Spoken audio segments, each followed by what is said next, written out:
Right. Bob. Stream health, concurrent viewers. I think stream health. Right. Hello. Hello, hello, hello, hello. And welcome. Welcome, welcome. Apologies for the slight delay. The weather where I'm at the moment is quite rough. And as such, I needed to take some occasional bits of steps just to make sure that myself is all good and my car isn't going to get all schmuffed. So yes, welcome to the stream. I hope you're having a wonderful day. We are once again on patch 3.24 PTU for the live build. Hello to A-Arms, great to see you. And today we are going to be hopping over to doing some scrooping. That's right. In the previous episode, we did lots of simply, like, cargo hauling and trying to cargo haul, and it was kind of embarrassing. But today, we are going to be learning and doing and scrooping, which is going to be wonderful. There we go. And we're going to have our trucker friend. That's right. As I load it. There we go. Mr. Trucker friend. Mr. Trucker is going to be our dude for the day. So we're going to be hopping into the verse. I am going to be hopping over to, I want to say Area 18. And I shall make it Area 18. I'm going to go with EU. Or should I go with America? Be about midday for the Yanks over there. We'll go with EU. We'll go with EU. See how things fare. Yes, indeedy. But yes, I hope you're doing all right to A-Arms. Hope today's been good for you. Yeah? Yes. There we go. So yes, hope you've been all right. It's going to be... Weather's just a bit crap where I'm at the moment, so I had to basically get some stuff sorted, and then I had to then have some food. And unfortunately, with the food I have, I had like a stir fry for the chicken. But what I've also done to top up the food, because it was like the smaller of the two plates, I cooked some I fried some smoked bacon, and it was wonderful. Oh, nice. Well, okay, sadly, not nice because it's your weekend, which means you have to go back to work, which sucks. So I'm sorry to hear that. I mean, I suppose it's nice to have a weekend through the week, but yeah, that sucks that you had to go to work. Aw. But still, hope you get to hope we can have some good times watching this stuff. So yeah, no, I am a fan of the bacon. I am in love with bacon. Bacon is amazing. Bacon is life. Right. To be fair, like I used to just be any kind of bacon was fine, but then I discovered smoked bacon, and I was like, oh, it's a whole new tier of flavor. Like, you know that sequence from like Band of Brothers when they get attacked in Holland, and the guy's like, it's a whole other company. For me, it was like, it's a whole other bacon. Anyway, we are in Area 18, kind of close to being my favorite apartment in the Star Citizen universe. It's actually quite nice. It's small, but it's nice. And considering we're on Arc Core, I would actually consider this somewhat luxurious. Oh, God, yeah. Without a shadow of a doubt. Ah, yes. And they've also... I don't know if you were you here, 2A, at the beginning of the last stream? I don't know. Well, if you weren't, I'll just give you an update. So, they've kind of held back the new... Well, the grabbing mechanics thing. So, we've got the old menu, which I'm a little disappointed in. I'm a bit like, because I actually kind of liked the other system. It made you think. And to a degree, it's not 100% like the old system, but it's like 80% the old system. So, like, yeah, no, I think at the moment they're just sticking with what works, and I think that's fine. It's a shame that it has to be this way, but hey-ho. Oh, you were here. Oh, good. That's good, then. But yeah, so, I don't know. I feel a little bit sad that we didn't quite get the thing that we wanted, but hey-ho. Is what it is. You know what? I fancy bringing the Coda. My Coda. Check it out. fancy pants one. And I don't really think bringing a Natscav would do anything useful, but I do want to bring the Desert Shadow variant of the P4. Put the 1x holographic on side. Do I have ammo? That would be nice. No, of course not. Whatever could possibly make you think that. Right, utility. I think we need not that to be in my inventory.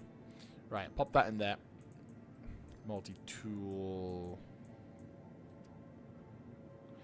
Oh, fantastic. Dude, that's awesome.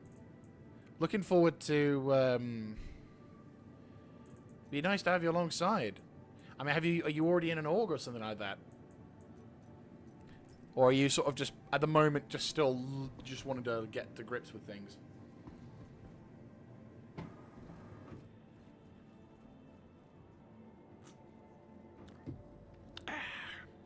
Good drink.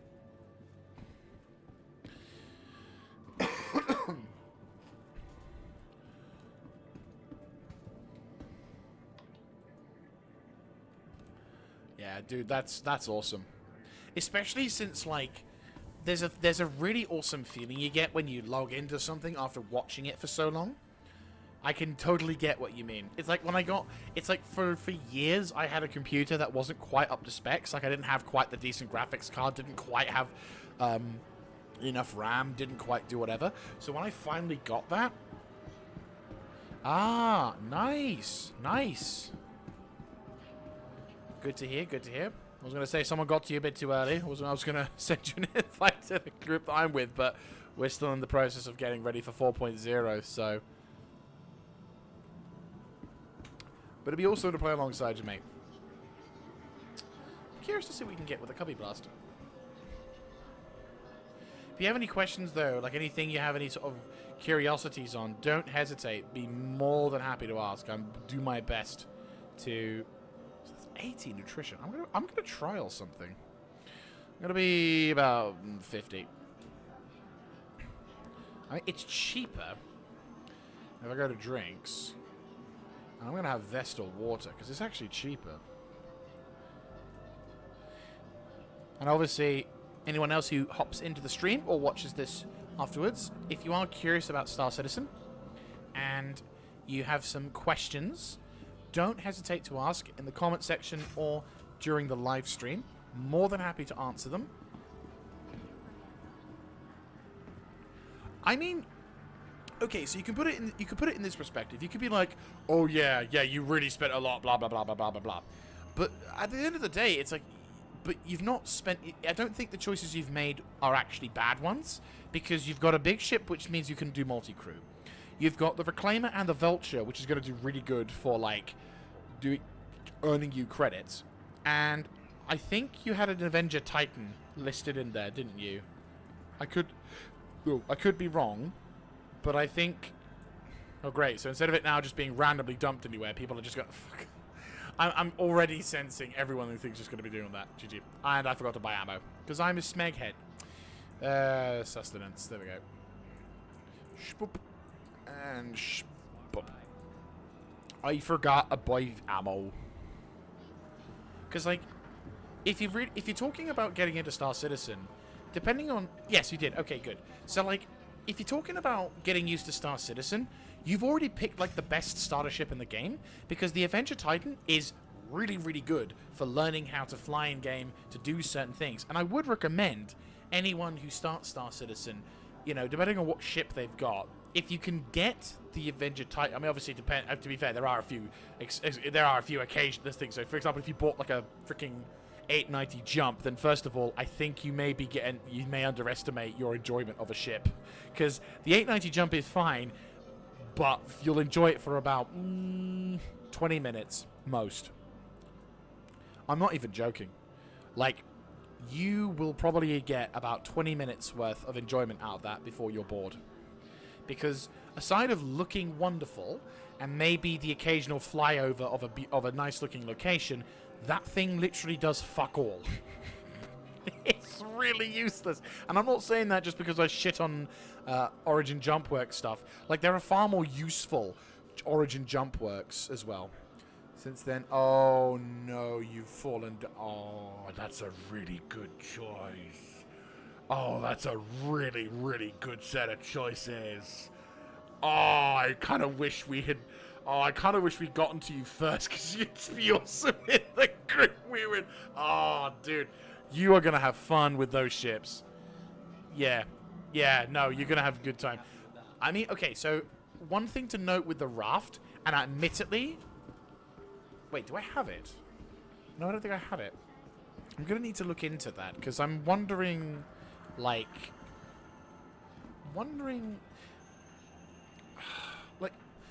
Because I'll have a look-see, because I've got my particular build had it at one point, but I don't know if I've still got it.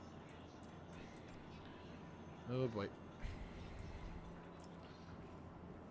Hello, Blamsmith.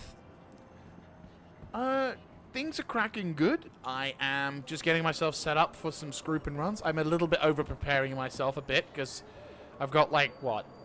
A proverbial fuck-ton of ammo, and... Oh, yeah, if I go to the other view. Right, so... Mag out. Right, so I want one... Oh. Right. Two, and then... Oh.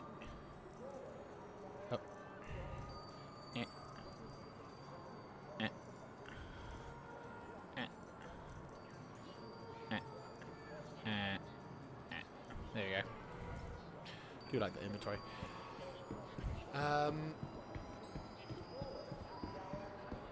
Kind of, yeah. Well, 2A Arms has fallen down the rabbit hole a bit, and he's got added. If you don't know if you've seen the chat, but basically, in addition to his fleet, he has added in a C1 Spirit, a Raft, and an SRT. All three of those are extremely good choices of ships. How are you? I am alive, which is important for some people. Please check with the terminal. Okay, that was a little bit too much like the AI was being sassy back to me. Just by starter. Oh god. Oh god.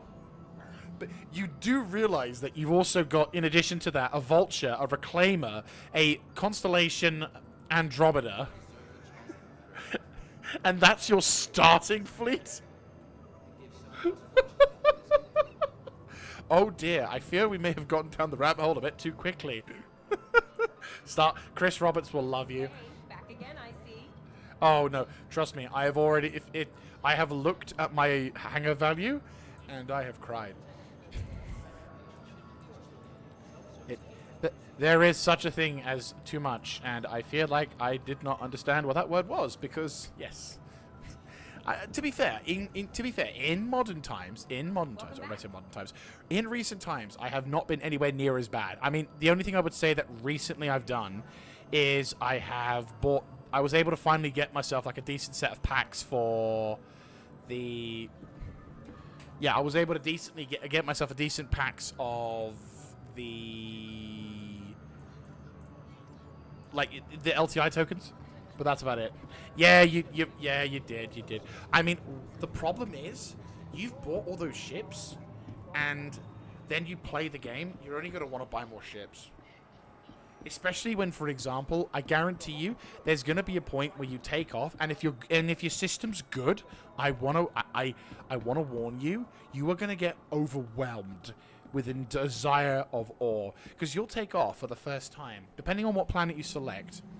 I am going to tell you this. The tutorial for this game... Okay, so I'm going to give you a heads up. That this is... For the tutorial, you will start in Area 18. And it's not a bad tutorial.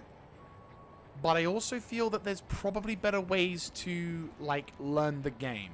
So, I mean, they've got maps, and they show you around where you need to go in order to get to the station or whatever. However, I don't think that this place is... It's not the best, oh... You know, yeah, so... I may have an upgrade to the Polaris, and I might be tempted to use it. I might do. I'll be honest with you. I might be getting the. Actually, to be fair, I've got enough store credit saved up, so I'm gonna try and. I'm gonna go for the Pioneer this year. I think that's what I will be going for because Pioneer. I am feeling like. Oh. Yeah, I got 64 gigs. You are gonna love this game, though I'm wanting. Whoa, hello. That's a cool uniform. And share space with other travelers. Remember, we're all taking this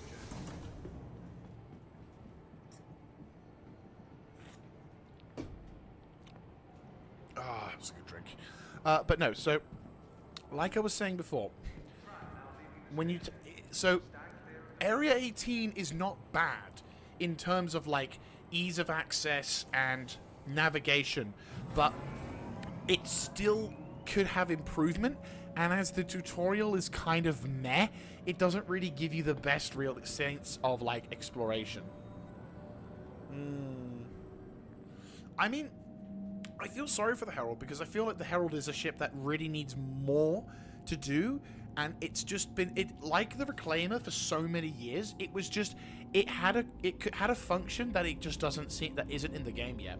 So like the Herald is designed to literally be able to physically to transfer information from A to B, and for the longest time we've not had that, and it's a real shame. I would love to see more of that be a thing in this game, because I think there are certain ships that I reckon will become so much more viable to so many more players once the gameplay loop comes through. I mean, even the MSR, like the most famous, like the Millennium Falcon of all ships, everyone loves that, but it's actually not designed for the purpose it does. I mean, I never did the old tutorial. I think I came in a bit too late for the first tutorial, but I did do the second tutorial, and I don't know, apparently the new tutorial is somewhat broken. Yeah, to be fair, dude, you'll be getting out of Stanton with the Herald if you're not careful. Just, yeah, what, you know, just remember not to put the pedal all the way down, mate. Why? Because you want to end up in Vega. So, yes. Yes! Oh, scrooping. It's the word spreading. I take pride in this. Hello, Sencho. Dude, great to hear that you've done great in the ROC. I will say, great job. ROC is a really good ground miner. I personally prefer the ROC DS because you get to have an internal storage a little bit bigger. It's a little bit like, it's a little bit less awkward, but I can appreciate that because of the size of the ROC, it's definitely easier to work with that. But yeah.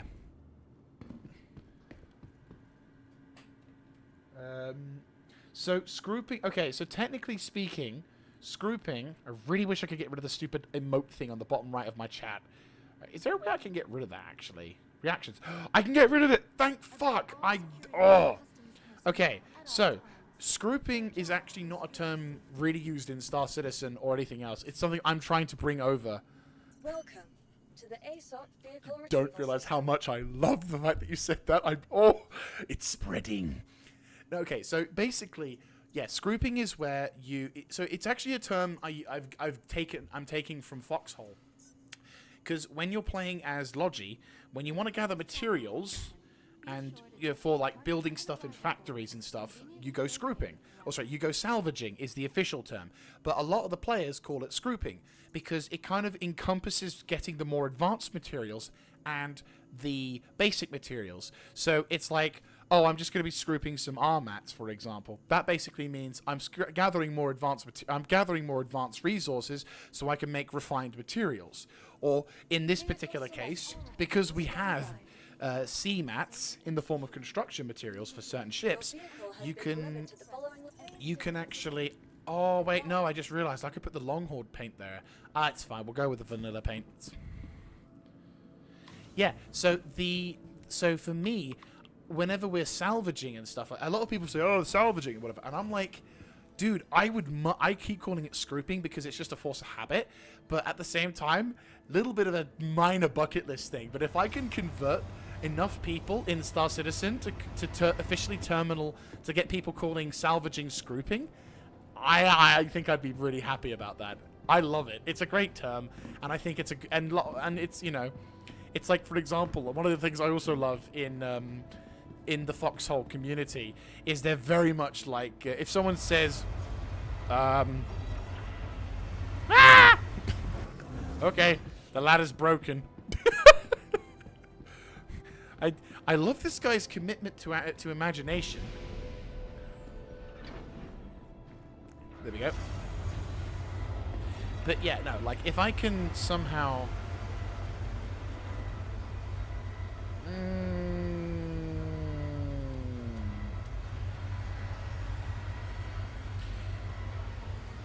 So, I'm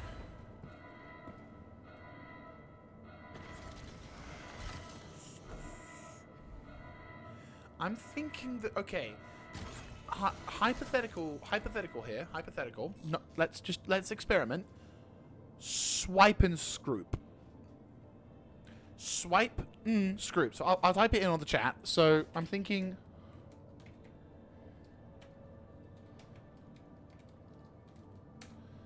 like that. Because you're swiping the ship and you're scrooping it. And if you have a good enough team, you can probably do that at the same time.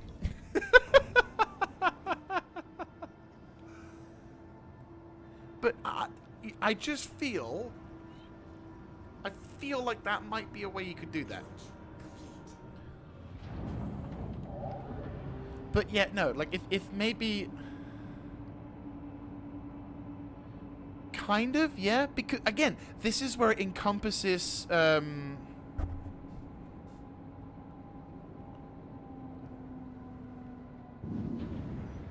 I mean, the thing is, there's terminologies that are already in the know, and then there is upgrades and terminologies. It's like how language evolves and everything. It's like people have words that have been used for a long time, but that eventually they might have different meanings.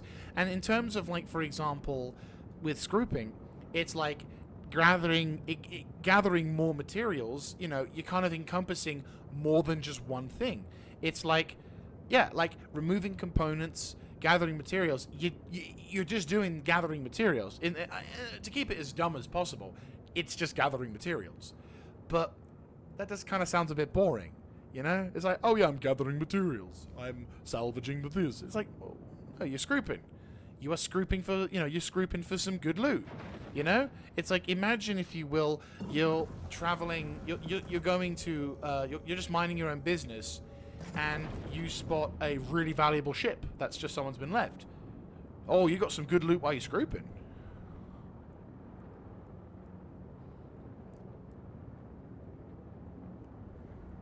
Again, it's not something that is a random letters. It's something from another game that I, as a little personal desire, I'd like to put into this game. You know, it's something that makes me sort of go, oh yeah, you know, it's my own little, you know, it's a little silly thing. You know, in the end of the day, it's my own little particular thing for it. But, you know, as a kind of, if, you know, bucket wish dream, you know how some people sort of, oh, what I want to make my mark on this thing or whatever. You know, for me, it would be funny.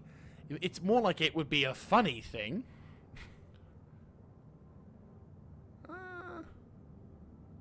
I feel like there's probably some things that you would get and there's some things you wouldn't get. Like, I get where you're coming from in that why change something that works just because you want to adjust it. But I also feel like if it works, if people don't mind it, some people have their own terminologies and their own certain ways for it. So, you know, if it works for some people but not others, then that's fine. The thing is, does it affect your gameplay? If you know that salvaging can also mean scrooping, you know? I don't think when it comes to Star Citizen there's too much in the sense of confusion, because if you just say, oh, I'm just scrooping for some, you know, some refiners. I mean, it's not that complex. I wouldn't say Star Citizen is overly complex. It's in depth, without a shadow of a doubt, but I wouldn't say it's complex. Okay, so it looks like we have the reputation reset as well. Crew L1. Let us make our way to Crew L1. I mean, thing is, you got your way of playing it, and that's completely fine. If people do, then people do. I mean, to be fair, like, I remember when freaking... Dude, like, when we were playing... Well, yeah, but the thing is, when we were playing these things, a lot of the new words that I came in with when I was playing, for example, Call of Duty Modern Warfare, like, Christ almighty, I remember we were pretty much having a new word every week with that thing. Like, you had, for example, Juggernoob, Martyr Whore, fucking, like, there were so many nicknames for different players who had different tactics when playing Call of Duty Modern Warfare. And again, I think so long as when you apply the term, it's not to the same egregious standard. And again, some people can play the game and enjoy it, but I don't know. I don't think it's quite... I don't think it's multiple terms for scrooping. Scrooping is just gathering materials.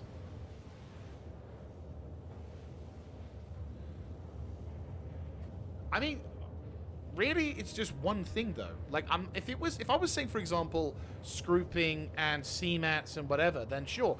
But, like, we already have CMATs in this game. We've already got, like, mining, which I would still consider mining. I wouldn't call mining scrooping, because scrooping is literally gathering salvage. So, in this particular case, scrooping is just gathering salvage. And then, if you get resources out of the salvage process, i.e. components, missiles, weapons, any of that sort of stuff, you can kind of go into that particular thing. But having just one word, which is scrooping, it encompasses all of that. So it's like, for example, I would say things like, hey, I'm scrooping over here with, like, you know, I'm heading over to the asteroid field, gonna grab, you know, go get some scroop. You know, I'm gonna scroop for something. Then it gives me the ability to kind of go, yeah, this is, if I go into an asteroid field, I'm initially looking for panels, but then I discover a C2 Hercules, for example, I'll be like, oh my god, you know, the Scroop gods have given me something. As I said, if you enjoy going about it your own way, that's completely fine, like, you know. But I wouldn't say this game is complicated. I would say this game is in depth, for definite.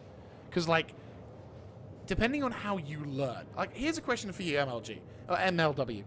By the way, welcome to the stream. Hope you're having a great time. What would you say about this game is complicated? Is it the kind of things you can do? Not really. Again, it's... Scrooping is literally about salvage. If I was talking about loot, so for example, if I was gathering a ship, like I said with the C2 Hercules, it's like if I was in an asteroid field aiming to gather or to salvage panels, then I then discover a C2 Hercules left in the side, I'm like, oh, the Scroop gods, whatever. Yeah, that's what I mean. I never said mining was scrooping. Scrooping is only for salvaging. Mining is mining. You are mining resources, but when it comes to gathering salvage, it's scroop. Salvage is scroop. Mining is mining, salvage is scroop.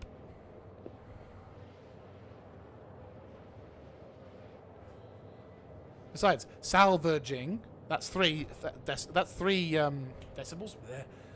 Three, oh god, why am I can't speak the words of English today? Three... Christ, what is my brain up to? I've completely forgotten what those words were. Too much scrooping. No. Salvaging, scrooping. So, I encompass all of the elements of salvage. So, for example, if I am salvaging, or scrooping, in this case, to go use their terminology, if I am yeah. No, that's fine. It's okay, because, like, the thing is, it's not something that is really used in the Star Citizen universe. So if I get arsey with you, that's not on you. That's on me. So, like, when it comes to to explain what I was saying earlier, I don't know how far back into the stream you were, but basically, when you're gathering materials, yes, syllables. Thank you, Blamesmith. Thank you, or Blamsmith. Sorry, Blamsmith.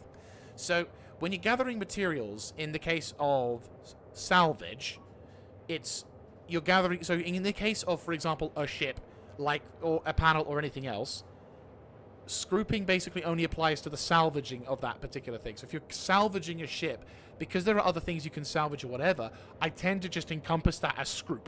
So the materials inside the ship, a panel outside floating in space, a component that's inside the ship, or a weapon mount, or a missile mount, or anything like that, is Scroop. It all ends as a Scroop. So for example, I would say something like, for what we're doing now, I'm going to go to crew L1. We're going to Scroop. Yeah. Like, I'm going to basically go to crew L1. We're going to Scroop a arrow, and I'm going to try and see if I can find more panels to see if we can get some panel Scroop. And then, if we're lucky, we find another ship. And if we don't, we don't. But I wouldn't over-encompass everything for it. So, for example, the panel. So, for example, the mining side. Yeah, no, it's mining. There's a very clear distinction between mining and salvaging, or Scrooping. You're throwing me off now. But as I said, there's a difference between the two. To try and use the terminologies here, Scrooping is Scrooping. Mining is mining. God, start Star Citizen and start to play a Star Citizen, and we then go into an English lecture class. Hey, I like this though. I really do. It's great talking with people, because this is the thing. If we can have discussions and talking about this sort of stuff, it's something that can build up. Maybe more people might learn from this, maybe not. And again, this is my own little personal, like, silly dream. At the end of the day, like, this isn't something that I'm going to launch a major crusade and I'm going to walk right up into the Manchester building at CIG and be like, you shall make salvaging Scroop. But if by some miracle the game, the community, the word spreads amongst players or anything else like that, and someone's like, where did that come from? And I can go, me, then that would be cool. That would be a nice little addition, like my own little way of contributing to Star Citizen, because I love this game so much. If I could put my own mark into this game, that would be great. It could be Scroop, it could be something else, but I think it would be kind of funny to sort of encompass that as part of the Star Citizen elements. I'm going to need to get myself another drink. Probably not good, considering the kind of drink I'm having, but,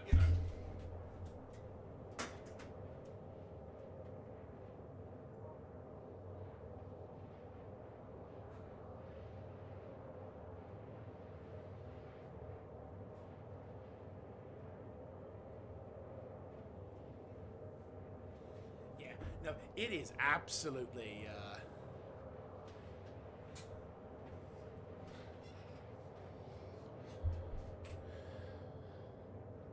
Just trying to discern if it was intended as a more detailed improvement. Oh, yeah. I mean, dude, again, it could be, it's nothing serious on that one. So, but it's great that you have a good, as I said, that's completely fine though, and that's great. If you want to seek to understand, more than happy to answer it. It isn't a normal term, without a doubt. Like, I get you completely. It is a weird thing. Backspacing, it's an alpha. No, so we've got backspacing. We've got.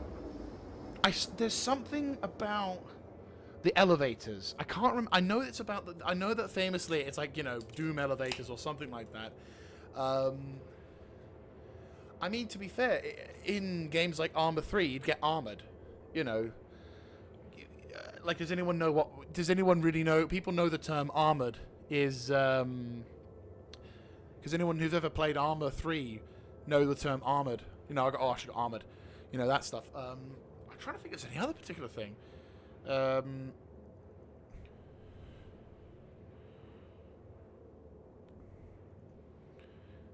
mean, just trying to think.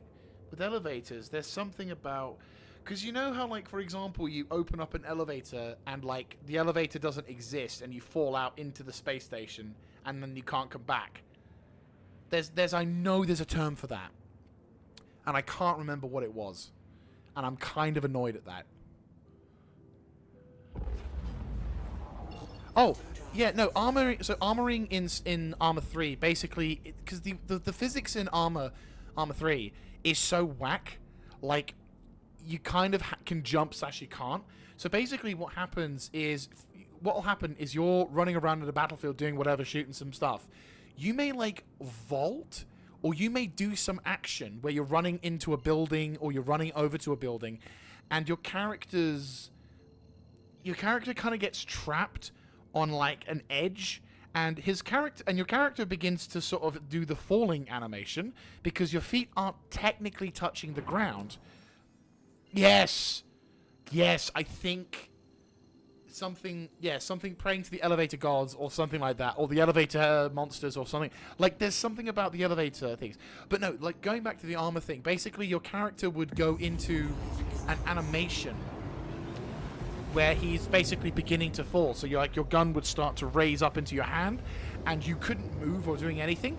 And whenever you finally got to the end of like the ledge, where your character would then go down into, running bunkers is definitely a FPS thing for sure.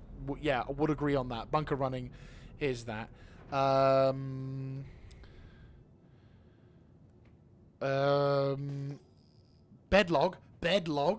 Bedlogging. Yep, bedlogging. That's another word. That's another word we have. I'm trying to think if there's anything else. Medigun, scanning, shooting.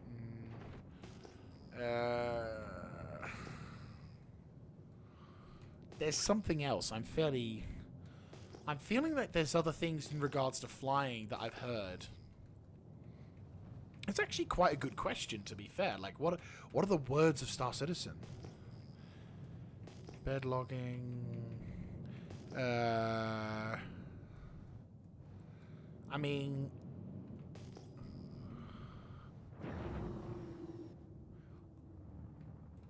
I don't know if ganking is so much a thing that's unique to Star Citizen. Yeah, like, words at the moment, I won't lie, there are words that I do not know off top by heart, but I do know that they exist. Like, defo, there's words that are used in Star Citizen, but I don't think they're commonly enough used to be known off by heart. Like, I can remember still stuff. Yeah. Probably, yeah, there probably will be more, definitely. I mean, especially since, like, when you start to coming into the wormhole, and especially if we go to Pyro, there's probably going to be a terminology for someone who gets into Star Citizen before Pyro and after Pyro. So, you know, AP, BP. Hey, when did you start playing Star Citizen? Oh, I was AP. Ah, so you don't know much about the game. Oh, yeah, but my mate, he was BP. Yeah, ship, stop. Yeah!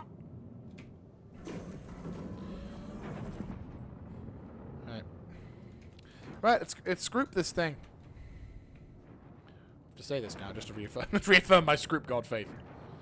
Verse, yes. You know what? Verse. Of course, the verse. See you across the verse.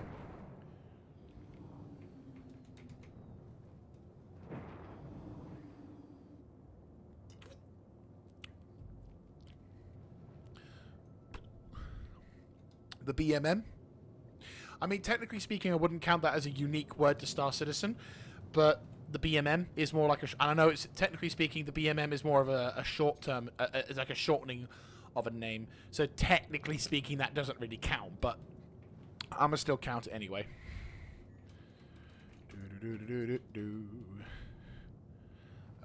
Yeah. No.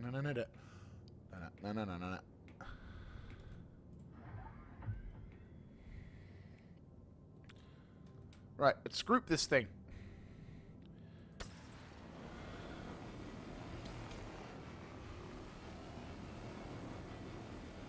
Ah, yep, the Cuddy. Cuddy Black, yep. So, technically speaking, Connie, yes, Connie. You've got duct tape and prayers. But that kind of goes for many of the Drake interplanetary ships.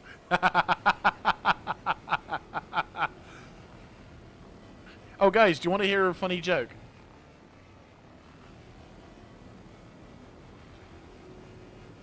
It's a great one, I swear.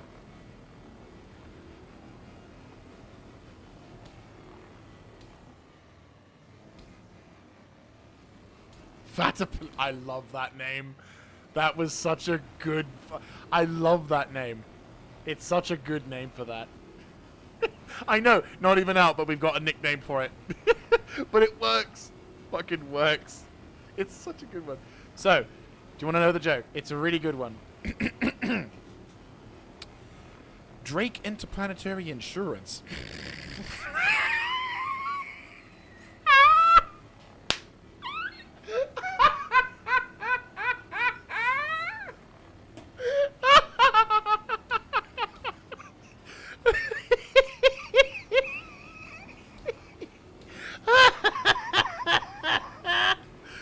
Oh, God.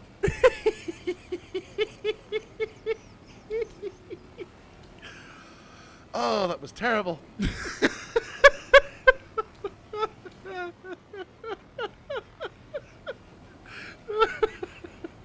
Oh, sorry. I probably pissed off loads of Drake Interplanetary fans here.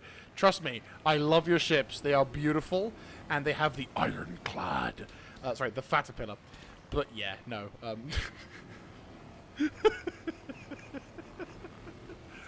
Oh, bless. We love you, Drake Interplanetary fans. We really do.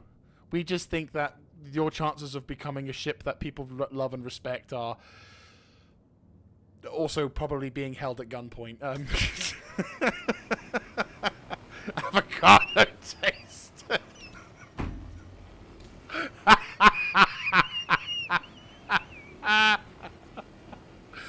Oh, God, yes. Oh, that was brilliant. I mean, fair. Right. Nom nom nom nom nom nom nom nom nom. Nom nom nom nom nom nom. Right. Yeah, let's crack this nut open. Wop wop wop wop wop wop wop.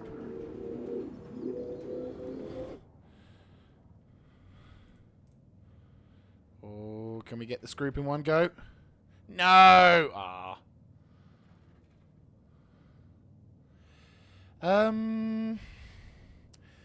Kind of? Okay, so my one is slightly different. There isn't as much duct tape.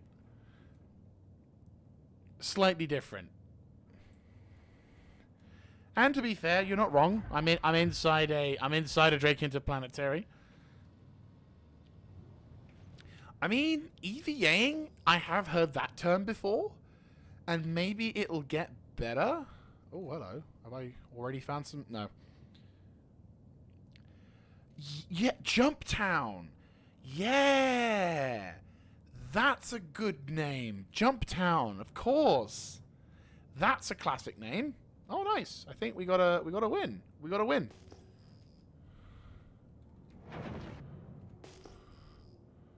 Okay, yeah, we're going to need to, like, approach it at decent speed. Okay, we still got our track.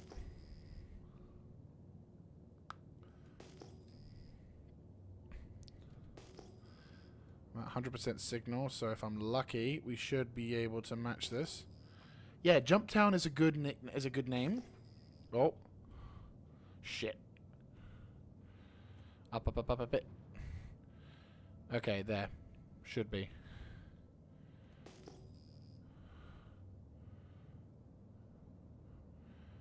Okay, if I raise her up a little bit.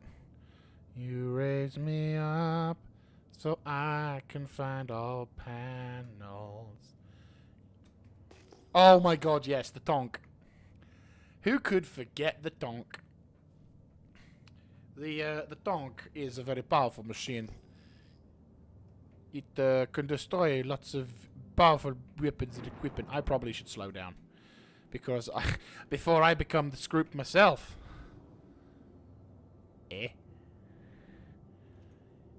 I'm sorry, what? Oh, I found the panel. We got the panel. You raise me up so I can find all panels. It was actually quite a lot. The Scroop gods have been kind.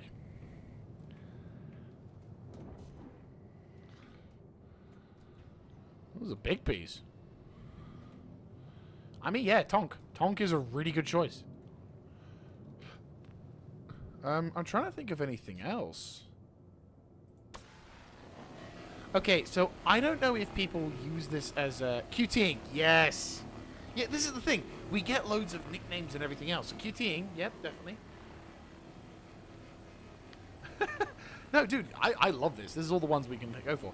Okay, so question. When you look at when I call, you know, I'm going to say Medigun, but I don't know if that's a unique thing to Star Citizen. I don't know if that is a unique thing or not.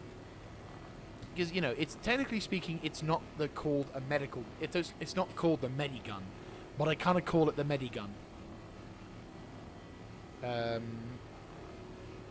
Oh, Medipens. I don't know if they're considered still Medipens now, but I remember learning the word Medipen. So, like, we got Medigun, Medipen. Yeah. There we go. We've solved the issue. We've got words aplenty for Star Citizen. Huzzay.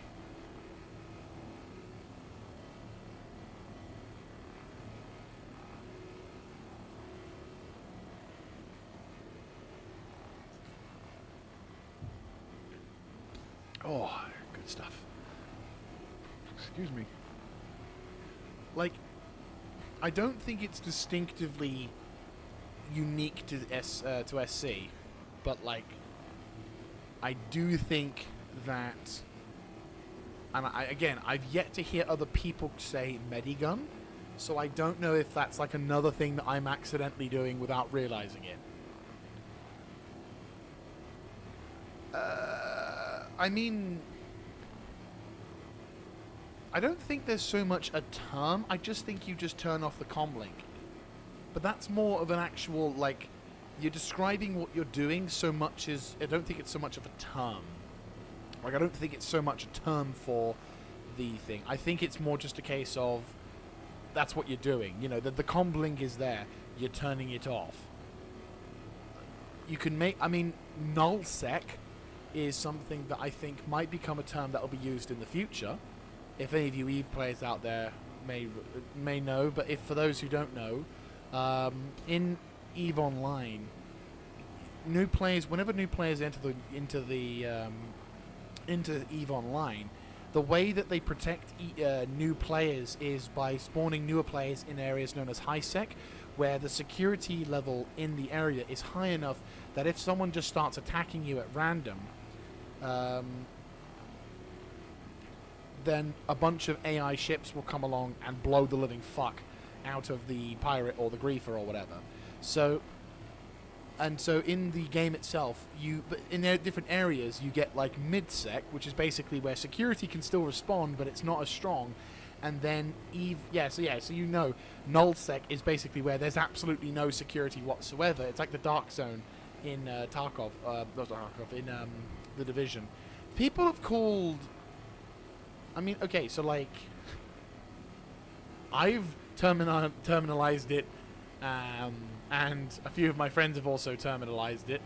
Maybe it's not the most politically correct, but when it comes to, for example, going to a zone and looting it of all the gear and stuff, I'd say we'd be full gypsying this, or we'll go full gypsy and go all over the place.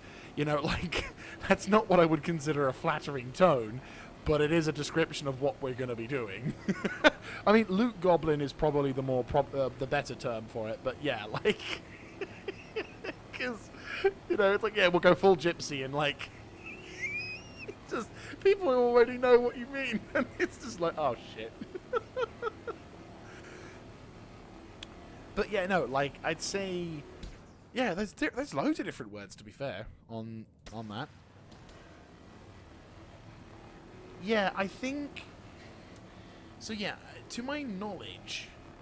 Okay, I'm surprised if Stanton is mid-sec. I always considered Stanton to be high-sec because of the different responses you'll get from... Although then again, I suppose not, because you make a good point, because obviously we don't get that element from... Yeah, no, like, you don't really get the whole security thing from... that's a good point you make. Mid-sec. How close am I to the panel? I mean, I kind of felt like Stanton was high-sec, but I could be wrong. Very much could be wrong on that one. But yeah, like, to take a phrase from another game, I think...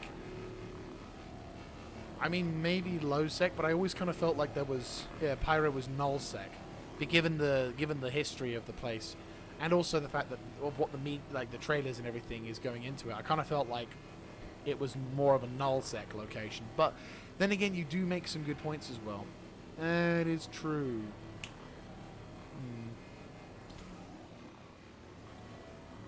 Yeah, they're owned by the corporations, so they are. The thing is, so the planets were sold to the corporations by the UEE. It was part of the way to help fund the Synth World project, but it's the rules of the treaty. You know, the rules that the UEE laid down for all of the federations. You know, all the corporate-owned planets was that all UEE common laws were still to take effect. So like, you know, while Hurston Dynamics, Area 18, and Microtech may be different in terms of like what they do and who are run by them, they still have to adhere to the UEE laws of human rights and whatnot. So they can't like go full Mesa regime on them. To be fair, when you learn the story of some of the tales of the Mesa regime, Jesus Christ on a bike.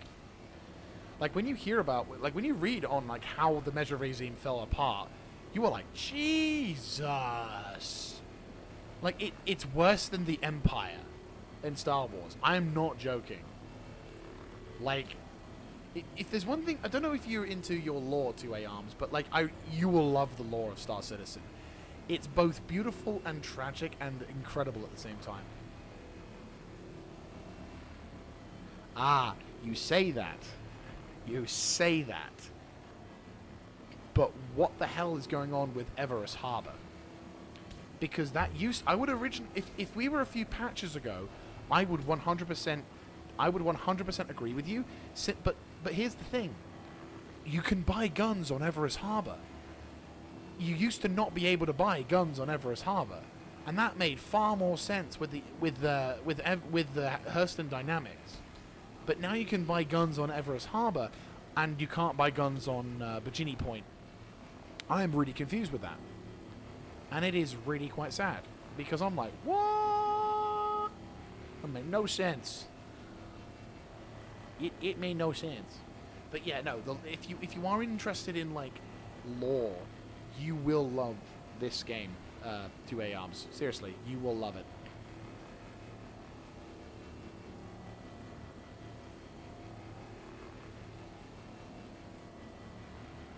I mean, yeah, Bikini, you can't buy anything. It's really shit.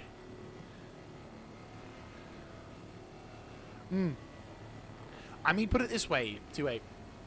In 2020, we had an election in this game.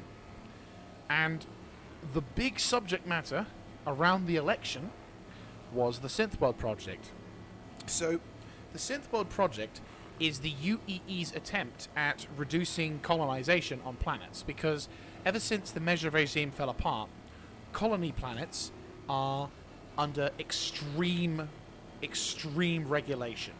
Like, you can, if there was a chance. Okay, so basically there was the thing called the Fair Chance Act, which was enacted to prevent planets that had previously, intelligent life on them, and it allows them to develop. And it stops anyone from basically potentially prematurely ending primitive or sophisticated life on a planet. And it was basically the Synth World project was the UEE's attempt to, rectify old mistakes whilst also allowing humanity to be able to go onto an artificially created planet without, buggering up someone else's home for us to live there. All noble ideas, but unfortunately the Synth World project is an extremely expensive thing, and the UEE's economy is suffering because of that. So there's a lot of calls for the project to be cancelled, that the project needs to continue, that the project needs to have strict guidelines, and there was a whole host of different parties that were making their election campaign about, whether or not they would continue the Synth World project or not. The Imperator of the nation of the UEE Oh god, it's been a while since I've read into this. I need to read. The names. I know that there was the Universalist. There was the. There was the soul. There was like the traditionalists. I'm going to call them, but that's not their official name. But basically, you had what is effectively a Donald Trump-alike character who basically believes that the prosperity of Earth should, Earth is considered the capital of the human. Okay. Oh, you can probably catch this up when you get back. But yeah, so you've got the different political parties, and one of the parties is all about legitimizing Earth still as the capital of the UEE, whereas you get the Universalists who are all about bonding with aliens, being really friendly towards them, and making the sector of Terra the new capital of the UEE, as the jump gates around the sector of Terra is far more numerous, it's far more prosperous for trade, and in a sense it's acting like a de facto capital. And all of these particular things, and again, they will all have it, and all of these different political parties wanting to have their imperator be in the thing for like 10 years or so. And you had a lot of these people wanting to become, they wanted to sort of either cancel the project, save the money, put it in towards, public funding, spending, that sort of thing. And oh, there we go. So let's... Scroop depot is full. Let's go empty it out. So you've then got like the different parties with their own particular rules and regs, sort of saying like, well, what's going to be considered this? What's going to be considered enough of a thing for that one? So one party was like completely cancel it. The other one was like, we need to set it some strict guidelines, and like, we need to make sure that the thing actually accomplishes the objective that it was set out to do. That sort of thing. It definitely. It should be on this one. And then you had the independents with Leilani Addison. And Leilani Addison quite simply said, let's take the scientific approach to it, and let's see what happens when we're developing this thing. Let's see what we can get out of it, and we'll find out what happens when it happens. She ended up winning the election, which the player base could vote on. So we as citizens were able to sort of impact and influence the actual story of the verse. And I thought that was really cool. That's why, for example, you see loads of posters around the different landing zones. That was the political campaign being waged from all those years ago. And they still haven't changed. They still haven't taken the bloody things off. But there you go. That's the thing about Star Citizen that I find fascinating. And it also gets me interested because I do like the politics in certain things. Like, that's why I kind of like Star Trek. That's why I've yet to get through the full series, but I definitely need to get into it again, like continuing watching it. Why I really like things like Deep Space Nine for Star Trek, because you can see the inner political spheres of all the different nations and stuff. And I'm like, ooh, this is exciting. Because I'm that much of a sad git. I mean, that said, though, I did recently watch the film 13 Days. Oh my god, that's a good film. Such a good film.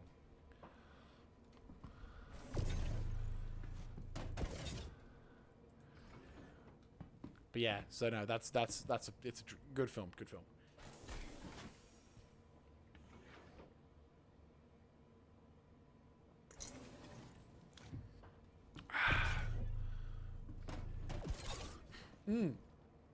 Well, the thing is, when you see, like, the thing that obviously we have to take into account with the universe is it's still going, even if we, as backers and Star Citizen players, are only, like, we're only in one sector of a living, breathing galaxy. It may not be developed for us to see in-game, but we are still living in this sector. We are still, like, living inside, like, we are still living and breathing in this galaxy like they are.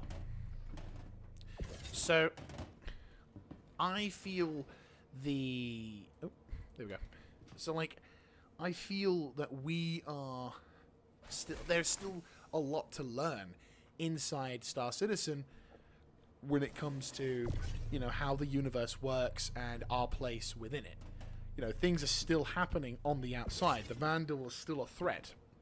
Xenothreats attacks have made an impact and have probably gone into the Terra, Senate.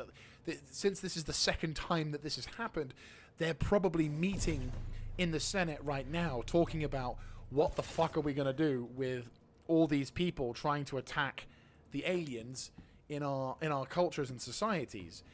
Because the Banu don't really care so long as they do good trade deals. That's why, for example, they're the only race of creatures that can deal in trade with the Vandal, because they don't care.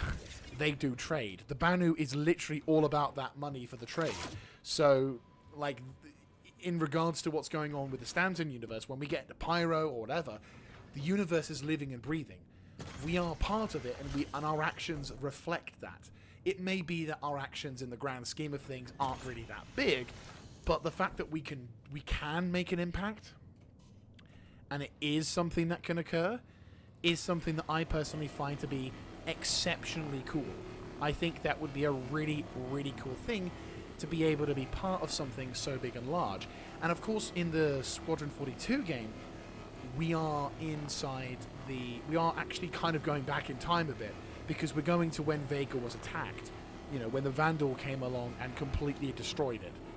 So we get to be there when that happens, and that was that's almost 10 years ago it happened. So it's like, that's the kind of thing that is exciting, because I lived through that. I remember seeing Star Citizen when they were having all these really cool characters, and I think that's where the magic of Star Citizen really can start shining, is the sheer level of awesomeness that can occur from simply seeing the... it's awesome to see what potential... you can see the things, like you've got actors like Henry Cavill, Mark Strong, Mark Hamill, you've got John Rhys-Davies, all of these fantastic actors and actresses who are part of this universe, and Gary Oldman, of course. To be fair, it's difficult to envision Gary Oldman except as Reznov.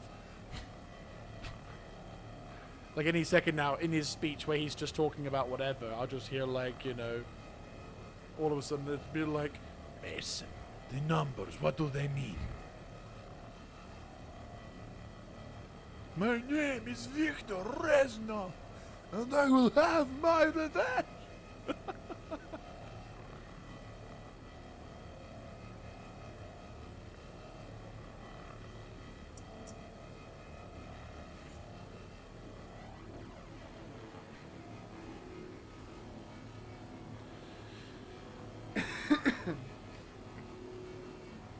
Yeah, but still, but yeah, going back to the whole Star Citizen lore style thing, anyway, the real sort of, I don't know, for me, excitement-wise, I'd love to see, as the story develops, the game gets released, we get to make our mark on the verse. I'm going to CitizenCon this year, and I think one of the questions I'm going to be asking the developers, and I honestly think it's going to be quite I'm going to need to come up with a decent list of questions so that I don't annoy the developers by asking stupid questions, potentially. But I think one of the questions is, to what extent will the player base be allowed to influence the UEE's reputation with aliens, considering that not every player in the game is a fan of aliens? Some players will... some players might attack them out of genuine fear. Some may attempt to do it, may attack aliens to maybe goad them into fighting the UEE, and some of them may just be hating on aliens at all. Like, you've got the players who play this game like the Imperial Guard for his God Emperor of Mankind, for the Imperium of Mankind. Like, I am not a Xenothreat style player, but I am a loyal servant of the God Emperor of Mankind. So when it comes to Xenos in this game, I naturally do have a distrust for them. But, like, that's just, okay, so we've got that part. Can we... No, didn't think so. Right, okay. I think we're done for these panels. I don't see any more. There's plenty of things for it, though, so let's get the scanners out. 1700, that's an asteroid. 1870, another asteroid. 1870. Pardon me. Oh. Another 6,000. Here we go, here we go, here we go.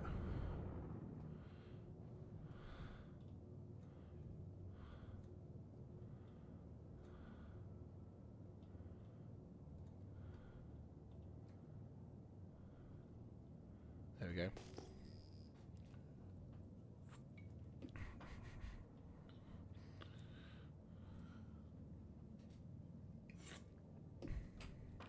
Right. Keep going, keep going, keep going. Ah, wonderful. Gotta be careful. I gotta be careful not to accidentally bump into these things, because that would suck.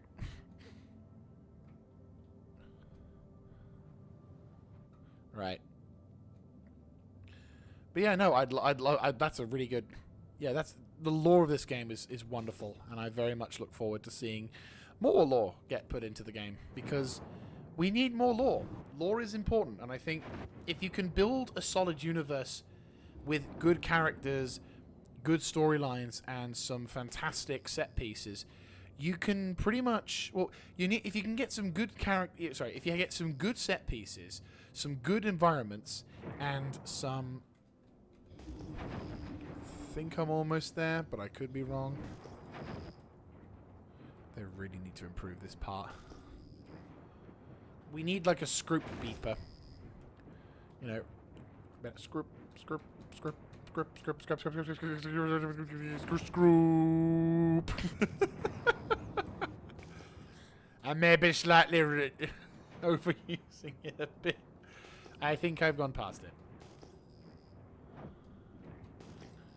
Can't be.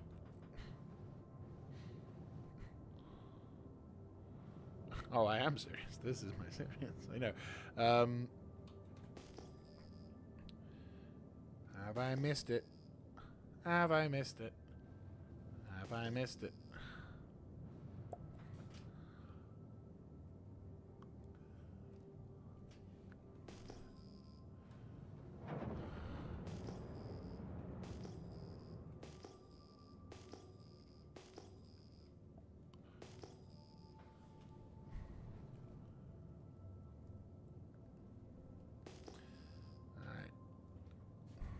Na na na na na na na na na.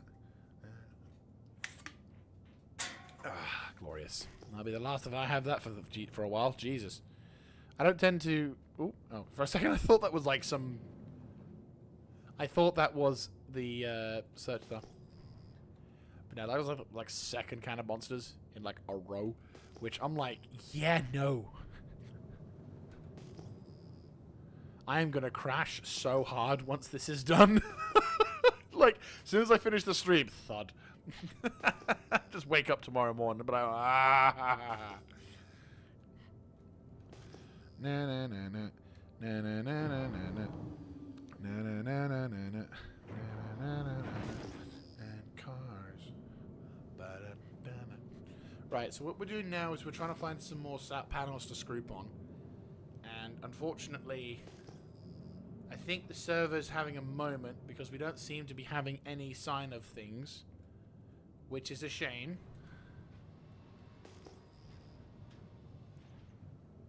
Because all the icons have disappeared for us.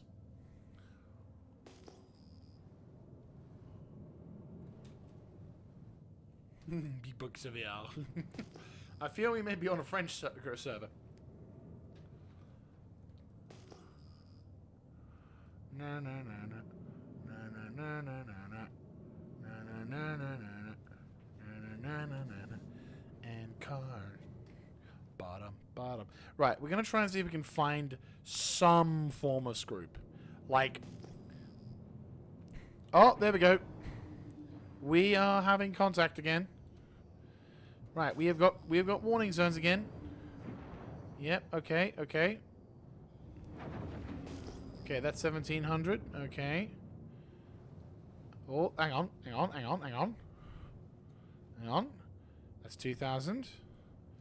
Oh my giddy aunt in heaven. That's 12,000. Oh. Oh, God almighty. Oh, that would be beautiful. If only I had more. No. Oh, mama. We gotta be careful. I could miss this.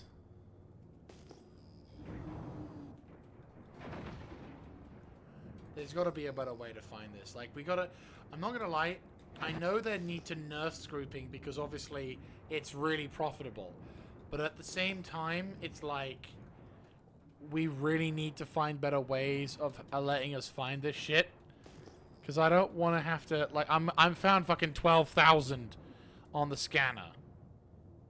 That's not common. Come on. Oh shit.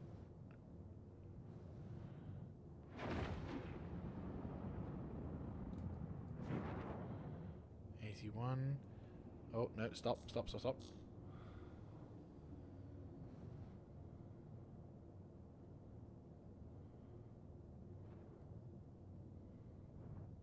Oh.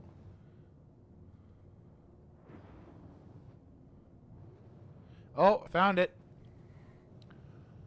Oh, there they are.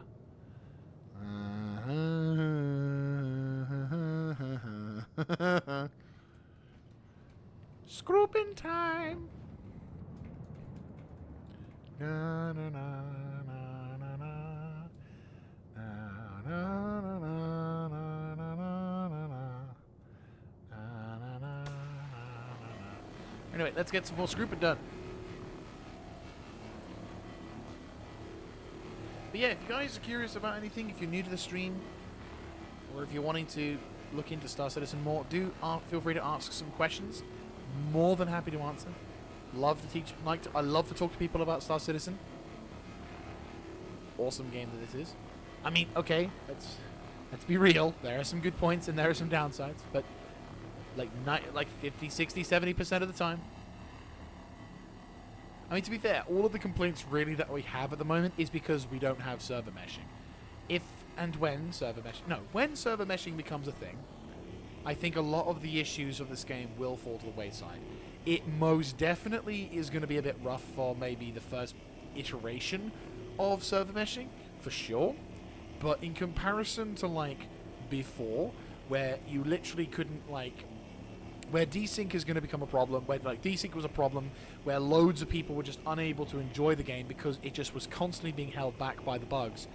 Now we're really starting to see, like, when server meshing becomes a thing, and it's, like, all fully implemented or whatever, we then will really start to see some absolutely massive gains from that. And I personally think it's going to be a really, really cool time for that. So I'm looking forward to it. I'm very much looking forward to it. Definitely is something that I can imagine.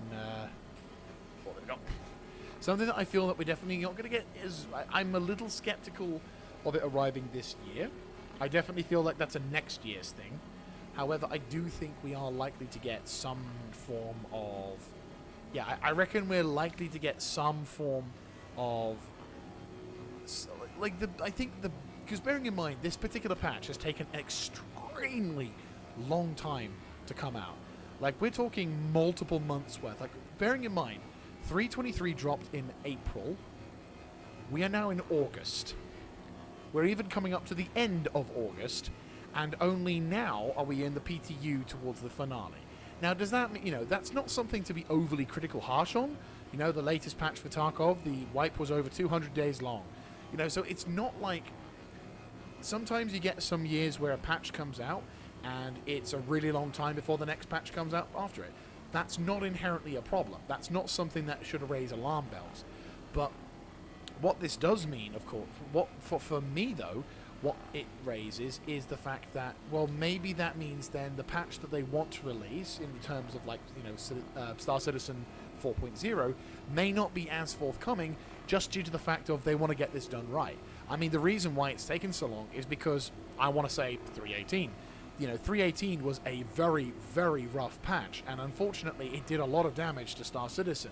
So the fact that we were able to get to the point where we are now and implement the server replication systems as well as they have been means that while, okay, we can't do Xenothreat because the game just cannot handle all of that stuff with the current server iterations that we have, it means that they know that, for me, in my eye, it's like, well, then I know that, you know, I know that with Star Citizen, the server meshing is going to be something that's going to take time to implement, and that's not something that you can really feasibly get done without taking some severe time to get it right.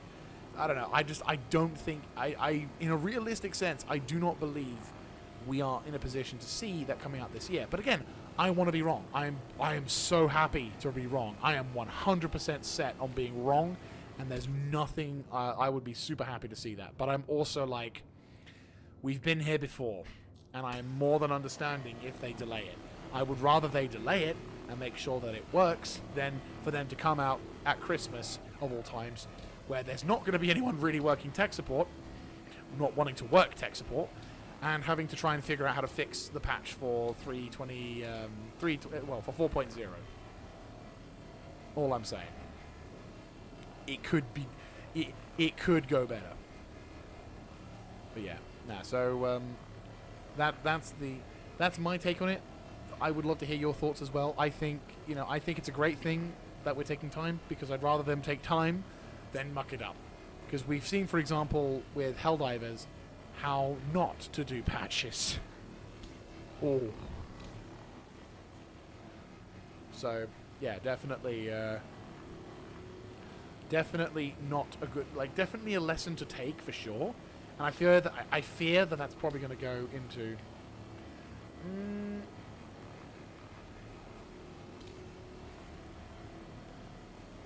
So I think server meshing, because we're getting a static edition of that at the moment, so I think server meshing will solve 80 to 90% of the issues that we're encountering, in the sense that we can now play the game without risk, where we can actually kind of play for long periods of time and not have that fear. You know what I mean? Like when you've been playing Star Citizen for more than 3 hours and everything's been working fine up to a point, and you're like, this has been too stable for me. This just doesn't feel right. Something doesn't feel right. You know, like you feel like at any moment some catastrophic error is going to occur right as you're about to dock, and you end up crashing into something or something else happens. It's that if we can get the server meshing to fix that, which I'm fairly certain it will do, oh my god, so much better. But then it's going to introduce its own little problems as well, because I think there's going to be a bit of a, not so much, oh fuck me, I've been a dingus. Didn't realise the bloody station was full. Well, I've just wasted Scroop. I'm already crashing. I'm a dingus. Right, let me just quickly take my helmet off. Oh my god, look at the frames. Oh, you can't see it though. Fuck. But my frames are like 90 plus. I'm like, oh my god. But I can't take my helmet off. Huh. Alright, well, we'll do this the old-fashioned way.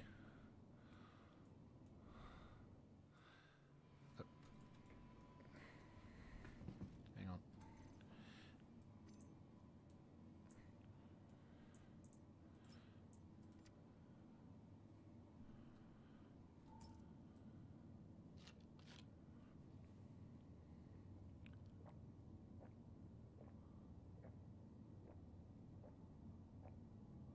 There we go.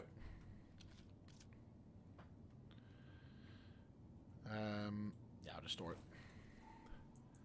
All the rubbish can go into there. Right, so this thing is like 60.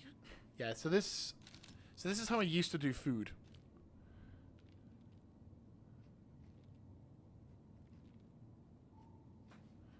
Because the thing is, you can actually, when you buy the MREs, they actually disappear when you eat them, which is kind of cool. Right. So. Okay, so like, I don't think we're gonna get. I don't think we're gonna be able to eject the entirety of the. Yeah, I don't think we're gonna get to inject the entirety of the depot, but I think we're gonna be able to eject like a majority of it, which is what I'm hoping for. This will be kind of cool. Definitely. Right. Let me have a look. See.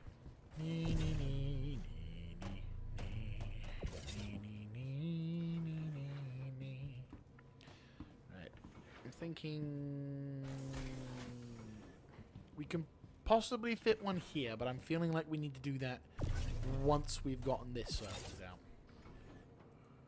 So yeah, this is the thing you can do with a vulture. For anyone who's not done scrooping with vultures before, one of the things you can do is you can actually block the entire causeway and get about 2, 4, 6 additional SCUs worth of scroop inside your cargo bay. Now the downside is, unfortunately, your entire cargo bay is empty, so you're not really going to be able to enjoy walking around it much.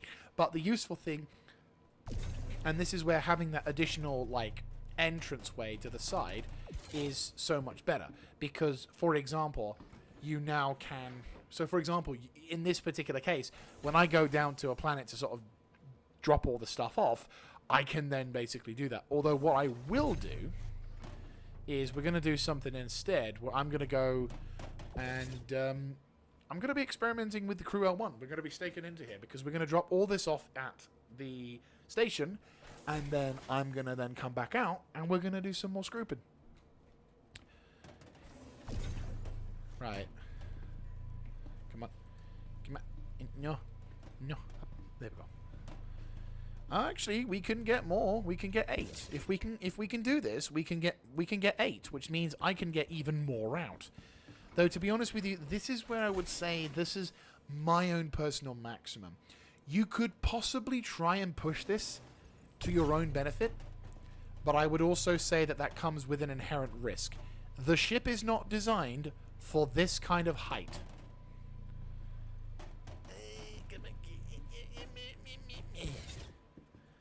Okay, so like, and then also don't forget you want to do this as well, because you want to have a small pathway through. So I think this is fine. And then of course we want to have that coming out, because that way then that closes up. And now we have up to more of those things. So I've got... Well, to be fair, we'll find out once we empty it, because once the depot is empty, we'll be able to get a massive amount in, if this works. Therein lies the big problem. Does this work? But at the same time, we got a lot of scroop. This is a full vulture of scroop. And potentially, this is where we get the abilities to really, truly excel in this. Right, so where are the other panels?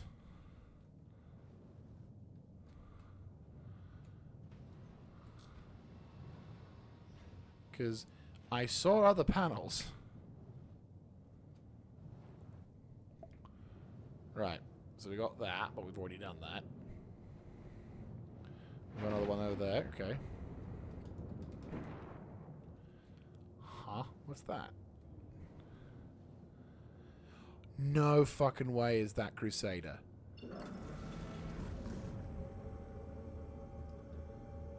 Is that Crusader? Or is that Stanton? Where am I looking? I could be looking at Crusader, couldn't I? Right, let me have a look-see. So, let's see if we can do this.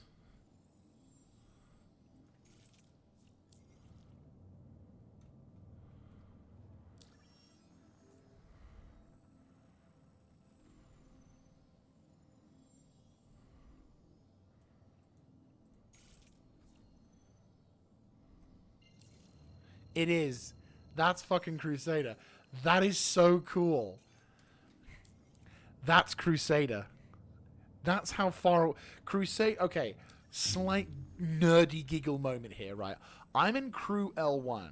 We are at least...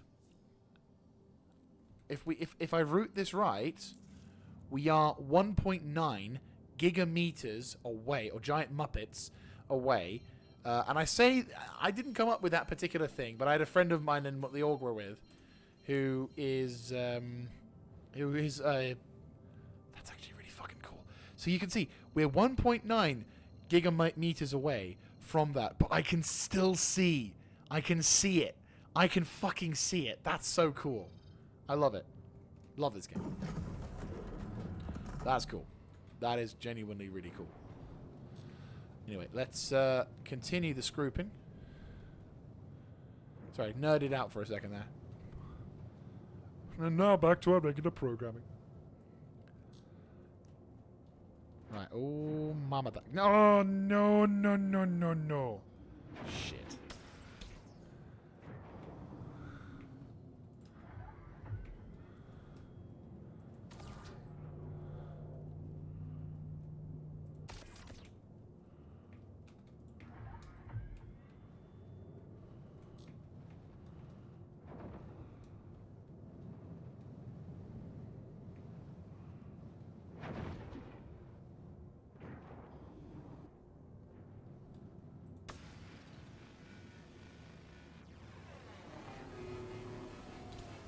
About.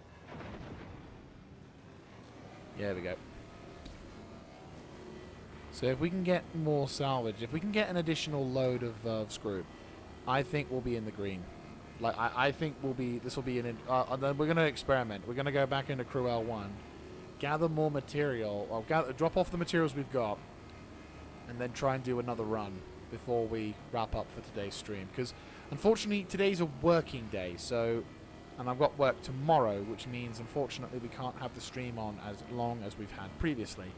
But if we can get this kind of stream going, then, and we get the good stuff, then yeah, no, that'll be really cool. Because then if we get that, then...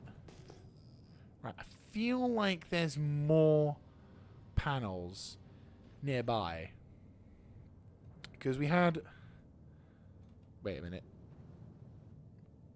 Oh, there is! Fan Dabby Dobby.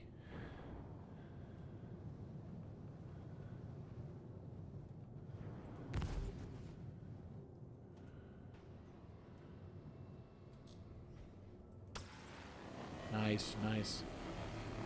More panels we can salvage, the better. But yeah, no, like I would love to.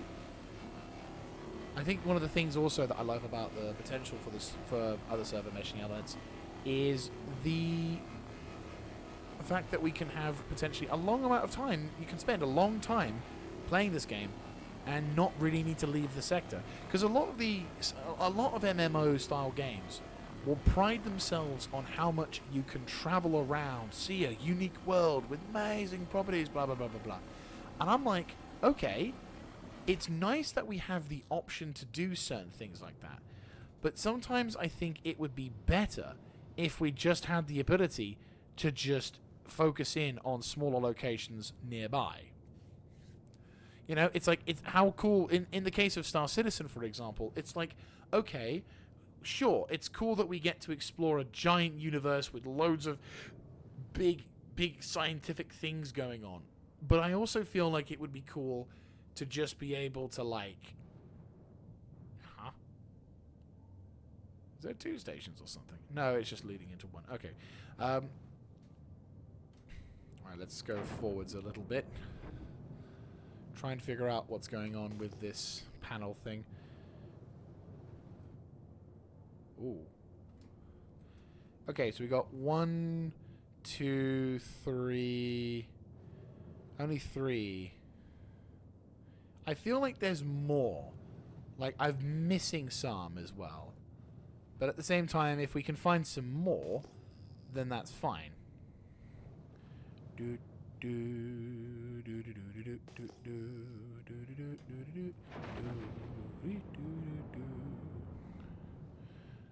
Perfect. We'll go for there. But yeah, so like, inside playing... So for example, for me, it's like, what I liked about things where you can kind of be in a single sector and not have to worry is the fact that you can enjoy exploring this. You know, you can enjoy going into an area that you've been to 1,000 times and find something new about it. Or even sometimes you're happy with a familiar and there's like a logic to it. it's nice that there's the option to explore and to go into this thing, but sometimes what's nice is having that little familiar style of gameplay that lets you feel like you're still a part of a big universe, but you're just dealing with your little bit, you know? And I think that would be something that, in my opinion, would be really fun to deal with, rather than it just be dull, boring space game where you have to just sort of, oh, you know, you fly through the universe and this happens and this happens and this magic happens and that magic happens. And you don't really feel connected as an individual in your system. And I think that's where some of these games kind of make the mistake of over-grandizing some things. Have I been here before?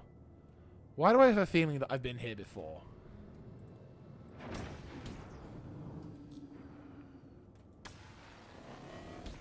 Okay, so no, I haven't.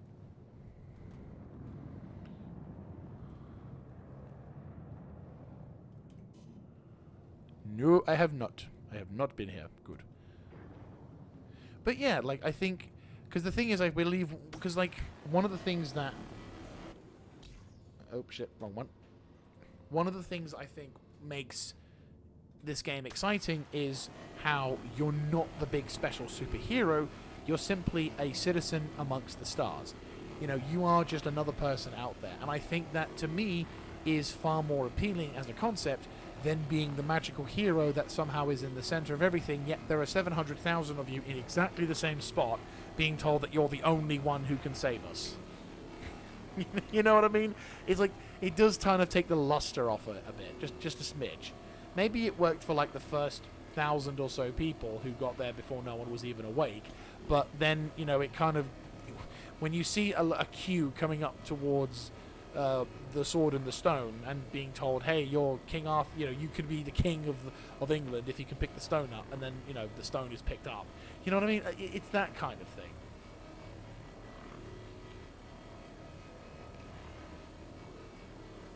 So with this game, what I like about it is, yeah, I like, you know, the concept of being in not the big clan that takes over the universe and does all these big major things. It'd be nice to be, you know, it'd be nice to be there for the big moments, sure. Like, it would be cool if, for example, yeah, like, one of the things I think would be cool is just to be, you know, I remember, okay, here's the thing for here's my moments in history of playing this game, right?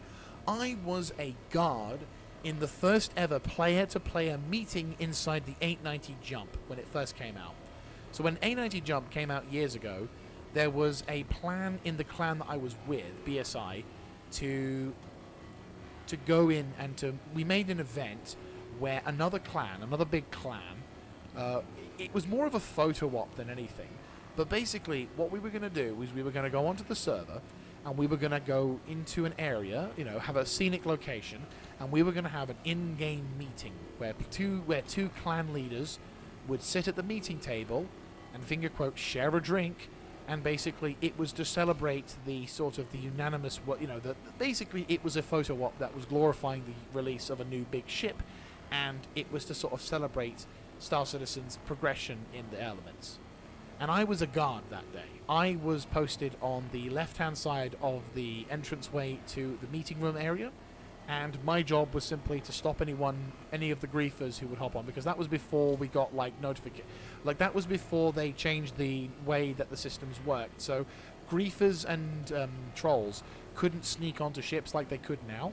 So, well, I say griefers and trolls, but, you know, people, stowaways couldn't get on the ship without the rest of us being notified that the ship was being boarded. So what would happen is you'd get these players who would basically bum rush towards the ship, and if our fighter screens didn't take them out, then we would be on station to respond. And the meeting lasted for about 20-30 minutes.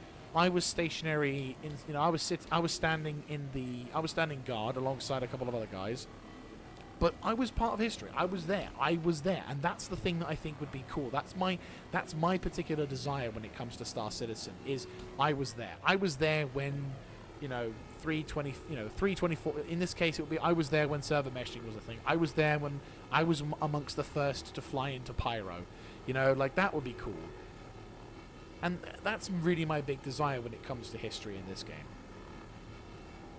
So, you know, and again, this is where I would say being able to do things like flying across the universe and doing stuff is cool, but I also like the concept of just sitting in my own little particular part of the galaxy, making credits and doing some other stuff, hopping into the game when I want to, and then, you know, when the big shit hits the fan, for example, if the Vandal decide they want to pick on humanity for a bit, you know, it'd be kind of cool to be part of the humanity, you know, against the Xeno sort of thing push to, you know, liberate the universe. But at the same time, it would be also cool just to sort of be providing the frontline tools on that. Those kind of things, you know?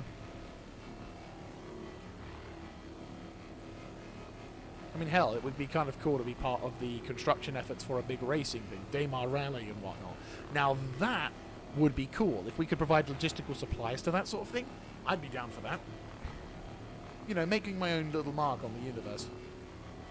Again, if something as silly as Scrooping comes into play, you know, put it this way. If I think I will have accomplished my objectives if I ever hear Jared say the word Scroop in terms of salvage. If I swear to God, I will lose my shit. If I'm like if I watch an Inside Star Citizen and he's like, "Hey guys, Jared here, and we're here at Star Citizen today. We're going to be talking to you guys about the good old Scrooping, where you get all the materials for your stuff." I will lose my shit.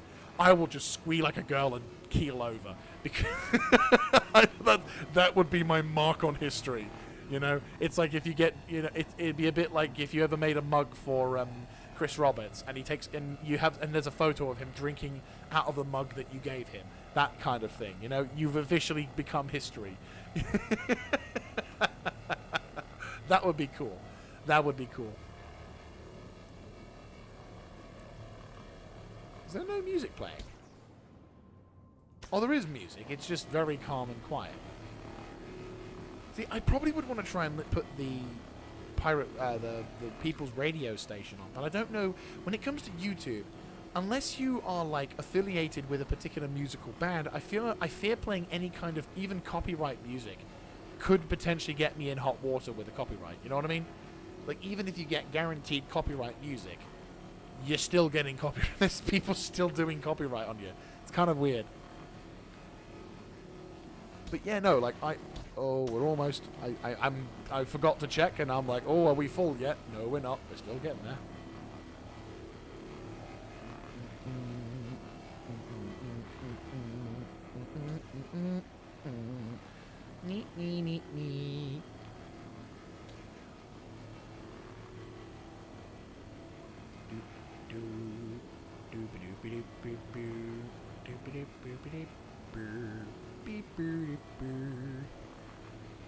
Anyway, almost done on the Scroop front.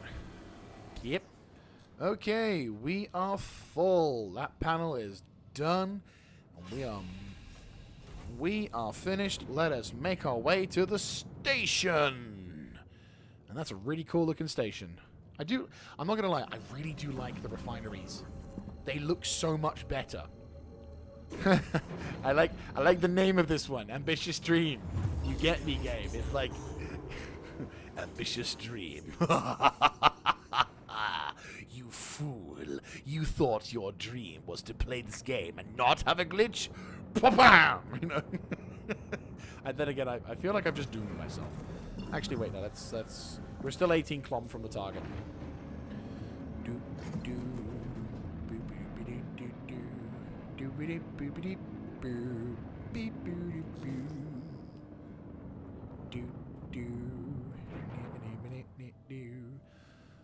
Right, anyway, let's make our way back up to the station and stoppin' in your face. Oops, did not mean to do that. Please proceed to assigned landing bay. Right, we've been given that one. Gotcha. Hopefully it's a horizontal landing bay, not a vertical, because I feel like going horizontal would be kind of bad. Going vertical would be kind of bad with this ship. And it's a horizontal. Get in there. That's what I want to see. It's also my personally favorite way to land. Right, okay. Landing gear down. Down we go, down we go, down we go, down we go.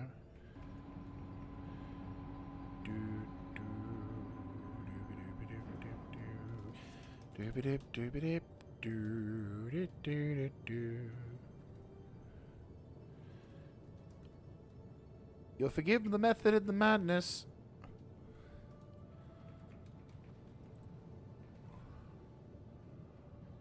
Landing complete. Oh my god. Pleasant stay. Holy shit.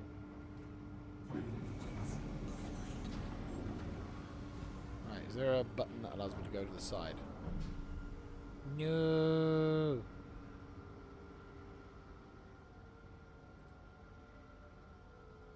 Yeah, it doesn't look like it's going to let me do it. Oh well. Alright, so we have successfully been able to... There we go. Might increase the music a little bit. I can't. There we go.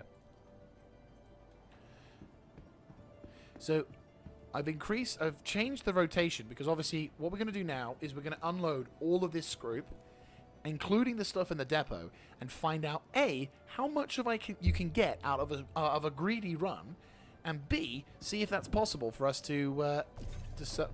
And then, of course, what we're going to do is we're going to try and do 2 runs of this stuff, and then try and see if we can sell this to see what it would look like for a hypothetical. Now, I think the hypothetical here is that we're going to be able to get more than about 40 or so SCUs worth of cargo.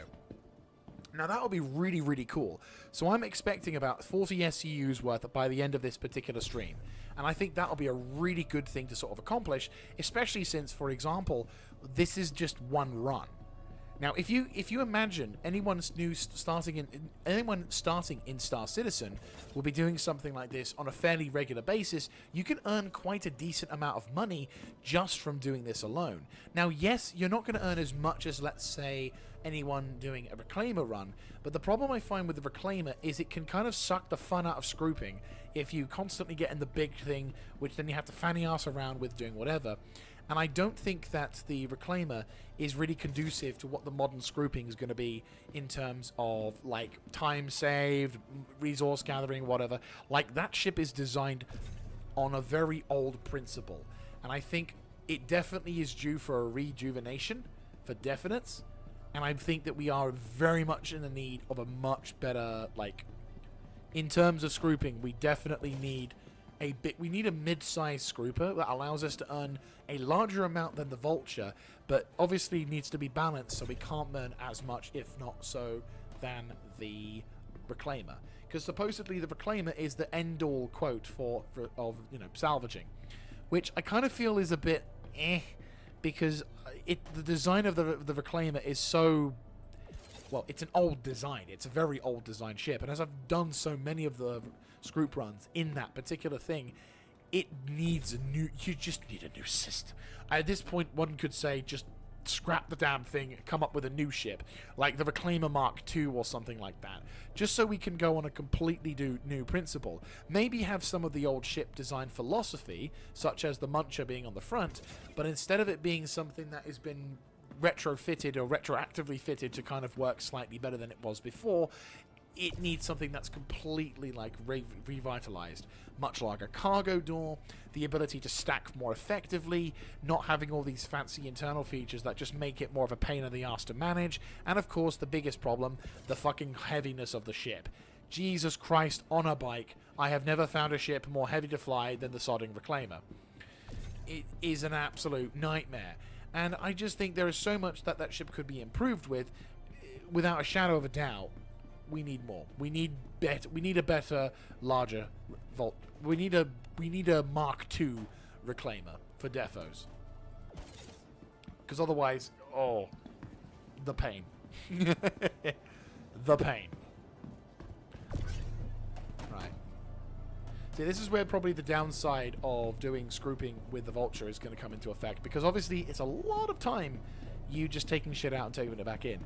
I would still wager it's less time than what you have to do at the moment in the live game, where you go into the verse, you go into the landing zone, you go to the nearest trading depot, you sell the shit at the depot, having transferred using the tram, train, or whatever to get to the 2DD.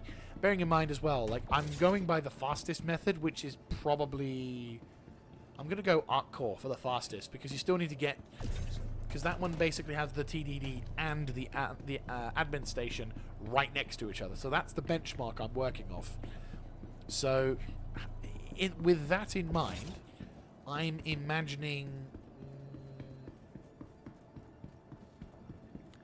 With that in mind, I am imagining we are looking at about 40 minutes, 20 to 30 minutes, you know, if we're being quick, but 40 minutes additional for selling the items, getting upstairs, getting back to... Yeah, 40 minutes in total to basically try and sell all of your materials. Because you have to go to the TDD, sell the stuff in your... You still have to sell the stuff inside the cargo bay, then go back to your ship, come back up out of ammo, you know, out of the armistice zone, load your shit into the cargo bay, then sell that, and then move back into it again. Like, you can't just take what you can't just do what we're doing right now, which is taking the cargo and plonking it into this thing, and then I'm going to transfer it into the other stuff. You know, like that is exactly, like, we don't get that. I'm really curious actually to see how much in terms of STU we can get. And this is all RCM as well. Like, I don't think we have a single bit of CMATs at all, which is interesting, because RCM, or recycled material composite, is actually more valuable than CMATs. Though, to be fair, we're in the profit-driven side of things rather than the non-profit-driven side of things. So, when the real economy comes into effect, that's when we'll see the true value of CMATs. Oh boy. Ugh. But yeah, so this will be interesting to say the least. And while I appreciate this, it may not be the most riveting of streams, it is something that I feel, it is going to be something that I do want to go into a bit more with, like, when my playthrough of Star Citizen and doing stuff, because it's something that you can just pop something on playing in the background. Like, this is the kind of game, this is the kind of the gameplay loop that I would be building my economy with, by simply sort of, I'd be putting something on the second monitor and I could just be listening to something in the background, which I think would be a really good thing. So, I don't know, like, I feel that this is the good sort of, like, not time wasting, but building. And I think once we start getting other stuff coming into it, I think it'll be even cooler. I don't know to what extent Star Citizen is going to be thinking in terms of factory production, but I would like to think we are, at least in some part, going to be more in control about that than before. You know, I really think we're going to get some good... We could potentially see some good... like, I don't think we're going to get to Factorio levels, though. Oh my god, if we did. Oh. I'm not going to lie. That game, if that ever was to happen, CIG would make millions or billions. Just all the Factorio players, like all of the places that would be needing to be constructed, like they'd just be there. Like day two of 1.0 for Star Citizen, and you've got like Hurston completely built up with all cities and everything else because of all the Factorio players building the facilities and building all the production areas and whatnot. Or bloody Upcore would have, fucking Microtech would just be a complete desolate wasteland of all the bloody trucks and everything going on in the background. I was like, yep. Ooh, there we go. Right. Whoa, oh my god. Jump. Right, let's get going. Right, so we've almost unloaded the entirety of the... Yeah, we've almost unloaded the entirety of the Vulture, including the new depot stuff. So this is going to be really cool to see what... Shit. This is going to be really cool to see what kind of stuff we can get inside the verse with this one. Not gonna lie. Yosh. I'm gonna plonk this down here for a second whilst I get this to eject. But yeah, like this is cool. I like this. This is the thing that I've been wanting to test for a while now. Like, as much as cargo hauling is, you know, one particular type of logi work, this is something that I feel is, yeah, scrooping with a purpose is really going to be cool. Right, okay, I'm going to lift you up. I'm going to pop you down. I'm tempted to do something like this instead, where like you just...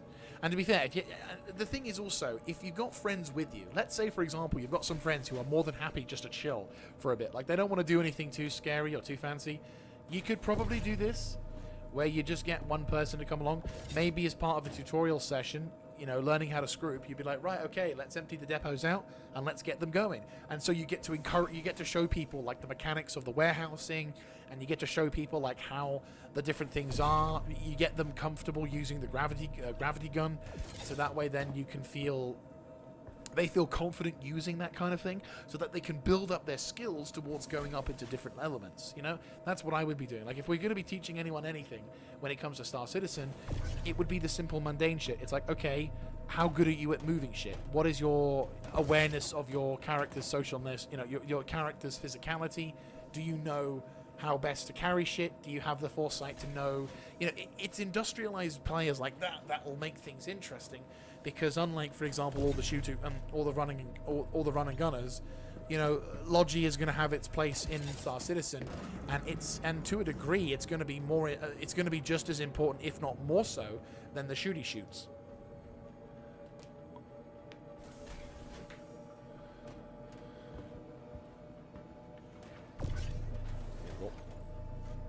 I'm just going to plop all these on the outside here. And the fact that we're doing this is freaking cool. Not going to lie. Like, I can just do this. Like, this is what I was dreaming of doing when they were announcing the thing for 3.23. You know? It's the, right, let me just unload this thing. Yes, it's a time taker, but fuck, this is cool. This is how sad I get. When a man reaches a certain age, he kind of forgets, he kind of just gives up attempting to be cool and just embraces his inner sadness.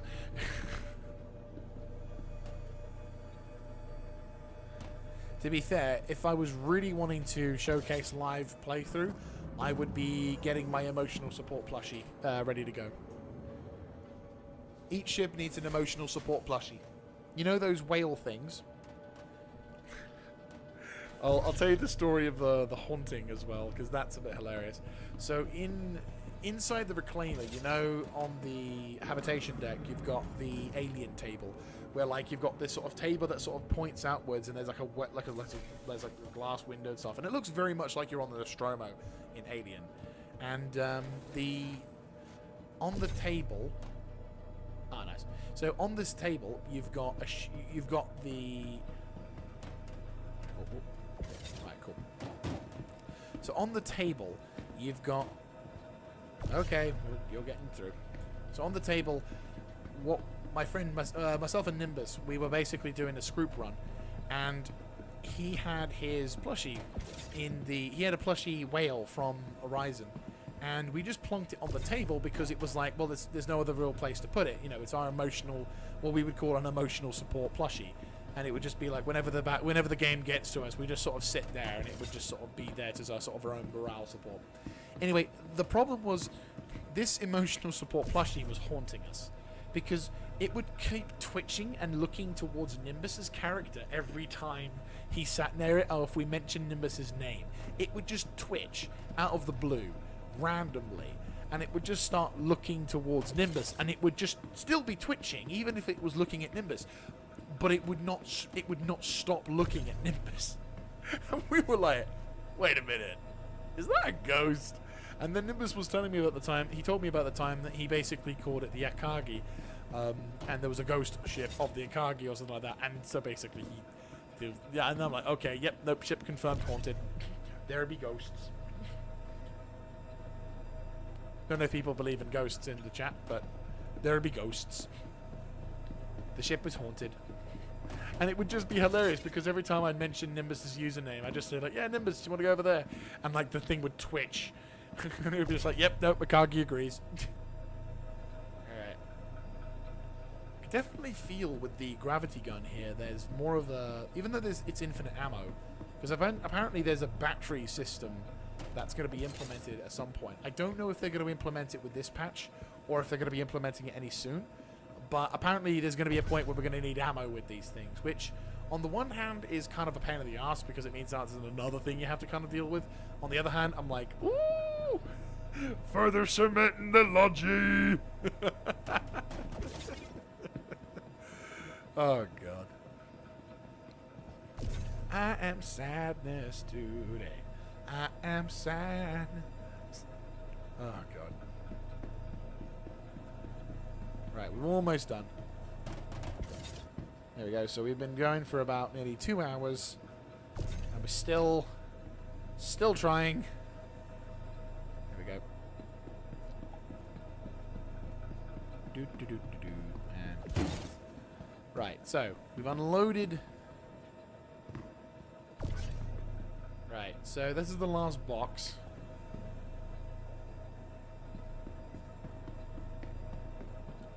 Right, so we've got the last box here. Right, okay. So, press to open. Oh, God. Lower the elevator.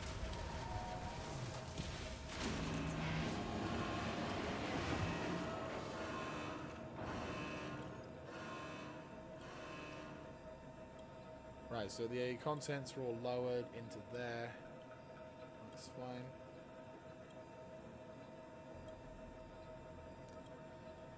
It's a lot of contents.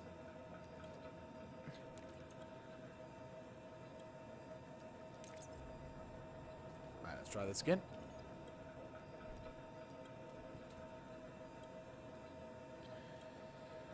Oh, boy.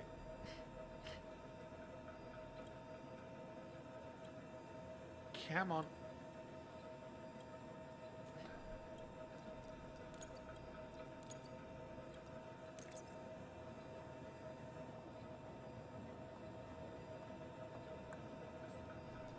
Right, one more time. Come on. I don't quite understand why it's difficult for you to load the contents, but come on. You know you want to, and you want to work, and I am determined.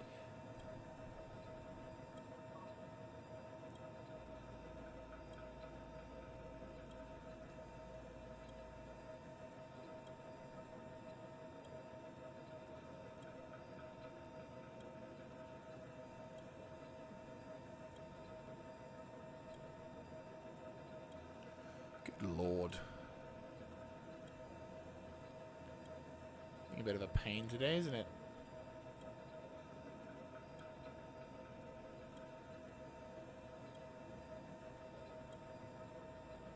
Come on.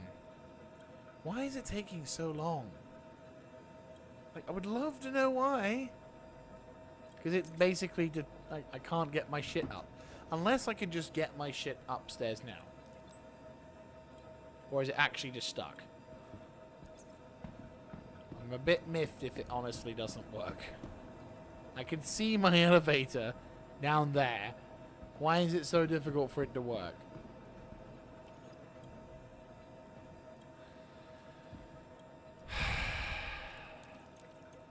Come on. You can do it.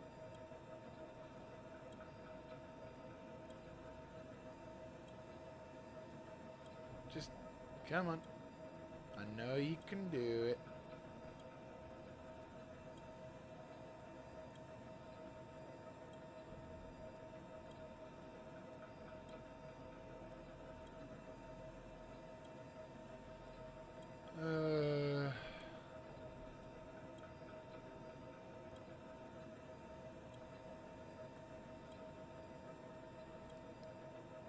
I get the distinct impression you no worky. Which is kind of annoying because I really, really wanted to see what can happen. And he no do it. And I want to know why he no do it. Why you do this? You know? Why you do this? Oh my god in heaven, it actually did it. It just took a fucking age. Okay, so we got 33 SCU's worth of cargo inside the warehouse. Harley fucking Luya. About bloody time. Right, anyway, I'm gonna quickly... Right, I'm gonna close this. Just so we can chill for a bit in here. What I'm gonna do is I am going to... I'm not actually sure. No, I do need to go for a quick bathroom break. And I'll also grab myself a drink. So what I will do is I will store the ship. And we can kind of have a moment where we can just stare into the wilderness whilst I get my shit sorted. So, ship should be safe to store down into it. Yep. There we go. So we're going to store the ship. I'm going to quickly take a few minutes just to nip to the loo. I'll be right back. I'll get myself a drink as well so I don't, like, choke to death on the dryness of my throat. And, there we go. And then what we'll do is we will... Hello. And what we will do then is we will then go on another run, whereupon then I'll be able to do that. So we're looking at probably about a 3 and a bit stream. And basically what I'm going to do is I'm going to fill up probably... Yeah, we're probably going to fill up a... Try and fill up the same with the panels that we've got. I think we'll be able to do it a little bit faster in that regard. And then we should, in theory, be able to... Yeah, and then in theory, we should be able to take all of that over to a landing zone and sell that. It's going to take some time, but I think we should be good to go for that one. So, there we go. And then that'll probably be it. So something tells me we're going to be actually the same amount of time as before. But at least this time it's going to be slightly nicer. So what we'll do is I'll leave the camera up like a nice little thing there. Hello. And I'm going to go and hit the thing. Doink. My character is... Okay, I'm going to move that slightly. And make it slightly smaller. Pop that like there-ish. There we go. So you can see the wonders of space whilst also grabbing coffee. So BRB for like a few minutes whilst I go get myself a drink and also nip to the loo. And I will see you guys in a few seconds. So enjoy the view of space.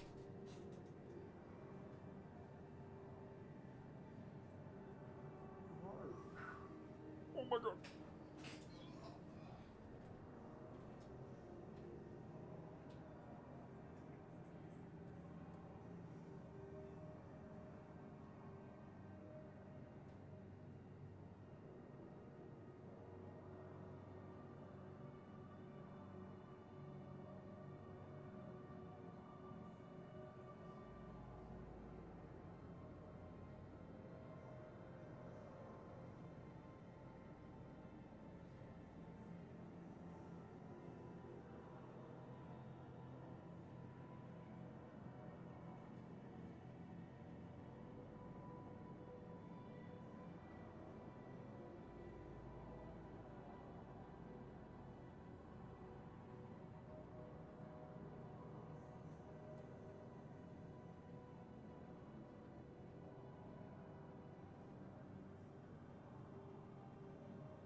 I have returned.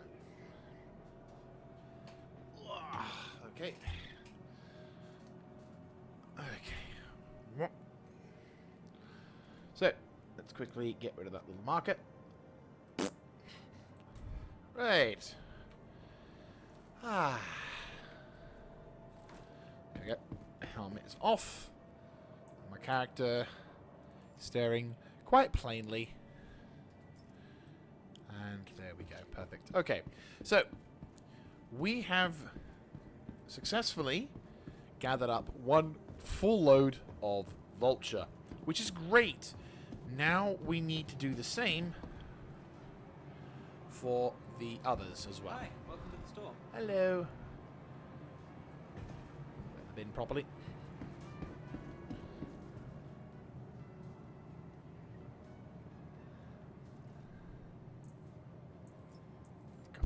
God, it hasn't. I will say this: eating these nutrition packs and going for it, I'm not going through nearly as much of the water and the food packs as much as I would have done if I was having the Cruise Lux. So I am seeing a benefit.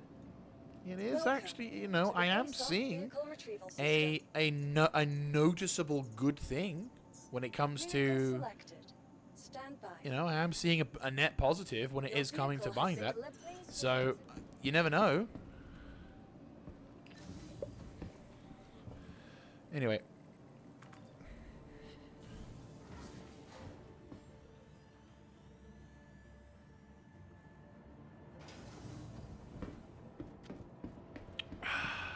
Right.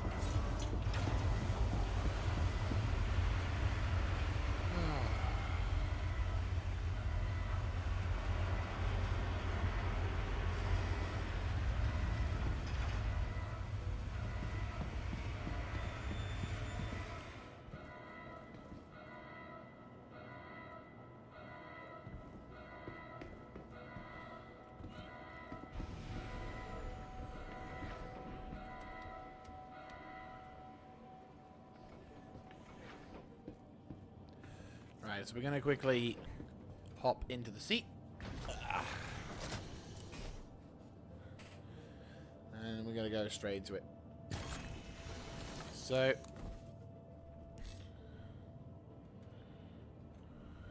You are clear to launch.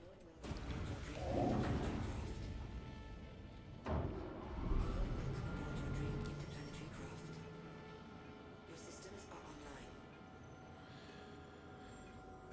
landing services. Let's refuel our hydrogen because it's a bit empty.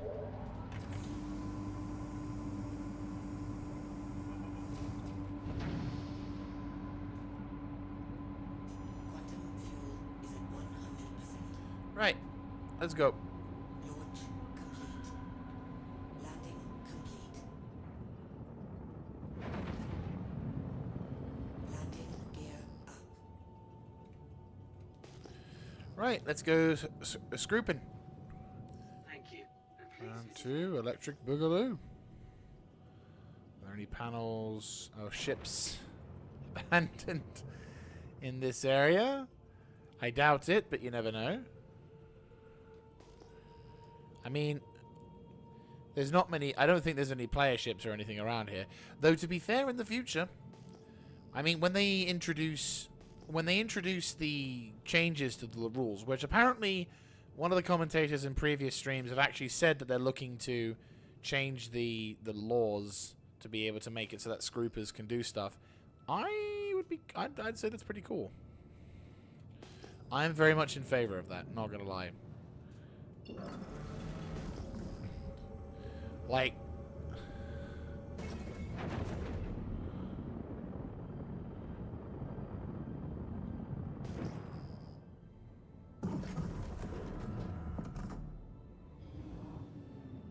oh, is that? No. No. No. No. Holy mother of God.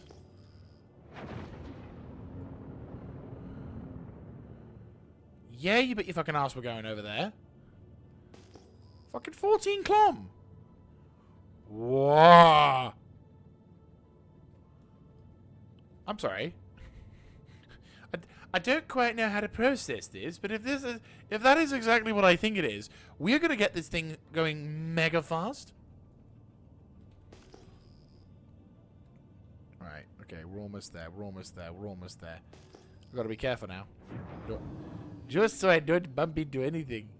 Oh my god, am I reducing the amount of stuff? Yeah, it's going from like multiple to like 2. And I'm like, no, don't go away! I'm sorry I didn't scan you before. Okay, up we go, maybe. Yeah, 56, 57.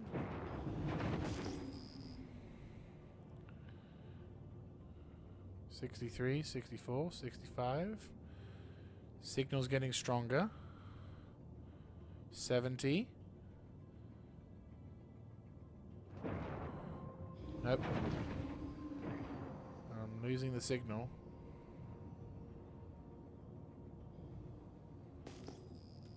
Oh, god damn it, we were so close.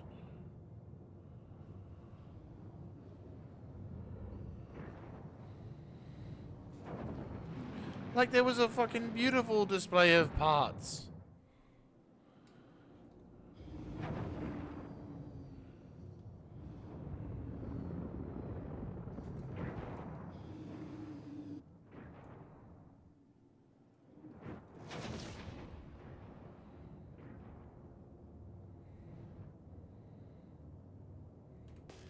God damn it.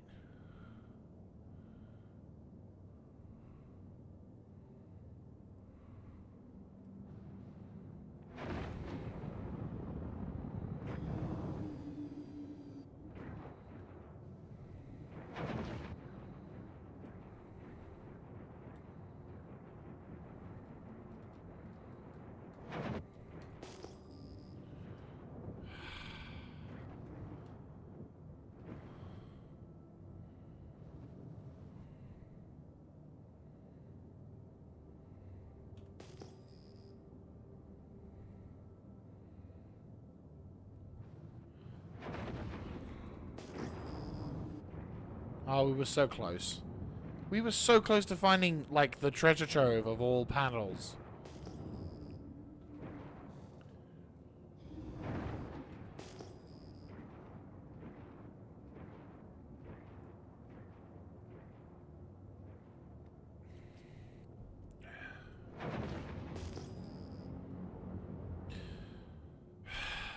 Now I've got to try and find a way of finding more panels.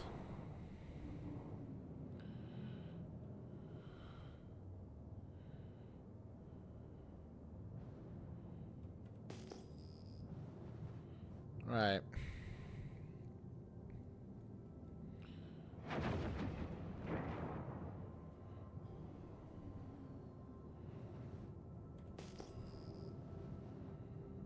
What was that?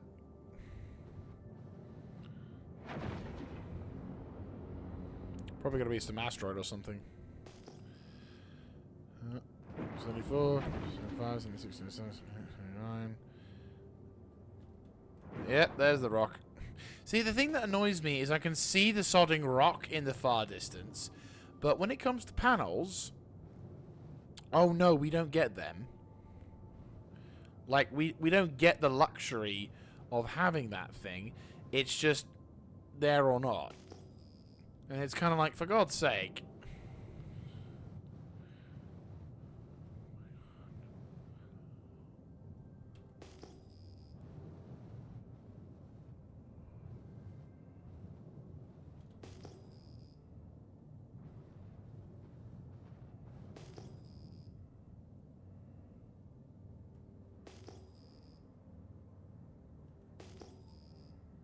Right.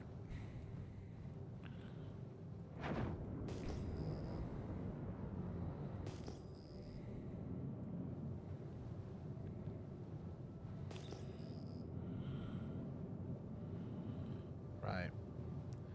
7,400. That's probably a big rock. There's a big rock over there.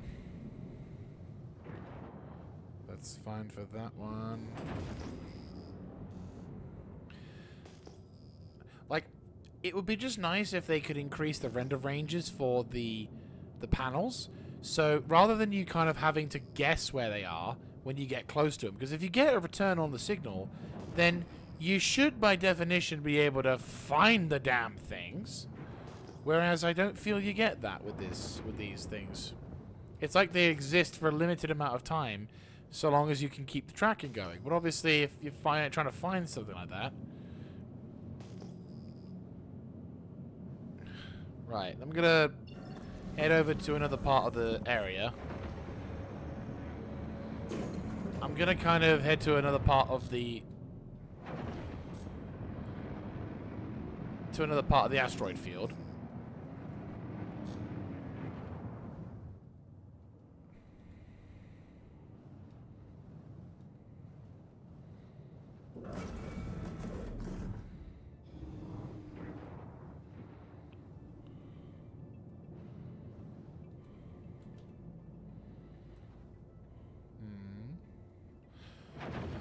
Well, it's close. It's relatively close.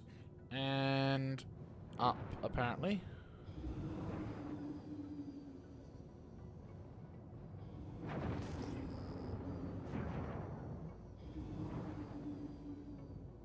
Like here. I should be able to see that. I should be able to see the panels. I shouldn't have to be flying, like, extremely carefully.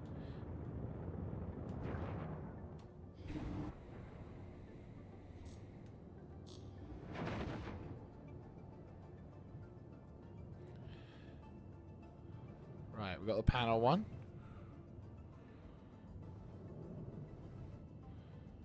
Okay.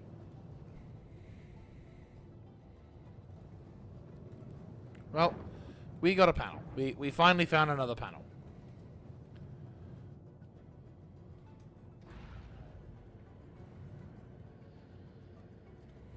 Landing gear down.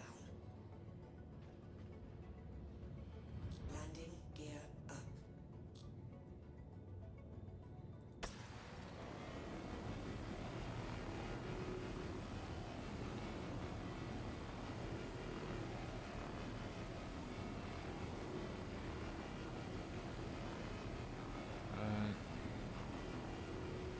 Anyway, so let's fill up the station again. Try and see if we can get the same kind of results where we can get like 2 full loads, unload them into the hangar bay, into the stuff. Then what we're going to do is we're going to summon a ship. So I'll go back out of the hangar, summon a C1 Spirit to transport the cargo, depending on how much is in there, and then we can take the C1, because that has like 64 SCUs worth of cargo that we can transport. So I'm fairly confident we can take that with us inside that ship, and then we can sell the Scroop at a decent location. I'm going to go with like Area 18, just because obviously easier to get to. And it's like the easiest like TD station. But obviously, depending on how things go, can be a little different. And that's basically, this is kind of like a test run of what it is like to do this kind of work. Now, again, I can appreciate that for some people out there, this could be considered very boring. It could be very dull, nothing too special, but this is the kind of stuff I would do. Like, this is definitely the kind of thing you will find players doing a lot of. Maybe if they're low-level players, or, well, I say low-level, but, you know, newer to the game players, or maybe even people who are more pacifistic in nature. Because the thing is, when it comes to stuff like this kind of element in Star Citizen, I feel like this will be the groundwork and foundations for a lot of what's going to be for a lot of what the players are going to be fighting in terms of like resources and whatnot. Because like a lot of people inside for like the Citizen, a lot of players inside the game are going to want to like have resources to hand, ready to go. So if we can try and like get the kind of like if we can try and get the kind of reception that we can get here, then yeah, no, I'd be But if we yeah, so again, so if we can, for a lot of players when they start this stuff off, they're going to want to try and get as much as they can resource-wise to make sure that they can sort of sustain themselves for the foreseeable future. And I think that's where it's going to be quite important, because we're going to see basically a large portion of newer players getting introduced to this game with all the big mechanics, and the okay, it says yeah, there we go. Perfect. So we're gonna see in so we're gonna see when it comes to Star Citizen, there's gonna be a massive build-up of like loads of players wanting to sort of set themselves up as part of a big economy sort of drive, or a base building drive, or a security drive sort of thing. And I think we're going to see lots of players just farming resources in different locations and whatever, in certain sectors to try and get the most out of the resources, so they can then go back towards the construction elements. Once we have a definite sort of like gameplay playable loop of refining, and a gameplay legible loop of base building and base management, then I think we'll start to see what the real economy of this game is going to look like once production starts taking into effect. Because once you know what resources you need to build stuff with, you then really start to see, okay, so this thing that we need to build 700 weapons worth of whatever is going to be far more important to have in bulk than it would be just farming it when we need it, sort of thing. So you're going to get loads of players going into the beta probably, or perhaps even getting ready for the big 1.0 wipe, if there is a wipe. Getting and farming and gathering and learning all the spots, learning all the different locations. Where's the best place to farm resources? Where's the best place to set up shop? Where's the best place to get the transports going? What is the best practice to get the most out of your resources? Those sort of things. And that way then roughly, players will then get a major advantage knowing where to go for that one. Welcome back to A-Arms. Yes, we've been scrooping. So you've missed a bit of things. But I had a successful unloading of all of the cargo from my Scroop. I basically finished one load. We're now getting the second load. And then once I've basically maxed out the load for this one, we're then going to go back to the station, unload all the stuff at the station. Then I'm going to get a C1 Spirit. And then, because it's got 64 SCUs worth of cargo together, we got like 33 Scroop out of that entirely, which I thought was actually a pretty cool thing.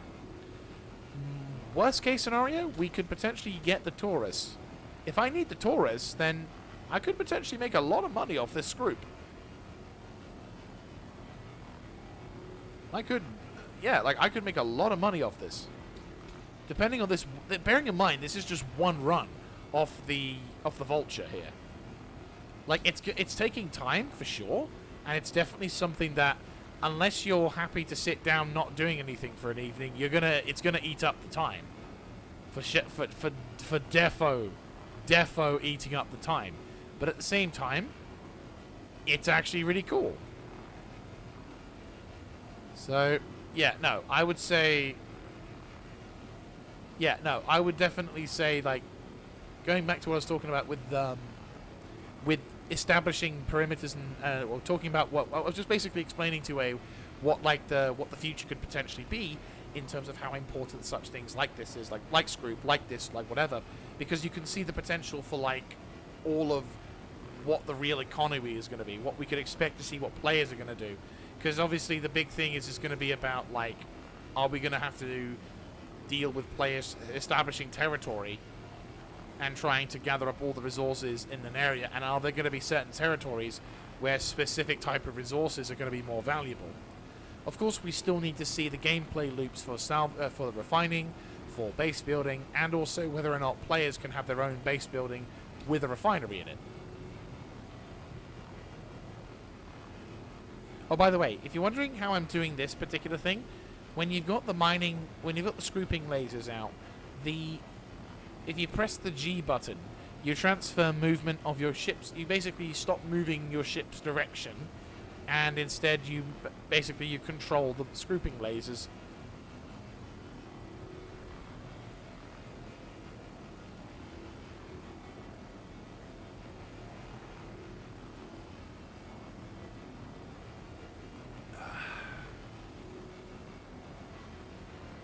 Alright.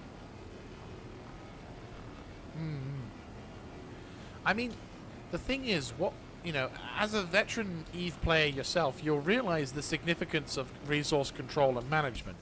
And with Scrooping, you're going to see a lot of different sort of... finally. So with Scrooping, you're going to see a lot of different sort of...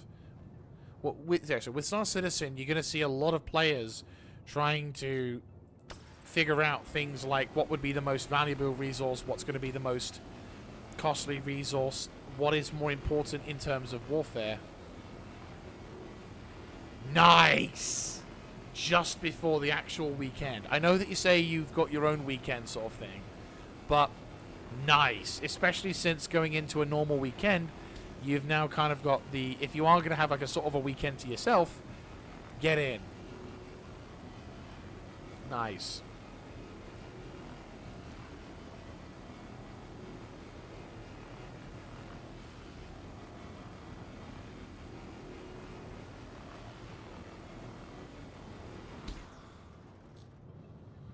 Alright. I just want to make a jumper. I'm an alpaca. That's awesome. Nah, dude, it's awesome to see that. It'd be awesome to... it'll be great to see... be great to have another member of Star Citizens... it'd be great to see another citizen of the stars join us. Alright. I could get probably the same level of fullness. I mean, to be fair, the only thing I'm kind of wondering when it comes to the Star Citizen verse, there's actually a really good... is that... I suppose how much... Ooh, hello. Ooh. First stage just configuring. Nice. Very nice. See, I guess one of the things I like about this game, though, is you can approach it in any way you want when it comes to controls. Like, for example, you can play this game with a controller, you can play this game with a HOTAS, you can play this game with dual sticks, and you can play this game with mouse and keyboard. And all like 4 of them are just, are completely... are doable. I would wager the controller could be slightly difficult because of the functionality side of things. Like, there's a lot to the controller, and there's a lot to play in this thing with whatever, but it's doable. Which is, if you can do it, brilliant. It'd be great to see if that's possible, but, I'm skeptical. But, hey, it's doable. That's the thing. It's doable. But, yeah. I mean, to be fair, like, there are girls that... But the thing is, like, so for example, like, I've known people who would, like, be really good at doing dogfights inside using keyboards and mouse. And in my case, I would say, given my current skill set, I would say I probably am stuck using keyboard and mouse just because I've got so much muscle memory that if I suddenly decided to try and use dual sticks, which is something that I think I'm kind of leaning into as a control form, then I think maybe. But at the same time, I'm also like, I'm in two minds about that for defos. Alright, I'm gonna kind of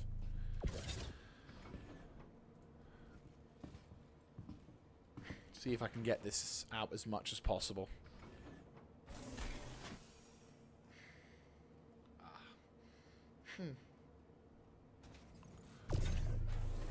Here we go. Up we go. Raise. Oh, fuck. There you go.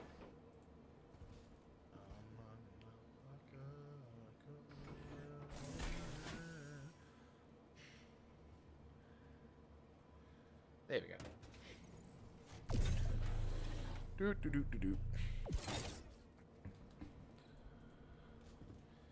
So, I mean, to be fair, with that setup that we had, with all of the boxes and everything, I got about 33 SCUs worth of boxes. Which means, theoretically speaking, I'm looking at 66 SCU for a single run. Just one run, potentially. Which... Okay. Oops. Just whacked the microphone with my microphone. But I'm like, okay, this is intriguing, to say the least, because it's quite a... There we go. It's quite an intriguing possibility, because that means a lot in terms of what monetary value we can get out of this, you know? And again, it's nice, and to be fair, if we had more than one person, we probably could nail this out very quickly. It's just because, obviously, I'm on my own for this one. The run's going to be a little bit more... I'm going to use the word therapeutic, but, you know. Oh, dude. I'll tell you one thing. If you want to get fully immersed in this, I am going to send this to you, because I think I would recommend anyone also listen to this as well. It's called The People's Radio. So it's an actual radio station, digital radio station. I'm going to pop this in the chat now, and you can. It's a legit radio station that you can listen to a variety of different tunes. Like the music is kind of modern-ish with a bit, you know, it depends on like what time of the day it is, you know, like an actual radio station. But here's the cool thing. It's a very immersive radio station. So it will talk about things in the universe, like, for example, it will talk about the events going on in Star Citizen. It'll talk about... There'll be advertisements for different ships. It'll be talking about, for example, there'll be a dedicated radio show that talks about the lore and the history of Star Citizen. My favorite thing, though, out of it is actually the weather report, because it actually talks about solar winds and how, like, rough it is, and travel safety for, like, people flying in certain parts of the galaxy and everything. And I think that's really, really, really, really cool. And I'm like, I really want to see more of that in Star Citizen. Right, okay, so that's done, that's done. Is there any more that needs to be done? Are there any more parts or anything? Oh, I think there are. I think I just biffed it. No? No. Okay.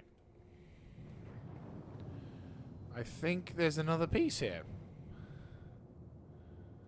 Yes, there is. Fantastic. Okay. There we go. Another bit all ready to go.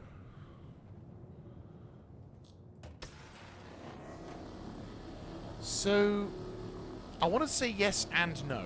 So I've done runs where I've been with one person, and I've done runs in the Reclaimer, and in terms of productiveness, like as a flat answer, yes, but not in a way like in terms of, okay, so like productive in a Reclaimer, yes, you will earn more or have the potential to earn more, because unlike the Vulture, for example, the Reclaimer can get up to 16 SCUs worth of cargo inside its depot station, like when it wants to eject stuff. The thing that makes the Reclaimer a bit of a pain in the arse is when you've got all of the cargo areas inside the Reclaimer that you can... Let me have a look, see. Is there any more? I feel like there's more. Is there any more? I feel like there's more. No?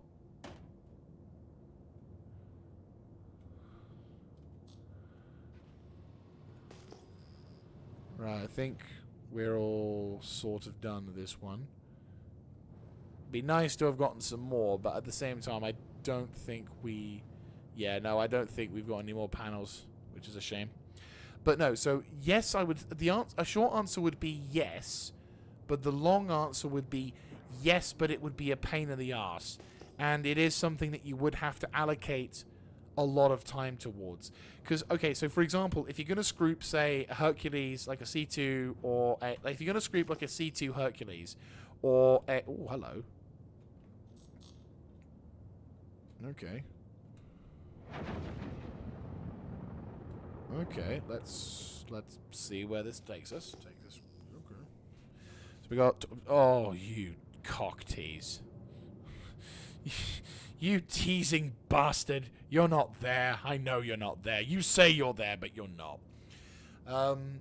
So yeah, like, so if you were going to salvage, for example, a C2 Hercules, you'd need one pilot and optimally about 3 people maximum. Yeah, as if that's fucking there. So in terms of, okay, down, down, down, down, down, and then up, up, up, up, up, down, down, down, down, down, up, up, up, up, up, down, down, down, down, down. Okay, so we've still got signal for about 100%. Scroll down, down, down, down.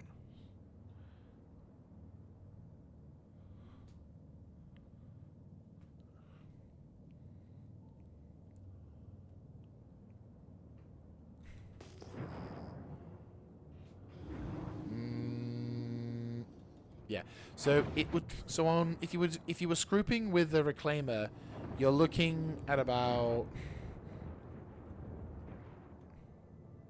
There we go. I think we're about there.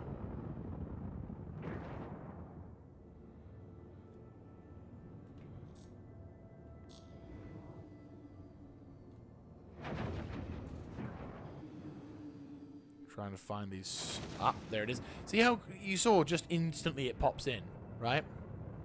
So we finally found some. And look, you can see they're all suddenly starting to plop in. Son of a bitch. But we found it. We found it. We found the parts, and that's great. So anyway, but yes, to answer your question, yeah. So basically, if you were so if you were going to scroop with a reclaimer for thing, you would need something like a C2 Hercules or a something the size of a C2 Hercules, Caterpillar, the larger the ship, you are guaranteed to get you are going to get the Scroop off the top of it. But the problem is then once you've got the problem is that you need about so for 2 people you'll be able to go around and do all that, but you have to really take some time out of the day to add some productivity to it. So like you're gonna have to basically, I'm gonna turn this slightly down because it's being a bit loud, and I'm gonna just yeah.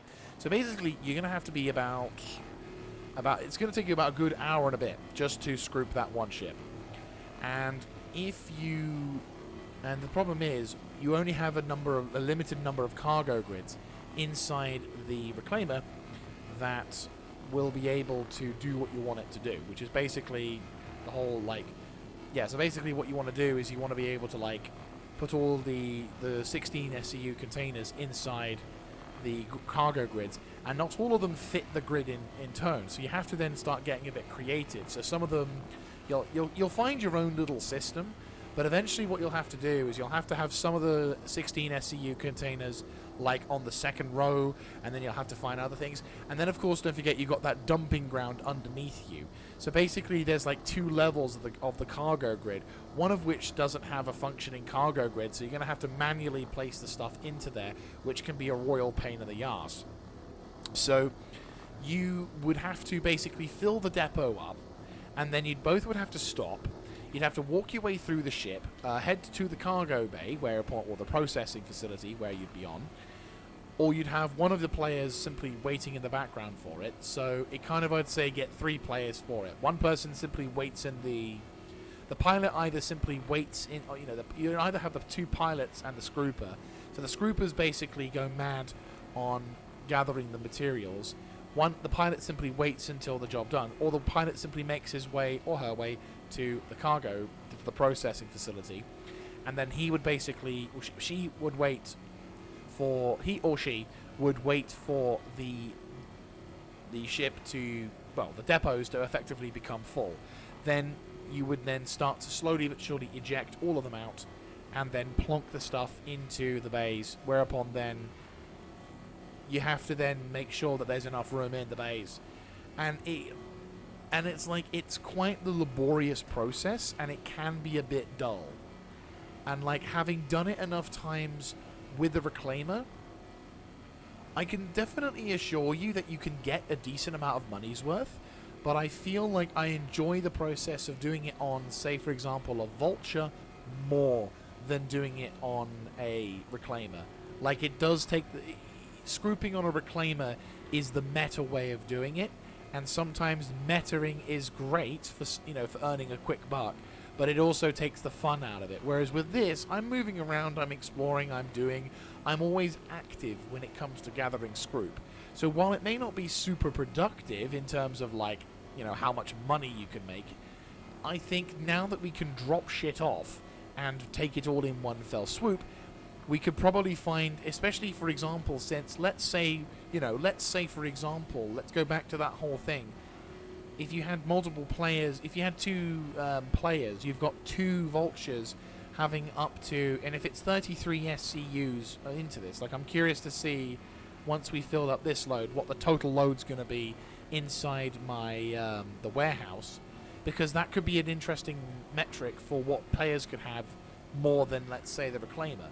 Because if for example, if you had the same number of players for one Reclaimer, but instead had multiple vultures doing their own thing, gathering Scroop, and then you've got the caterpillar in the background just chilling, maybe you might find that it may be more productive and potentially more profitable to have a bunch of Scroopers inside the vultures than it is to have it in the Reclaimers.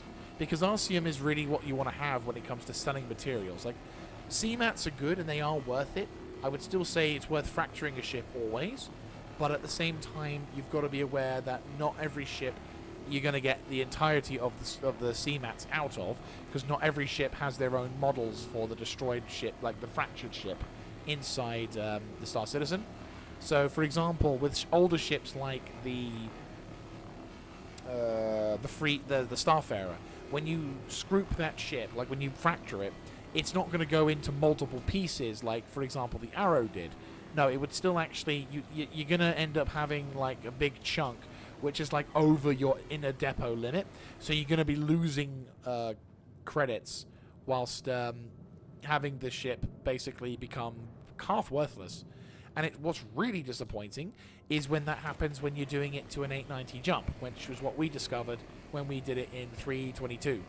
We had an 890 jump that we completed a bounty mission, and it was an ERT bounty mission, which is basically extreme risk target.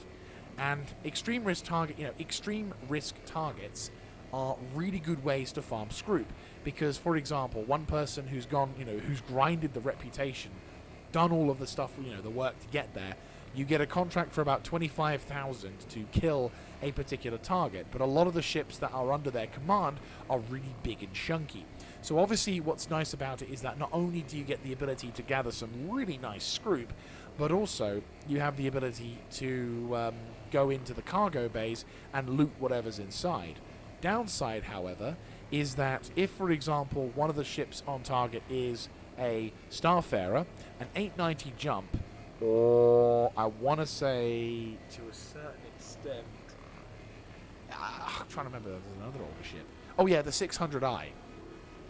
If any of those ships are the ships that are in the combat zone, then good fucking luck trying to Scroop the entire thing when you want to fracture it, because it won't turn into multiple pieces, and you'll end up having something that's above 240 SCU's worth of cargo, which is where that's the maximum that the depot has for the Reclaimer. So there's lots of times where you lose out on Scroop when it comes to CMATs. I'd still say it's worth gathering the CMATs, because again, it's an additional bit of cargo that you can salvage. It's an additional bit of stuff that you can sell, but it comes with its own downsides. So it's very much a case of, what you personally find to be more enjoyable. Which is where I think doing it with vultures is slightly more enjoyable, because there's always a sense of activity and everyone can do something. Whereas with the Reclaimer, you kind of got one person doing one thing and then another person doing one thing. But there's always going to be someone waiting for someone else to do it. Which is the long answer to what I to answer the long answer for that question. I hope my ramblings are of some use to you.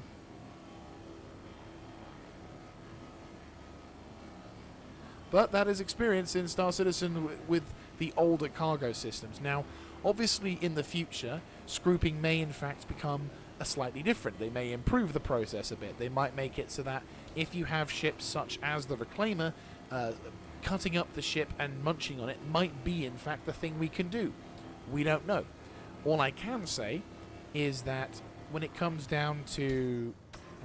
I'm determined. Come on. Come on. There's got to be, like, little tiny bits. Yeah, like, the Reclaimer is a good ship, and I very much recommend you use it if you want to get a good amount of cash, because you're going to make bank when you do it. However, I would also say that if you are going to do it, perfect. I will say, if you are going to do it, well, I want them to improve the Reclaimer in multiple ways. Though, to be honest with you, I would rather take a Mark II Reclaimer over a Mark I. Like, what I would do with the Reclaimer is I would gut it completely from the in terms of interior. I'm assuming you know the interior of a Reclaimer. I'm going to assume you have the know the interior of a Reclaimer. If you don't, that's fine. I can explain it. I will try and provide the best image I can for you.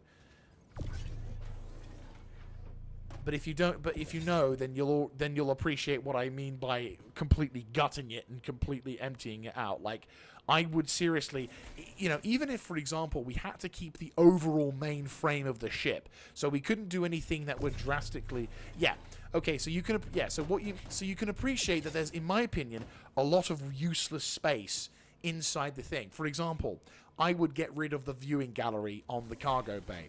It's completely useless. You don't need it. What I would also do, so like, if we're gonna work, I'm gonna go very in depth here. So, yeah, sorry. Oh no, I should. Yeah, fuck it. Well, we'll do the thing. Yeah. So anyway, so what I'm gonna, yeah. So how I would basically rework the Reclaimer is I would go top to bottom, side to side, front to back. I would gut the interior of the thing. I would take out everything that doesn't need to be there. So there we go. Yeah, there's the reason why you want to make sure... Fuck. There's the reason why you want to make sure that all the other stuff is... Ooh, nope, there we go. Behave. Nudge. There we go. And eject. Perfect. So yeah, we get those two filled up, and then we're going to get this one sorted, and that should be good, and then that'll let us get a little bit more out. Fantastic.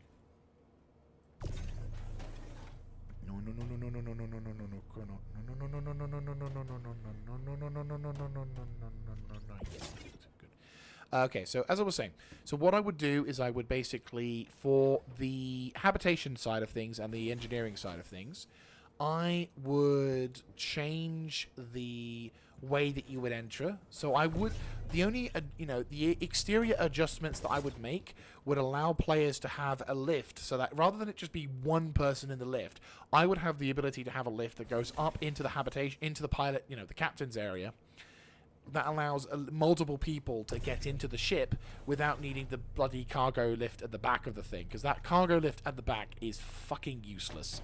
It is one of the most useless cargo lifts you can get. Well, not the most useless cargo lift, but it is a very useless cargo lift. It doesn't really add anything to it, and is simply a pain in the ass to manage. And the fact that that's the main way that you can get into the ship, if you don't know the front way, is kind of bad.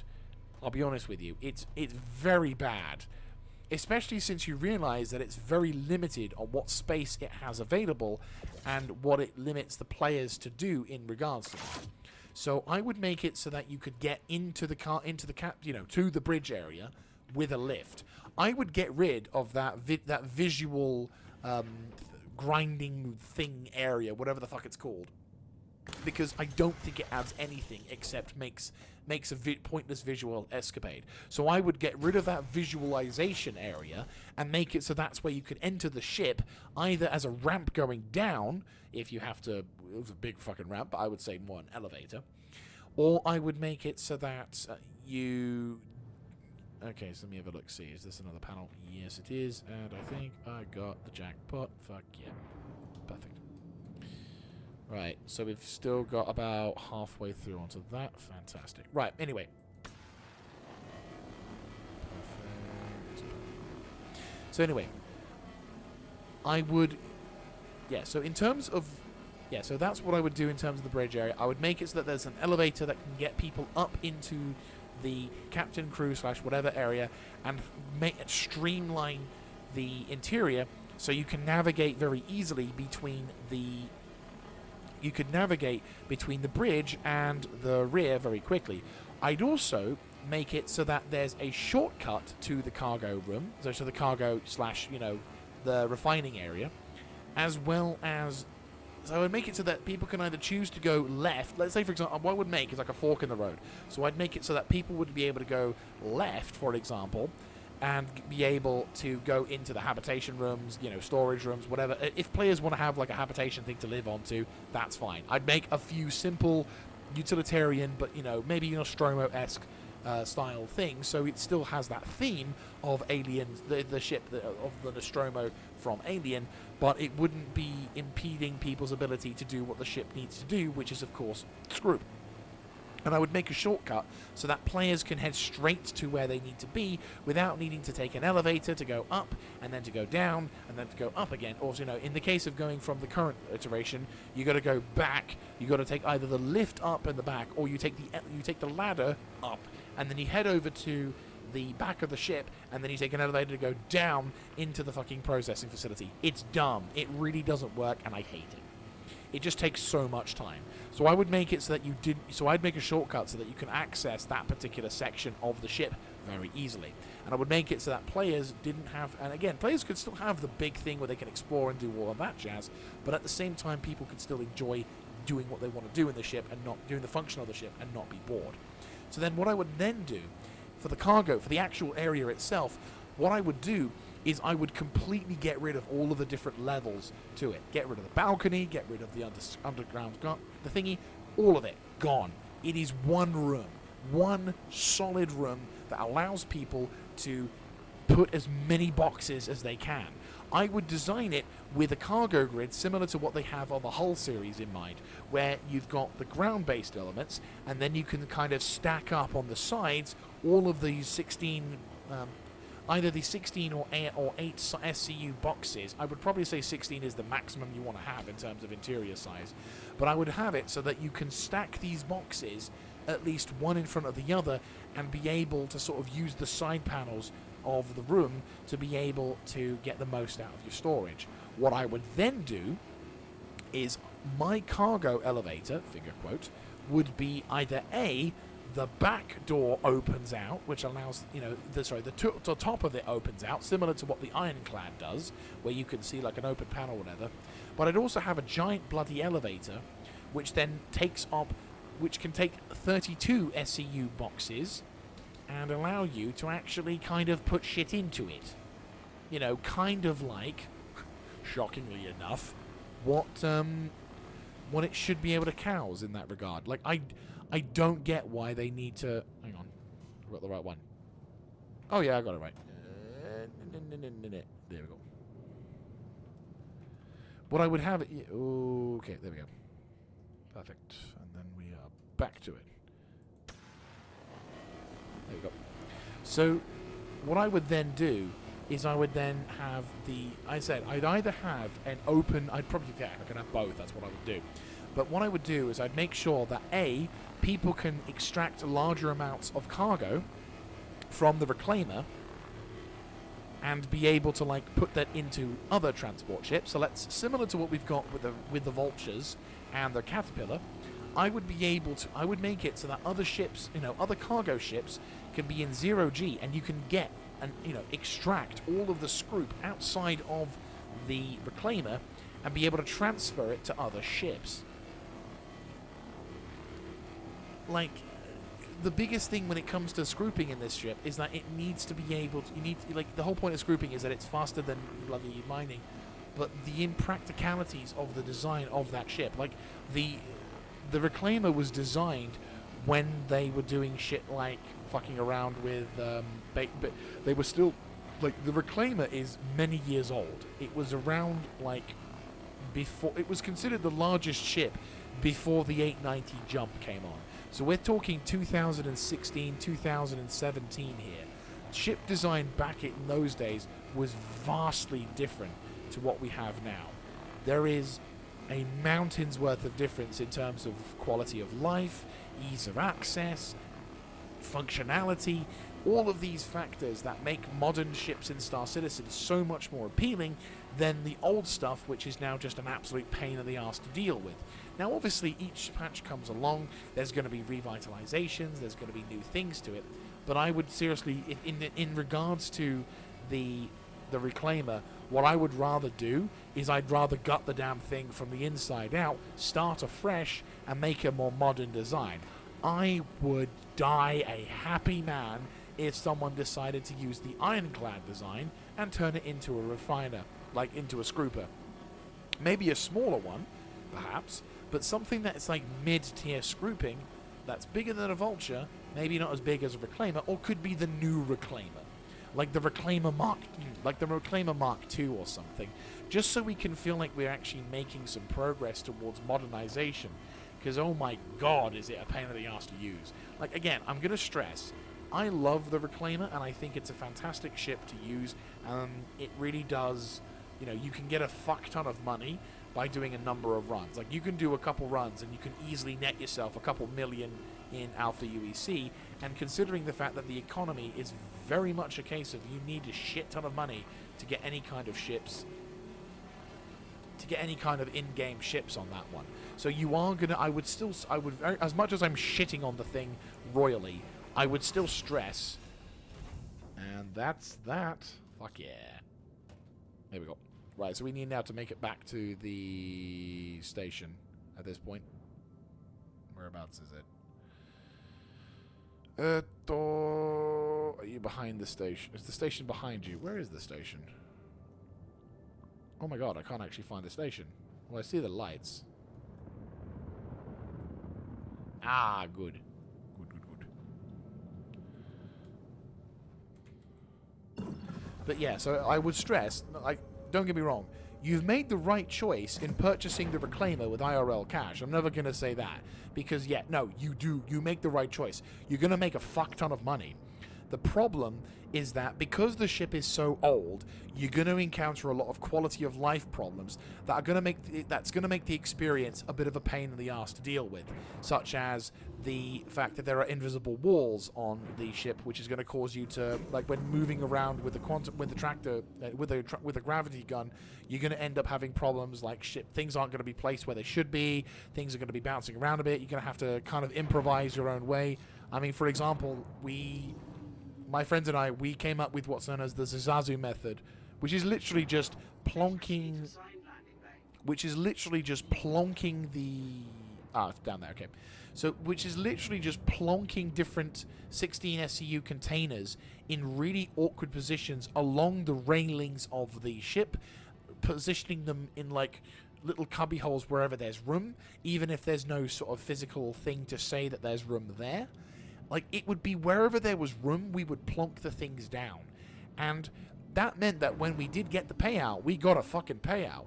But it meant that you had to be way more in depth. And again, this is Star Citizen here. Star Citizen giveth, Star Citizen taketh. So if you ever have a day where you're on a server and it's a bit jippy, there's a chance that there's a box that'll glitch through the ship and end up, like, causing all sorts of merry hell with you. So you end up then having to sort of spend time re-picking up the box, redoing all this other jazz, making the whole experience just tedious and annoying to deal with, which is where I feel the Vulture, with its more modern design, kind of starts to come in on a bit more of an attractive mindset. I'm going to do something slightly killer. I'm going to play slightly lazy man here.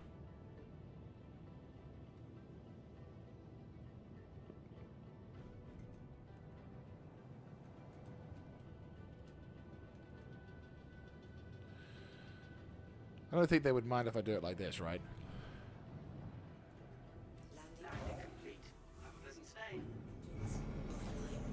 So, in my opinion, I would say, when it comes to doing your scrooping, I'd say get used to doing scrooping with the Vulture first. Then when you want to take a bit more time to get more experience, when you've got a bit of experience behind you, then I would be more along the lines of, okay, now you know what you're doing, get scrooping. Good. Hello, Blamsmith. Welcome back to the stream. Hope you're having a good day. Hoping everything's all right. I am just finishing the second run, and I'm now about to put all of the stuff into the elevator. I've positioned my vulture in a slightly better position. Yeah, we're scrooping at the moment, but I'm going to be... This is the last run I'm doing before moving all the stuff into the warehouse and then moving said stuff out of the warehouse into a transport ship to then sell. This is all part of an experiment to see what it would look like. Like, this is basically a what-if scenario. Because obviously when 3.24 drops, the main way we're going to be earning money in the game is, well, I'm going to be wanting to earn a decent amount of money because I don't think I actually have a huge amount of money in game. So like if I can get a decent amount of money, then I can potentially go towards a particular project, which I think is going to be cool. Which is going to basically be a fuck ton of words in terms of like if I'm going to want to go for a particular ship or not. Yeah, like this is going to be the kind of game look that I'll have. So it'll be one of those things to see like if it's stable and if we're lucky, then we should be able to get some decent amount of money into this. But I'm also kind of doing this to see whether or not, for example, now that we've got the ability to have a warehouse, if it's considered to potentially more profitable. Because if, for example, I can on my own earn a pretty decent amount of money, then one could argue that you could get perhaps more value in terms of Scroop by doing this with players of like 3 or 4 or 5 where they all have vultures. Everyone has fun, everyone gets to play, everyone gets to do their own thing, but at the end of the day we all go for a particular objective. And I'm also very curious to see what kind of amounts that we can get involved with. Because the first run netted me 33 SCUs worth of cargo. That's a lot of cargo for a vulture. The vulture only is really listed as about 26 SCUs worth of cargo. That's basically factoring in the 2 cargo runs here. But I've got a completely full vulture with a depot as well to unload. So I'm like, this is a test. This is an interesting test to see if we can exploit the system to really milk it out. And bearing in mind, actually, here's another thing which I forgot to mention. I forgot to mention to A-Arms. You can't dock a. You can't fly a reclaimer into a landing bay. It's too big. Into an R&R station. When you go to an R&R station, you can only dock at it, and the docking thing doesn't work. So you are having to go from planet to planet when it comes to landing, which sucks. So again, this is nothing. Again, this is just because the design is old. It doesn't quite work as the intended design is with other more modern ships come through. So that's where I would say this is where I would say the disadvantage of the reclaimer really starts to eat into its popularity. I still think it's worth keeping and getting because it means you get a fuck ton of money for selling stuff. But I'm not gonna lie, if there was a ship that was more modern that netted you, like if there was a mid-tier reclaimer style ship where like you can get a shit ton of money for going on Scroop runs, I would say get that over the reclaimer in a heartbeat. But because we don't have a choice, it's either the smallest ship or the biggest ship, then I'm obviously going to go for the biggest ship. But if we can go for a smaller ship that's, well, slightly smaller ship but more value, oh, you bet your fucking ass I would so go for that other smaller ship.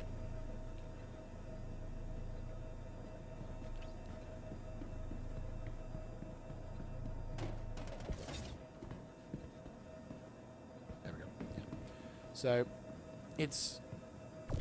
Yeah, so this particular run... I'd say we're looking... Yeah, I'd say we're looking at pretty decent... If, again, depending... It's a bit bad, because I'm going to be...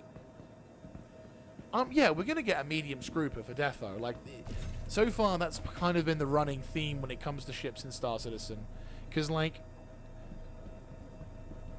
we've got cargo ships that are, like, small, medium, large. We've got combat ships that are small, medium, large. We've got mining ships that are small, medium, large. So it's not. It wouldn't be such a stretch to say that there's going to be a medium-based scrooper. Now the real question is what ship manufacturer is going to take up that struggle. Now I would like to see a Crusader medium scrooper ship, considering the fact that the Crusader industries are normally famous for having civilian-style ships being their sort of primary thing. And considering that only recently, considering the fact that at the moment, all they've really added into the verse is just cargo hauling and combat, I would like to see a thing from Crusader be for scrooping. But then again, I also would like to see Argo also be a scrooper, because as much as I love Crusader, I am a major fanboy of Argo Industries. Or sorry, Argo Astronautics. Oh my god in heaven. I love the Mole. I love the Raft. I love the SRV. Every single ship that they've made, I fucking love. It looks amazing, but it's utilitarian. It has quality and quantity. It has quality of its materials, but it works so well. It's a good ship. It's a damn good ship. God, I'm burning through bloody drinks here. I may need to get another drink, just because my voice is getting all croaky. I've talked a lot through this stream. I'm glad I've done that, because that's obviously part of the whole thing, but Jesus Christ, it's surprising how much you go through. Yeah, Argo, I love them. I would if I'm actually, when I go to CitizenCon, I'm actually going to try and see if I can find an Argo t-shirt with an Argo hat, and I'm so fucking buying that. Like, I will have my IRL Argo hat. I mean, I've got it in game. I always make sure to buy it. If there's ever a wipe, I'm going to buy it and simply make sure that I've got it in my inventory. Right, okay.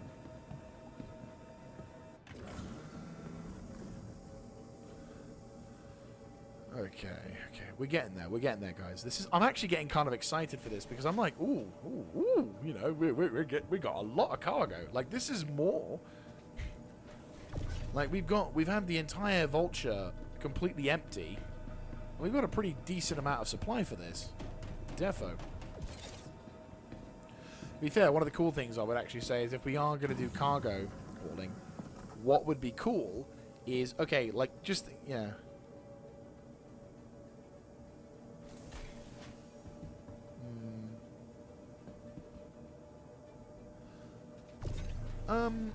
Auto-eject does work. And I probably could do it for that one, but it's kind of like, so the thing with auto eject is, and you've got to be careful with a reclaimer as well. So the auto eject literally just means it shits it out whenever it's not there, like whenever there's room or anything.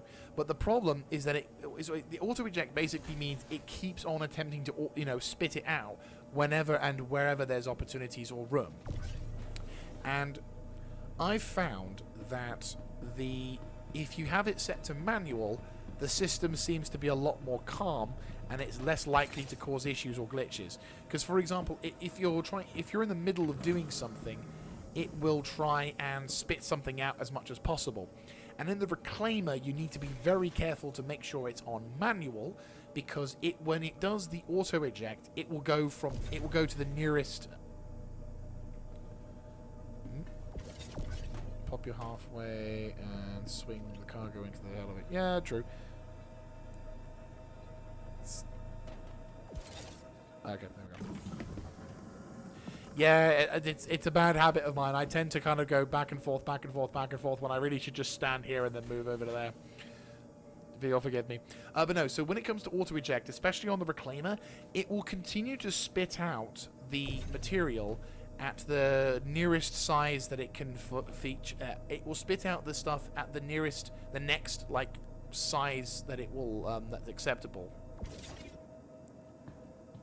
Oh shit! I think I put it a bit too, too close, too far. It's fine. It's not the end of the world. This is more OCD than anything else, but yeah, sure. So the downside of having the auto eject is that if you have it on auto eject, you won't really get to control what size of SCU you want. The Vulture only has one SCU boxes, so it doesn't really matter. But the Reclaimer can have up to has it in 1, 2, 4, 8, and 16.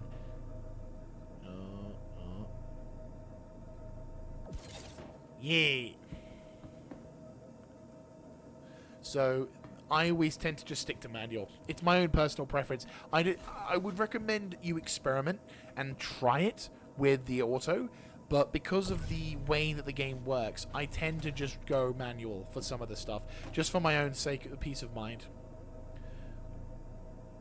There'll come a point where you'll have your own little workaround systems for things, and some of it will be different to others. You'll own, like, the one thing I'm going to say is that, and actually this is a word of warning as well to any new Star Citizen players, and this isn't something that's bad about the game, but it is something that you will be needing to keep in mind whenever playing this game, is that you're gonna have the honeymoon phase. There's gonna be a day that I call it the Goldilocks phase, if you will, where the game is just right. You know, the graphics are beautiful, the frames are smooth, the gameplay is fun, the combat is incredible, all of that jazz, and everything works. There's no bugs, big issues, nothing. You're fully immersed into the experience, and it feels great. And then there's going to be days where you cannot do shit. Like, oh my god, like kind of like one of the streams I had recently, where literally the game will fight you doing anything, and you will hate the game, and it will be so horrible, and you will think, what the fuck did I back this piece of crap for? It's never going to work. I can't have any fun. The stupid game is not going to let me do anything. I'm not going to be able to have any fun. I'm going to quit the game. You know, it's going to feel like an absolute shitstorm, but then you will feel great. Okay, so I've got, it doesn't tell me anything. Okay, so we've got 33 SCU. So it's 1, 2, 3, 4, 1, 2, 3, 4, 5. So 5, 10, 15, 20, 25, 30, 32. So 33. 65 SCU's worth of cargo. I got 65 SCU's worth of cargo. I was about 1 SCU off, though I think if I hadn't have used the CMATs on the... Yep. Yeah, 65.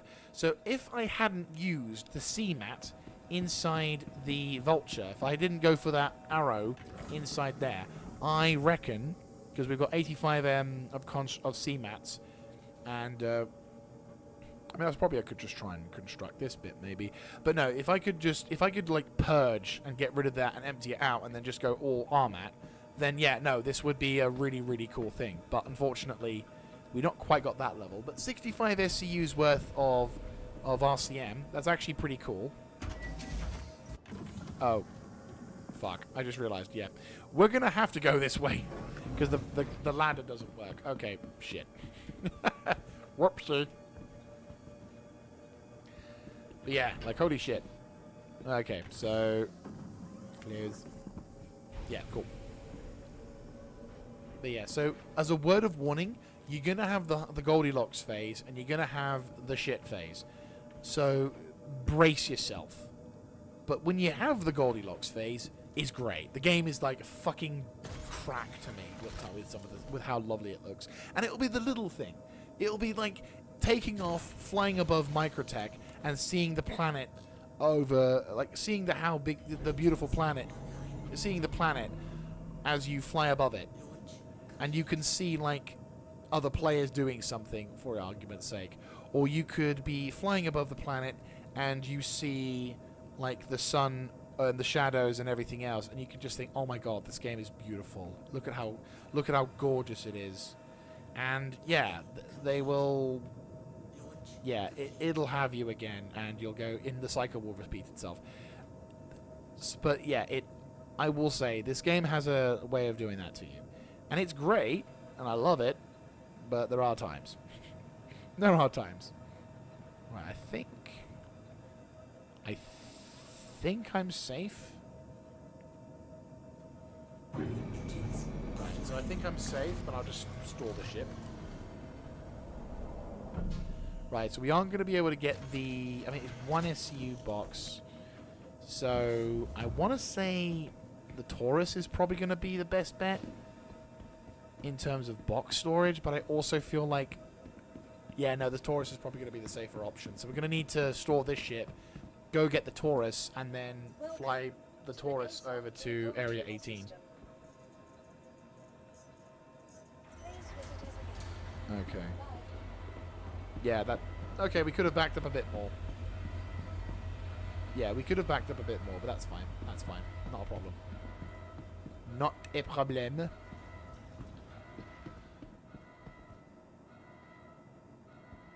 Right. Let's do this. But yeah, no, like real, like real. Like I'm not gonna lie, the click. There we go, perfect.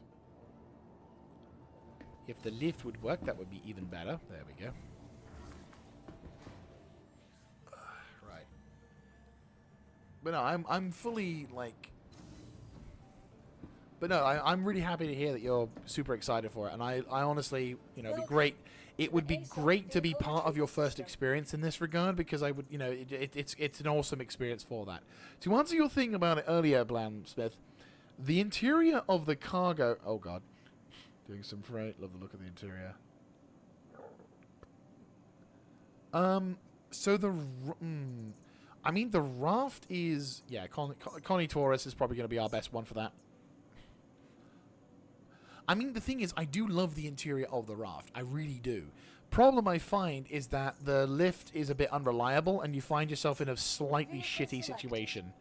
In terms of, like, you can't get out using the elevator, so instead you have to use the airlock. Which is not optimal. Like, not that optimal, I'll be honest with you.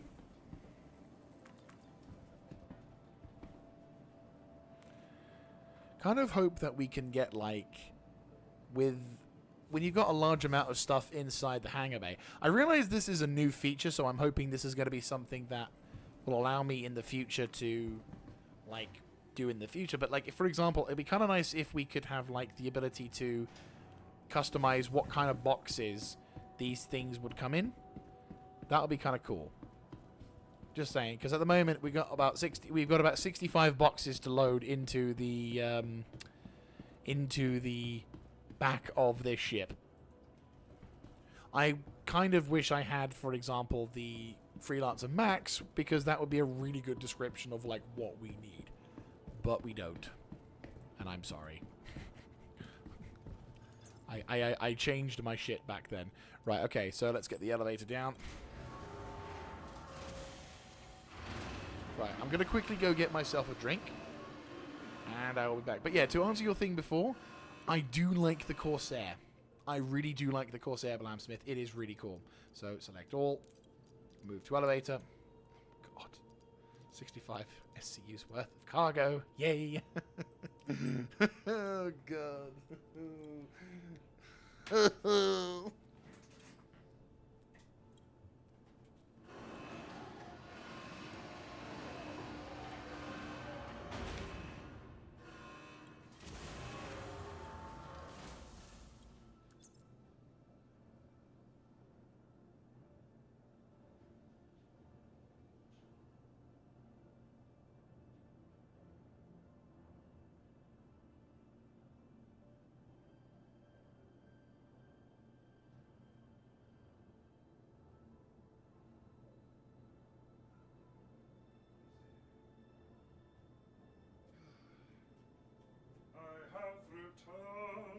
Right, so let us commence with the work. Nope. To my knowledge, I don't know if you can. I know you can put boxes inside of boxes, but you can't... No, I don't believe... At this moment, I don't believe we can resize them. So what we see is what we get. Oh, God. 65 boxes to put in my ship. 65 boxes to go. If sanity was my luxury, then I guess we're never gonna get it no more. To be fair, I think that would be something that will probably be a thing in the future. Like, I reckon that'll be a quality of life thing that I think will definitely be questioned upon. And I'm very certain that certain groups of individuals will be like, yeah, can we please, please, please, please, please... Oh, God, I just realized something. I'm gonna have to unload it when we get there. Oh! This is what people... this is worth paying services for. Like, this is where I will say, like, I will happily fucking spend money at the moment oh.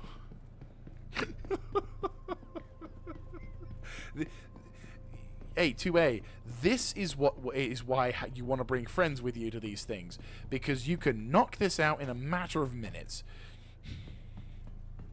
Whereas, otherwise, I'm going to cry. Oh, God. I mean, I reckon this is where you're probably going to see players doing this ship. You see, I'm tempted to move it, but I also am worried that by doing it, I'll fuck the ship.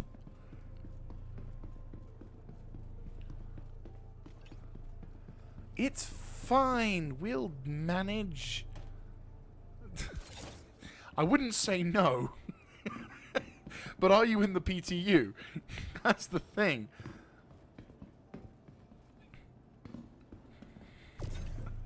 I'm not gonna lie.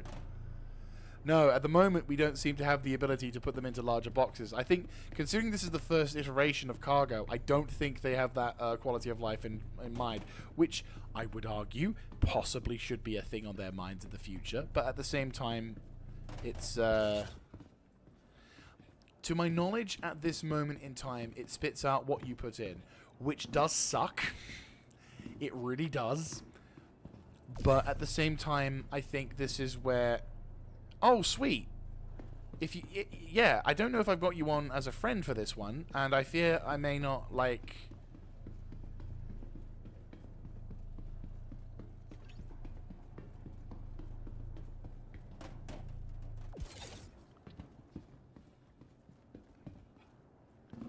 Well, yeah, dude, if you can save me some time, because I do have to go to work tomorrow, so if you can help me in support. My name in game is... Hang on. It's just, if I could fucking find myself, that would be even better, wouldn't it? Yeah, Mr. Jaeger. So Mr_Jaeger. There you go.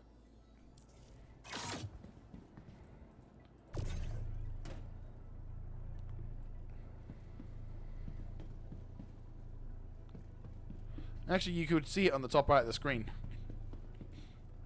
It's not all in capitals, mind you.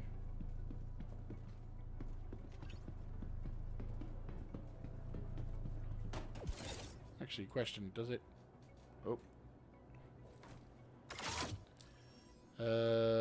Yeah, that's my name there. Mr. Jaeger there. So... Oh, no. Oh, I'll just remember. Oh, yeah, one word of warning. If you've got one thing I would say... Yep. Sweet. Right, let me add you to the party. I will gladly, right, invite to the party. Hopefully, I'm in crew L1. I don't know, to be fair, depending on where you are, you might find that you might be close. You may be closer hand than you may realize. Sweet.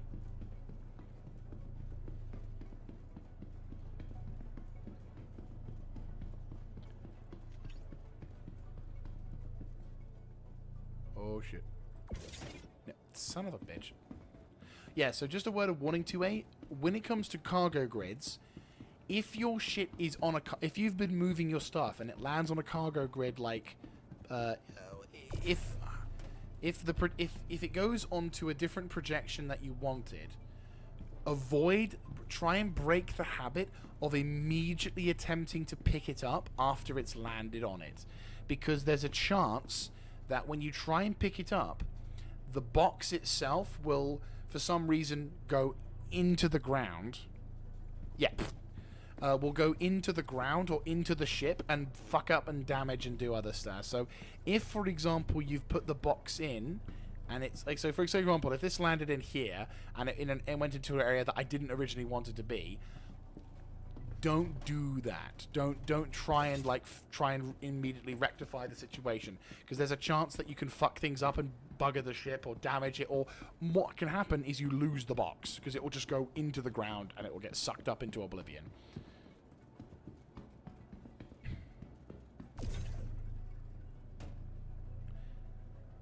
You know, it's little things like that that makes that tells the different that helps sort of provides that little exactly. So you can see what I mean. Like a lot of the Star Citizen players, what makes us unique is the fact that we can withstand quite a lot of bullshit, because we have counters to the bullshit. We know where to stand. We know what to do. We have counters for things. We have like an understanding of what is more likely to trigger a glitch, so we can kind of circumnavigate that particular thing.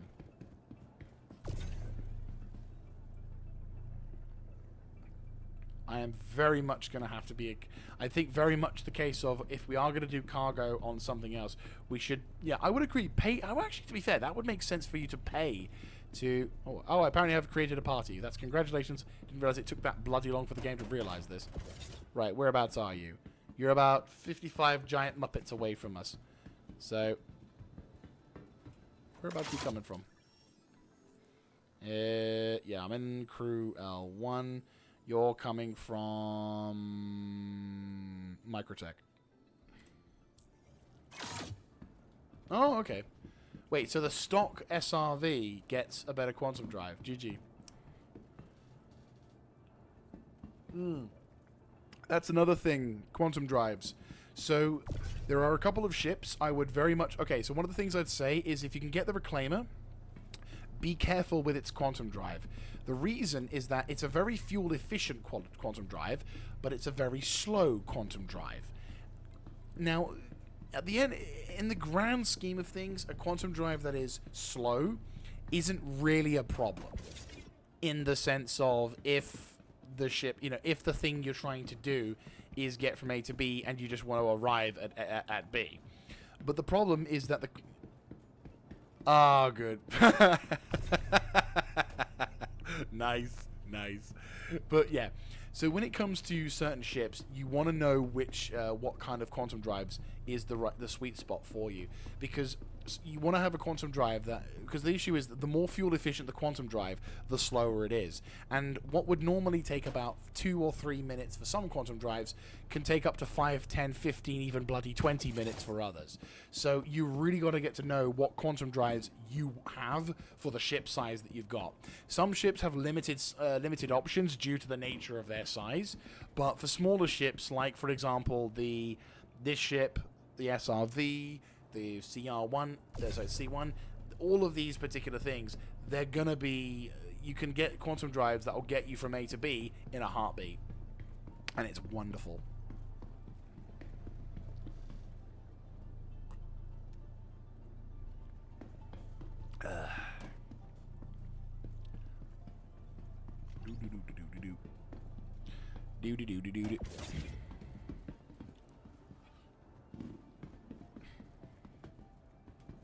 So yeah, it's always a good idea to know where you can buy certain components for certain ships, because it makes your life easier.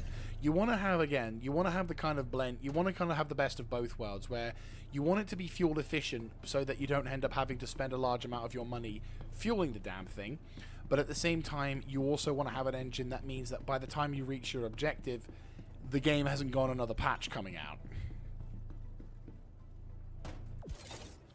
So it's one of those things where you need to take sort of care and attention into that. But at the same time, yeah, no, I'd say it's probably worth... Here you go. Yeah, but I'd say it's probably... It's one of those things to keep in mind when it comes to it. I'm trying to think if there's anything else that's useful info. I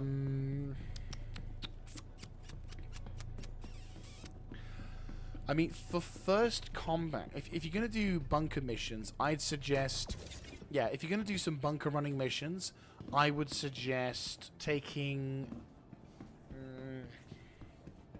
I wouldn't take the Avenger Titan as much as it's a very small practical ship, because it doesn't have any means to store cargo inside it at this moment. Or at least, I don't think it does. I don't know if the physicalized cargo thing is now going to work with with ships like the Avenger Titan. You're probably going to need some kind of...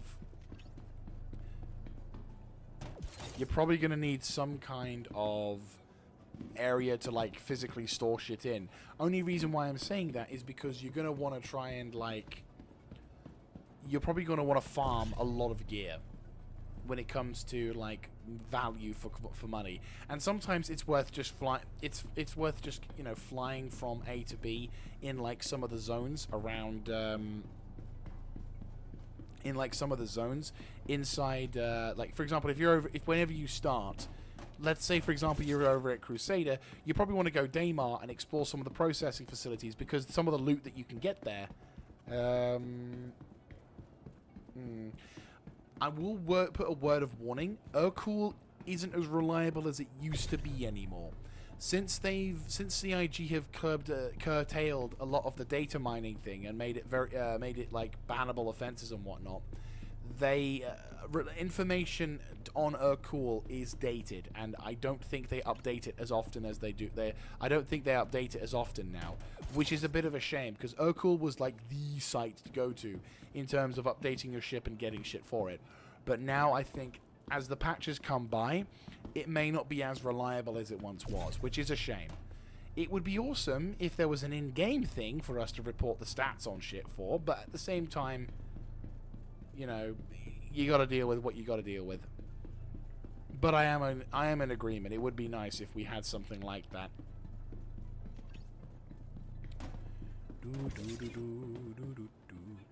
I just want to make a jumper. I'm an alpaca. Come on and feel me. You want to rub your hands on my body. 'Cause I'm sexy, sexy alpaca. Yeah, it is. It's a real shame, actually, because there's not a lot of information to hand when it comes down to like what the stats of a ship will be when you have certain components in, because it does radically alter the element of a ship. It really, you know, some ships become extremely versatile and useful, whereas other ships may become a bit more of a slogfest if you upgrade them incorrectly. Now, luckily, there's enough players out there who know what they're talking about when it comes to what you want in certain things. So, for example, components right now, you kind of want to get military spec grade A for a lot of the things, because at the moment, that's the biggest sort of appeal, if you will, that you want to have. But eventually, it will become a factor that you'll want to do something like industrial or stealth or racing or anything else. I mean, to roughly explain what I mean, each component is graded by like A, B, C, or D. And obviously grade A is the best in the field, grade B, C, and other jazz is varying degrees of quality. But then you've got the type of component. So for example, if you've got like a power generator... Oh no. Oh no, no, no. Oh no. Oh no, no, no. So I'm guessing someone's going to be taking a few extra minutes to get here via quantum drive. Oops. But yeah, so for example, you've got industrial, which basically means it's very durable, and the reliability and everything else is quite great. And while it doesn't have like the highest of sort of power draws and whatnot, so it doesn't have like the highest of like performance means, it's a long lasting, so you're not likely to need to replace it anytime soon. Yeah, that's fine. Like whatever you need to do, mate. Like you probably will arrive just as I'm finishing off, knowing Sod's Law, but at the same time, I'm more than happy to wait for someone to help me unload at the other end. And this also could possibly show the difference between one person doing this shit on their own versus two. So, you know, this is a good opportunity to see, this is a good example to sort of test things through. But yeah, so basically in those kind of components, industrial is really good for certain types of things like like industrial can be useful for some more civilian line style ships, but if you're doing things like combat, then you want military, because that has the fastest pull rates, that has the fastest, that has the better cooling systems, or that'll have the fastest power draw rates, that sort of thing. So it's quite a complicated series of affairs, but at the moment it's simplified to get military at the moment. But in the future it will mean more.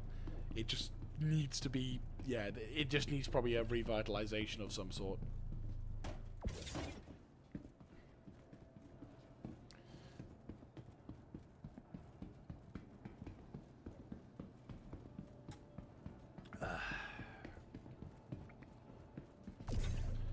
But yeah, this is where I think there will be dedicated players who will be like, hey guys, do you want to earn some money just doing boxes? I mean, to be fair, if you're new to Star Citizen and you want to get a job working on a planet before having a ship, this is the kind of job you probably would get. I'm not joking. Like, I think that would be a pretty cool way to start off if you want to do a zero to hero run. You start on Arc Core, and you need to load, unload cargo, move shit around. You can't leave the planet because you haven't got a ship. You work your way up to buying your first ship, and then you can finally stretch your legs. How fucking cool would that be? I mean, there's a YouTuber by the name of Supermac who does a nomad lifestyle, where he's actually on Microtech, and he basically does nothing. He can't actually fly offside. He's stuck on the planet, but he's basically just working his way up. And I think that would be really cool to have something similar, where you've got a player who basically is a worker. He's on Arc Core. He does, daily routines, does whatever, and he can't get off planet because he doesn't have a spaceship. But then he can work his way up to a spaceship. Like, I imagine some people probably can't hear the story about how much money it costs to, like, buy a ship and get fucking put off because they're like, oh, it's so much work for not much gain. It's such a grind. And for me, I'm like, fuck yeah, that sounds awesome. I'm like, major fucking get in there.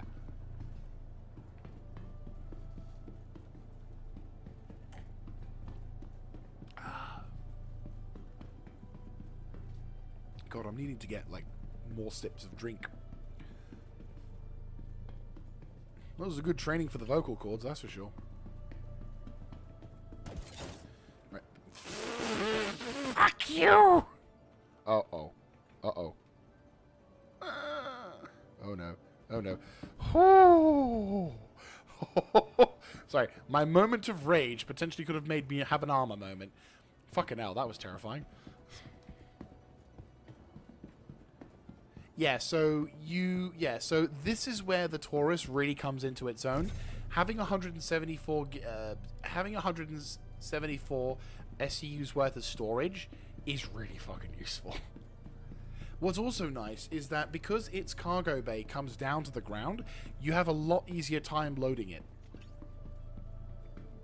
Unlike other ships where you have to constantly sort of go, oh hang on, oh shit. Not what I wanted to do, but fuck it. Fuck it! I'm just gonna crawl. Yeah, but no, like, the Taurus is a really good ship for that, because for cargo loading, you've got, like, the cargo lands on, you have the thing that lands on the ground. It's a relatively small ship, so you get to, like, what is it? You get to basically, oh shit. It's easier. It doesn't take up a huge amount of space.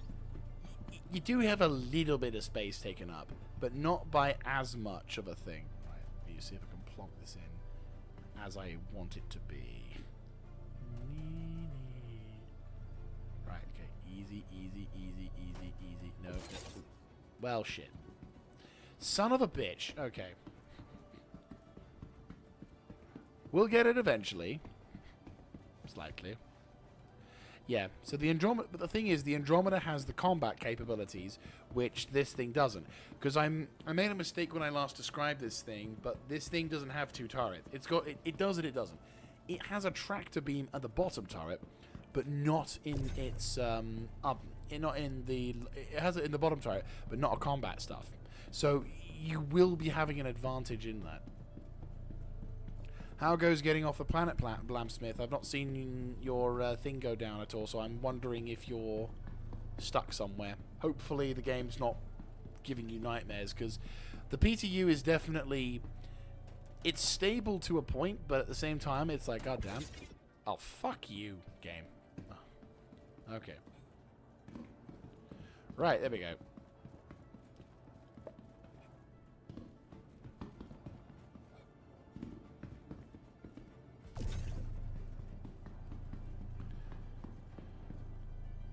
I mean, to be fair, if you want to talk about cargo hauling, let me think. What have you got? Raft. You've got a raft. You've got a reclaimer. You've got a vulture. You've got the Andromeda, the Avenger Titan. You've got... What else do you have? I can't remember. I mean, to be fair, the Taurus can also somewhat defend itself. And actually, in a cool way, you can have the most... You can still do a shit ton of defensive capabilities towards it. I mean, to be fair, the Freelancer Max can also somewhat defend itself, and that can carry up to 128 SCUs worth of cargo. It's also got a pretty easy cargo entrance to it. C1 Spirit. Ah, yes, that was it. Yeah. I mean, I tell you what was a good website to look up for. Star Citizen Tools. That's a really good website to get knowledge on different ships and manufacturing, chip types and everything. And that's a good way to also figure out the size and the cargo capacity of certain things as well. I use that when I'm doing my Invictus Launch Week, or I've been actually starting to use that for Invictus Launch Week and IAE Expo. So when I sort of load up the look, when I'm starting to look on the specific days for the different ships, I basically have that as a referral for my note. I have that as kind of notes for the referral. So that way, then when I talk about the ships, while I don't know everything about them, and I like to sort of pride on knowing enough about these ships, I have something just in case to sort of go, yes, and this thing has a certain amount of SCUs worth of cargo and a certain amount of this for that.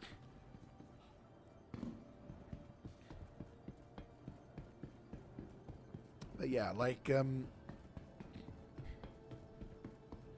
I mean, the Freelancer Max is a really good way to introduce yourself to cargo hauling, because the ship is relatively easy to fly. It's manageable. Like, the thing is, the Freelancer series of ships, they've finally updated a few of them in recent times, which is why I'm fucking ecstatic with some of them. But in terms of variants that you want to use, I'd say the Freelancer Max is pretty much the only variant you really want to use, because the Freelancer Normal Edition, yeah, it's okay, but there are other ships that do what the Freelancer does, but better. But the Freelancer Max is brilliant because it can give you 128 SCUs worth of cargo. The cargo bay door and the spacing inside give you much more freedom to be able to like move shit around and do stuff, which is cool. And then finally, you can more easily maneuver, and it's not super difficult, because like with some ships, they're very different to fly.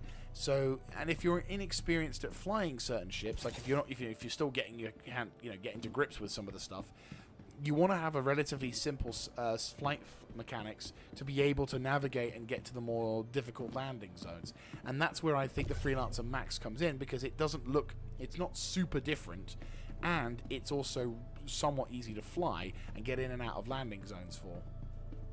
Only thing you have to be aware of is you have an arse, and it is fat as fuck.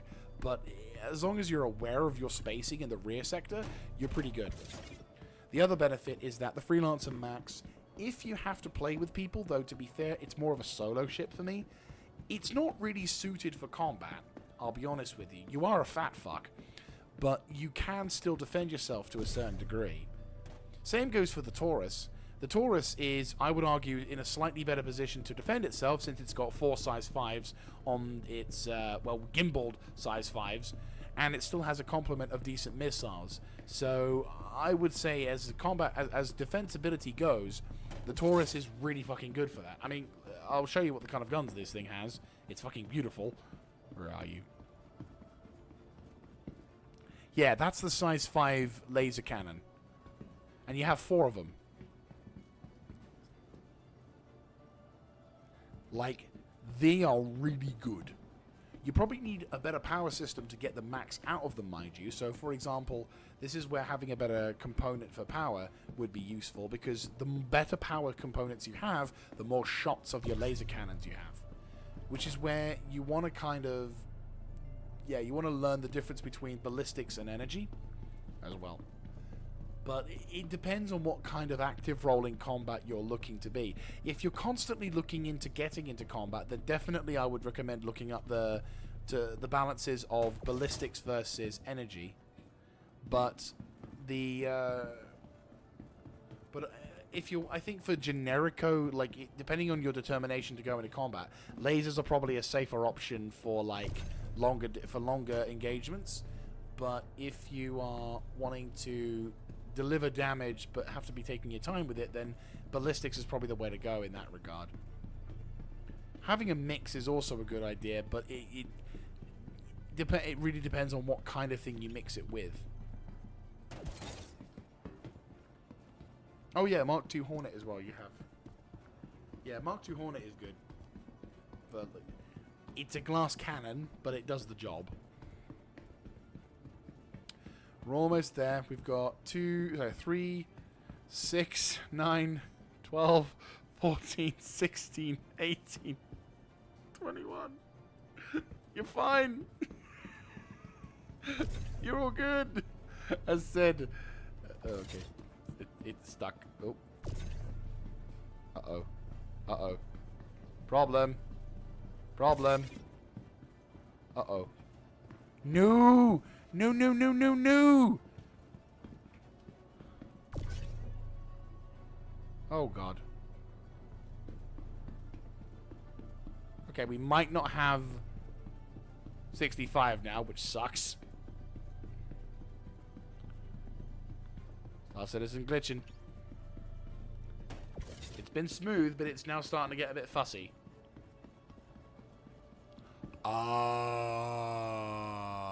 I don't know. And I'm a bit nervous to I do want to try it, but I'm also like, I don't know if you'll get into trouble for it. Because I know that if you try and go into someone else's hangar, you could probably end up like...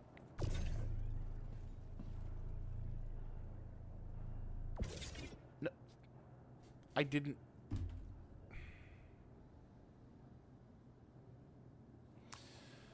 We're just gonna... We'll just accept it. Star Citizen giveth, Star Citizen taketh. Okay, so we're going to have 62's worth of SCU's worth of cargo. Oh boy, that's fine. I'll give the game its sacrifice.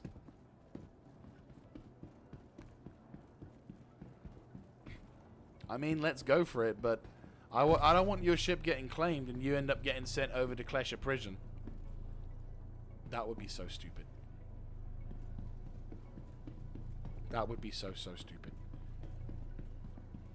I'll need to hop into the... To be fair, I don't know if there's going to be any room, because you're in an SRV, right?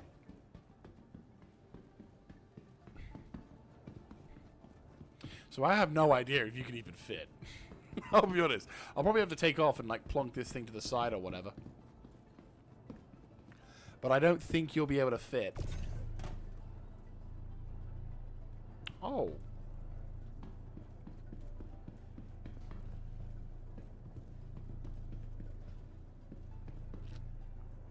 Yeah, so yeah, what I'll do is I'll request access, but you'll need to. What I'll do is I'll wait till you arrive before I do so you have plenty of time to get in. Yeah, exactly. To be fair, I probably could take off and like nudge it to the side, and we could probably try and get the last remaining boxes out, depending on how many boxes are there. I mean, it's a pretty sizable ship. Like, I have to admit, I've not seen a lot of the... I haven't seen the SRV much since IAE, but I think... but I think it's still a pretty big ship. In comparison to, like, what it's meant to do. It's probably about freelancer size, so maybe it might be fine. Maybe I'm overthinking it. Oh, you got a decent quantum drive, though. To be fair, you could probably tow me out of the fucking hangar if my engine doesn't work.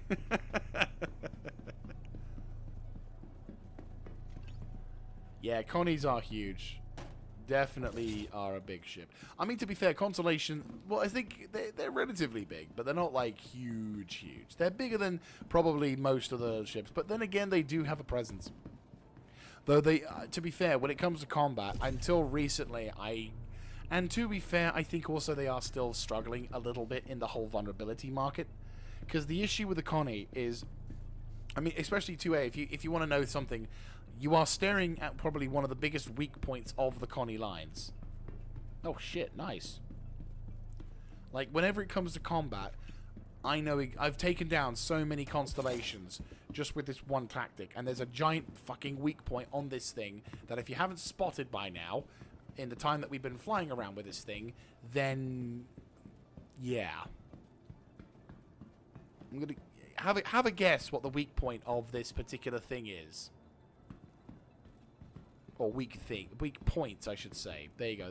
There's your clue. There's multiple of them.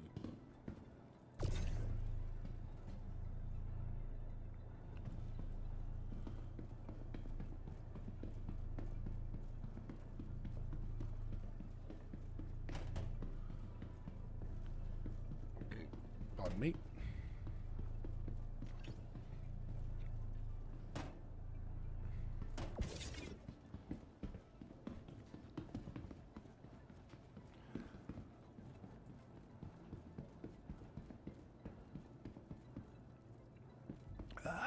Wonderful. Right, so we're almost done, and then what we'll do is we'll load up what's left of the ship. When Blamsmith arrives, we'll pop over. We'll open up the doors, have him land next to it, and show off the SRV. Then we'll load up what's left of the ship. We'll load up what's left of the. Oh shit! You've arrived quick. Fucking hell! Right, okay. I'll let's see if I can get up there. I don't think I'm gonna have to come up this back way.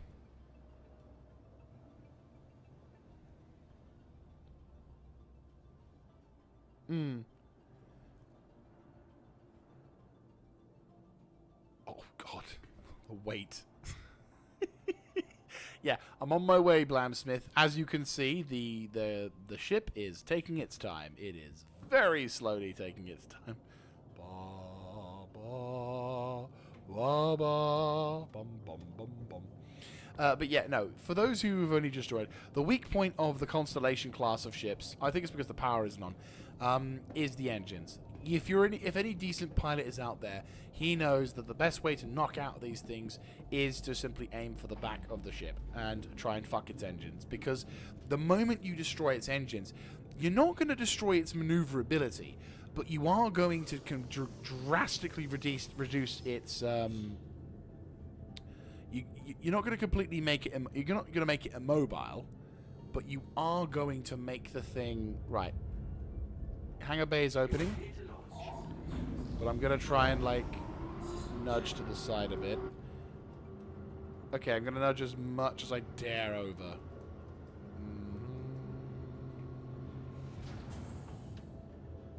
There we go. Right, that's as much as room you're gonna. That's as much room as you're gonna get. I'm curious to see how this works. I'm not gonna lie. Ooh, you've got a good skin with that. You definitely have a good skin with that. Right, hopefully you're not gonna get into the shit for that. I'm gonna change the chat to the team one. Actually, I'm gonna get us a specific party chat. Hang on, let me get this go right. Right, party chat. And I'm going to adjust the coloring so it's like in the red, maybe. Maybe orange. Maybe orange, yeah. Send to visor chat. Yes.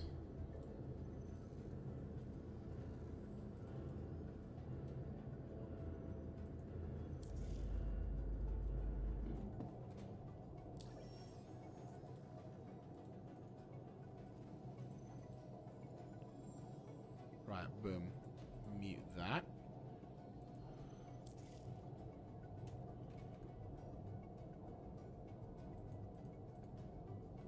There we go. Hello. We're sorry. You exceeded the allotted time to depart. We will have to return your ship to storage. Hope not. Right, there you go. That's the chat for that. So the doors are going to close down. And... Oh, hello. Right, okay. Well, the good news is... There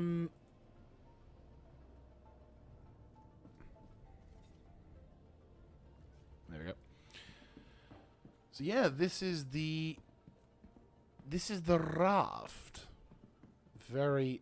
It's a bit like a scrimped down version of the raft, SRV. It looks like a scrimped down version of the raft, but yeah.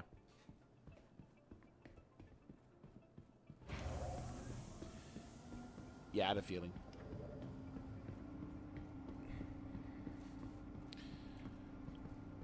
Okay. Oh, nice. Right. Let's get the last of it. Yeah, I think one of these boxes is... Yeah, okay, yeah. I don't know if you saw that on the stream, but one of these boxes is actually inside another box. So be careful when pulling them out. They be dangerous. Right, there we go. I'll load the boxes into the thing. Thank you very much, Blamsmith. I will be compensating you, of course. I know we're in the PTU, so it doesn't really matter, theoretically speaking. But at the same time, I would like to... whenever someone helps me in Star Citizen, I always ensure that they are paid fairly for it. So whatever we make in this, you're going to get half.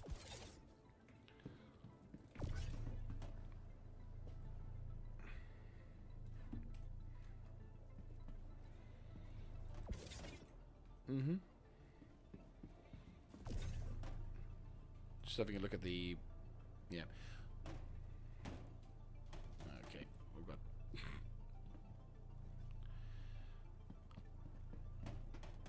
Yeah, we got our work cut out for us on... when it comes to unloading this thing. Jesus Christ. I mean, theoretically speaking, we might not even need to unload these things inside the TDD. Like, maybe it might be that when we go to the TDD to sell it, it might still take the stuff from the cargo of the ship rather than having to unload it into the warehouse.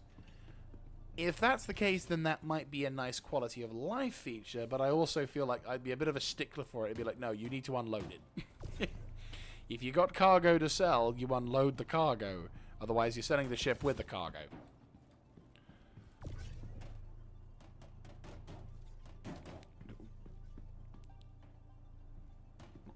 Damn. Stump. And I'm gonna cry. But yeah. But no, I do foresee players in Star Citizen. I do foresee in the future players in Star Citizen forming into different groups and being like, we'll load your ship for you for much cheaper than the AI prices will, you know, like that. Or there'll be like to be fair, there'll be a player base. There'll be players who will like in a clan be like, right, you are low rank, so you get yeah, you're fine. It's fine. Seriously, no one got hurt. There you go. Right. And there we go. We have successfully won. Right. Let's go.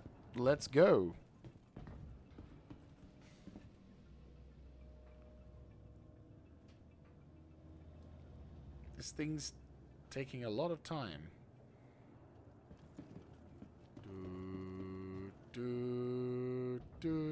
Fuck, what the fuck? What are you doing? It was going up. It was going up. You'll be surprised. It's just really slow at the moment. Hang on. Yeah, you have to wait for it to close. Yeah, it's just really slow. If you wait for it for a few minutes, you'll see. It just takes its fucking age, that's all.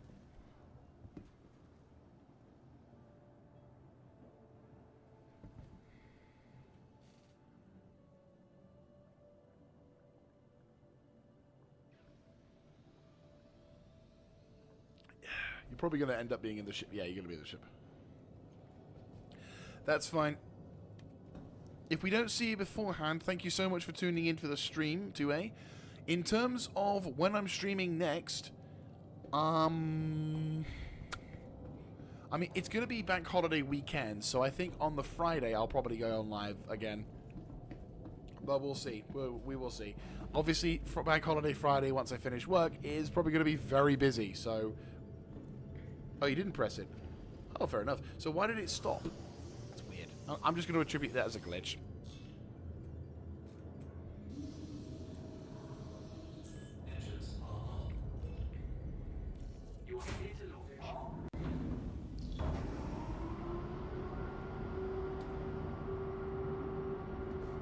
That's weird. I'm just going to assume it's a bit of a weird glitch and that'll be it. Right, anyway.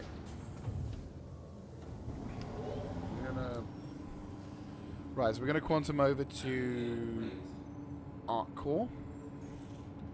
Not Arc Alpha 3. No. It's being very slow. I've not encountered it being so slow before, but it's slow, definitely. Right, let's increase the speed a bit. Keep it careful, keep it safe, keep it careful, keep it safe. We've got 65 SCUs worth of cargo here. Alright, let's make our way out and around. Thank you, and please visit again.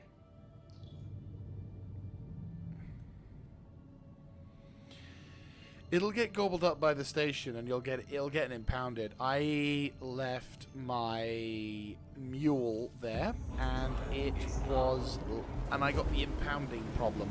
So you're gonna have to pay a fine for that one. So I imagine it's not gonna be cheap. The only thing I'm hoping you don't get is a crime stat for that. Though it probably would make sense if it had a crime stat for that. Not in a bad way, but I think that's probably how they're gonna manage those things. Maybe.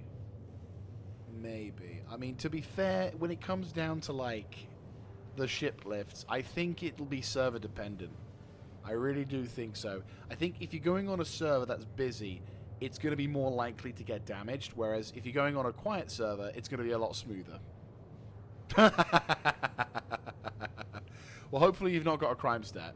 I'd feel bad if you had a crime stat. I just realised your hair's green. Oh, yeah, same. Well, I think that's what they give you for the PTU, didn't it?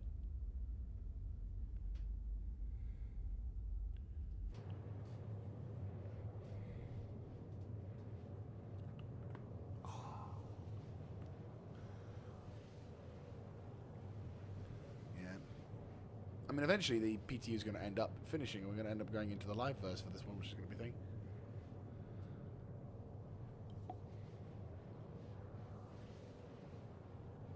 Yeah, to be fair, you can still. I think you still have to do that with the new one, because I couldn't reclaim the mule because it was impounded. So I think you're probably going to find that you're going to have the mule impounded on your ship is going to be impounded on your stuff.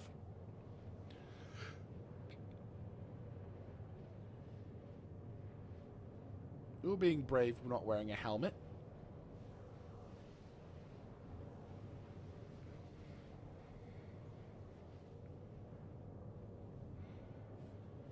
I know they probably will change it in the future, so where you have to kind of take your armor off after a point, because otherwise you start smelling or something stupid, you know, body sweat and whatnot. But it's going to be really, it's going to be a really hard habit to kick, where it's going to be like, you haven't got a helmet. Did you not know that you didn't have a helmet? Well, thank Christ we're landing on a planet with an atmosphere.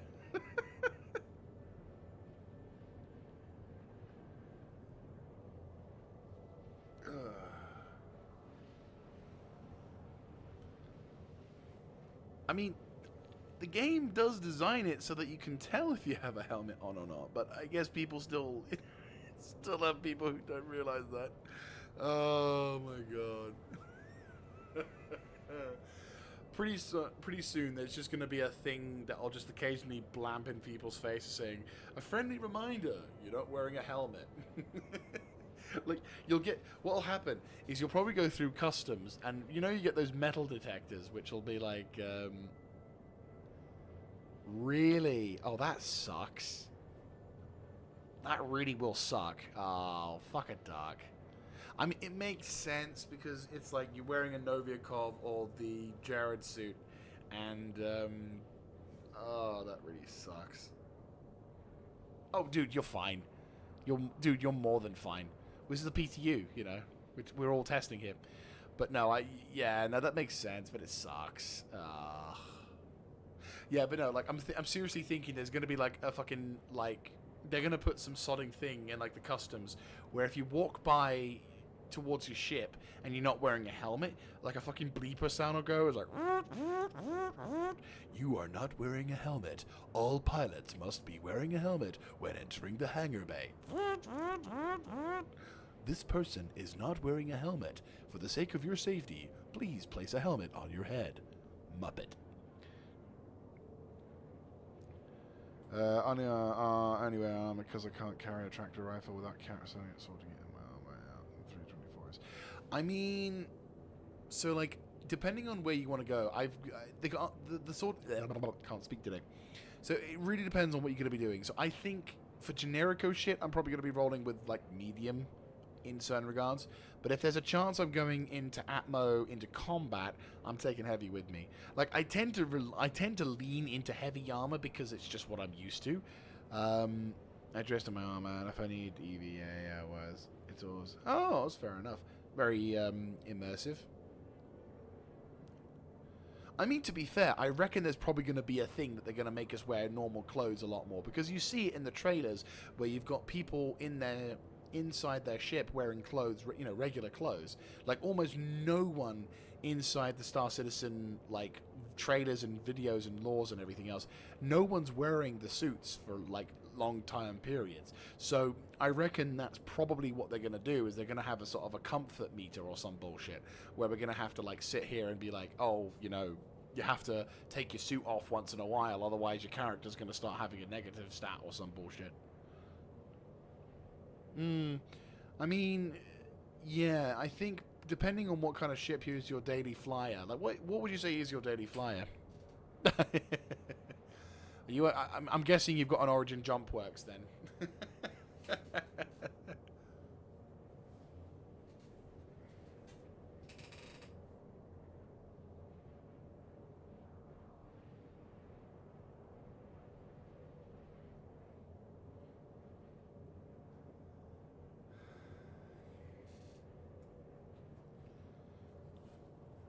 Because obviously, you know,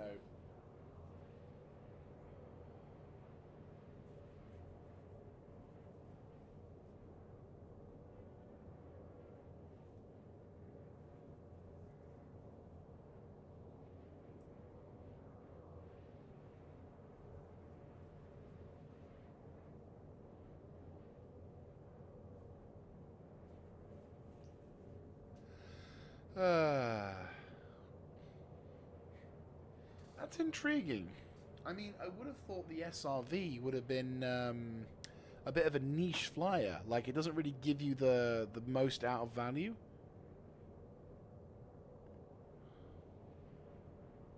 Ah, I see. I mean, to be fair, it's probably going to come a point where we're going to need to wear that kind of stuff just to sort of survive in the verse. So, it makes sense. Definitely.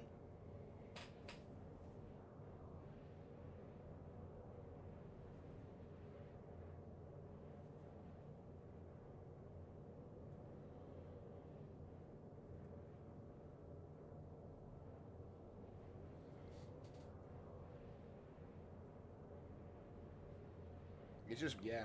No, I get you on that one. I really do.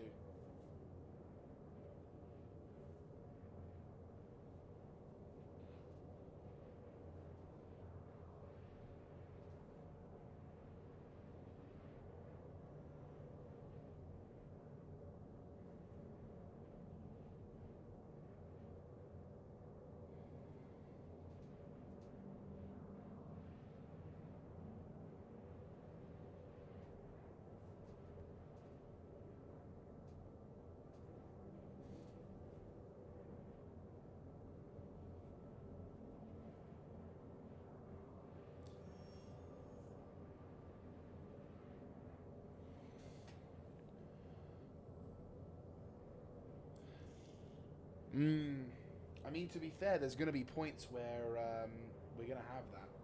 There's going to be points where we're going to have the clear up of the ships and the big stuff. So it's happening. I reckon it's happening. It's going to take some time, but it's going to be happening.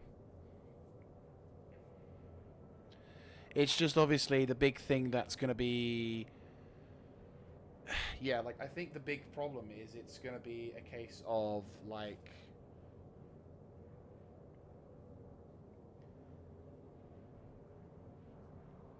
I think the thing is, it's going to be figuring out how to, like, make sure it's balanced.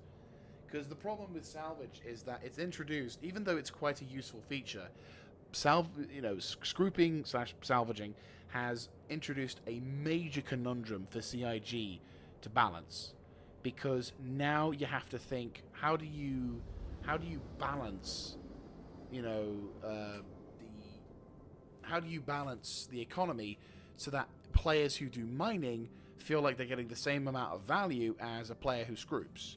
Because you can't deny that scrooping is just going to be so much more practical and far more effective than, for example, at the moment what we're doing is taking our time, sure, but like potentially in the future it may not be as much the case. But perhaps, and also bearing in mind, I think with the salvaging at the moment, it's probably it sped some things up and slowed some things down. So with the 3.24 patch coming through, it might be balancing it in regards to what we're doing. Because, for example, a single load that we've just done is currently taking me up to 4 hours to do. Yeah. No, I think to be fair, like that'll probably be something that'll be in the future, definitely.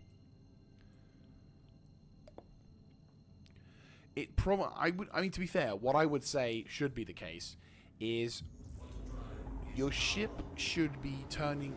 I think there needs to be a system that will go into effect if you leave your ship for excessively long periods of time. So, like, for example, if you leave your ship... Yeah, I just have a... Well, I think what probably should be the case is if a player leaves the server, like he leaves the server instance for whatever reason, and where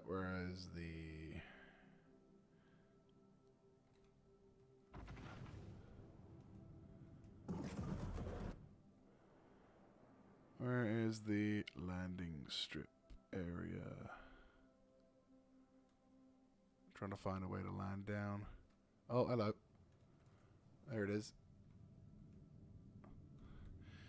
But yeah, like, if I think to be fair, what they need to do is they need to implement a system that basically allows a salvager not even to have a contract for it. Like, I think what probably needs to be the case is if you find a ship that's like been abandoned or a ship that's been inactive / not been used for in excess of time periods. Yeah, that sort of thing. I mean, to be fair, like that, like some kind of beacon or something that kind of flares up, that would be kind of cool. But again, I don't think you should always have to claim it in terms of payment or whatever, because obviously the issue is that it's like, well, do you have to pay for the salvage claim like, for example, you do with some of the contracts? I kind of like the idea of being able to come to a salvage to come to a ship and be like, right, I need to salvage this ship, and I have got the rights to do so. So let's salvage this ship and get the most out of the value out of this thing, you know?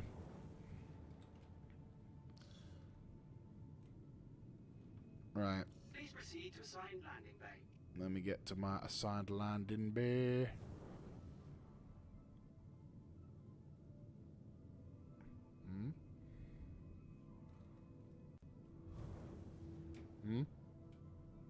Right, where's my landing bay?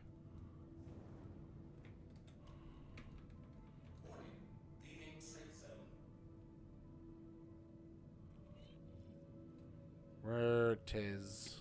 Ah, there it is.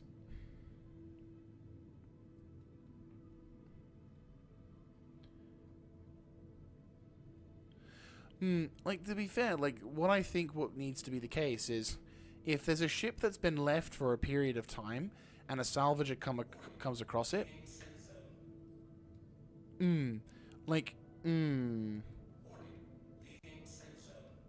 I think, to be fair, as long as you... when it comes to salvaging, I think as long as you have a... or scrooping... Right, let's take it easy as I come into it, because I don't want to end up crunking this thing. But, like, when it comes to going to Scroop, I think if we can... Fucking floor's all messy, GG. But I think when it comes to Scrooping... Right, where's the hangar bay with all the... Okay, it's over there. Sweet, okay. I'm going to nudge it similar to what we had before.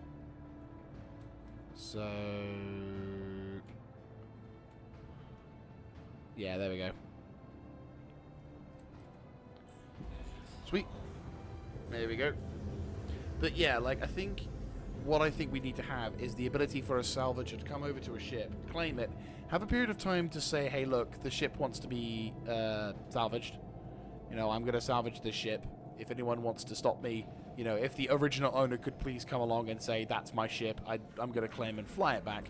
But after a period of time, if the owner doesn't show up, or in the cases of where the player, you know, isn't available to do whatever, then I very much think that the salvager should then be able to, like, you know, take the ship and salvage it, because, or scroop it, because, you know, scroop it. Right, so, here we go, here we go, here we go.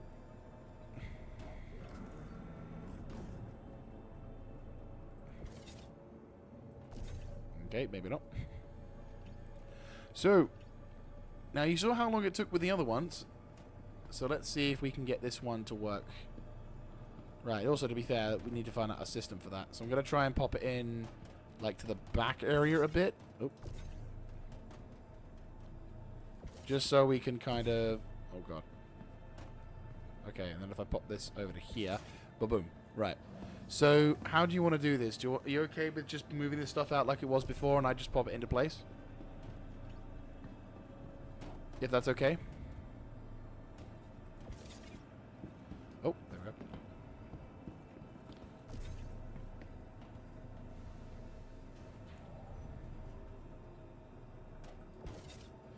But yeah, like, I think the... but yeah, like, in terms of...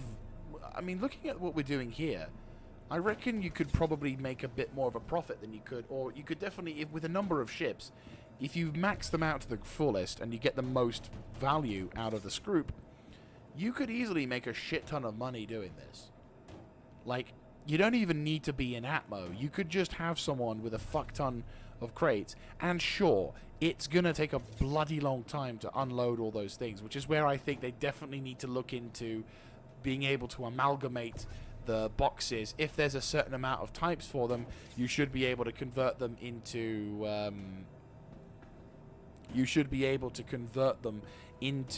larger boxes for the sake of ease. But I also think that players should also... but yeah, like, apart from that, I think you'd be in the green. But that's a quality of life feature. Oh, are you having some problems? Okay.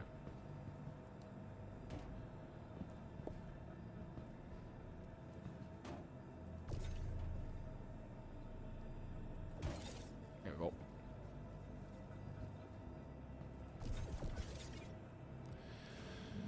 Yeah, some of the boxes are being a bit weird. Why is it granting me gateway access? I didn't request landing permission.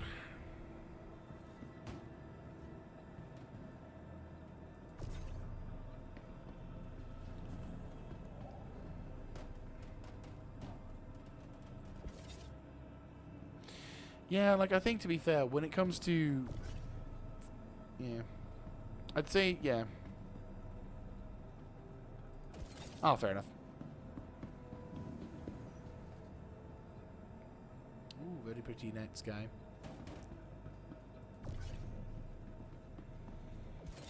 Oops.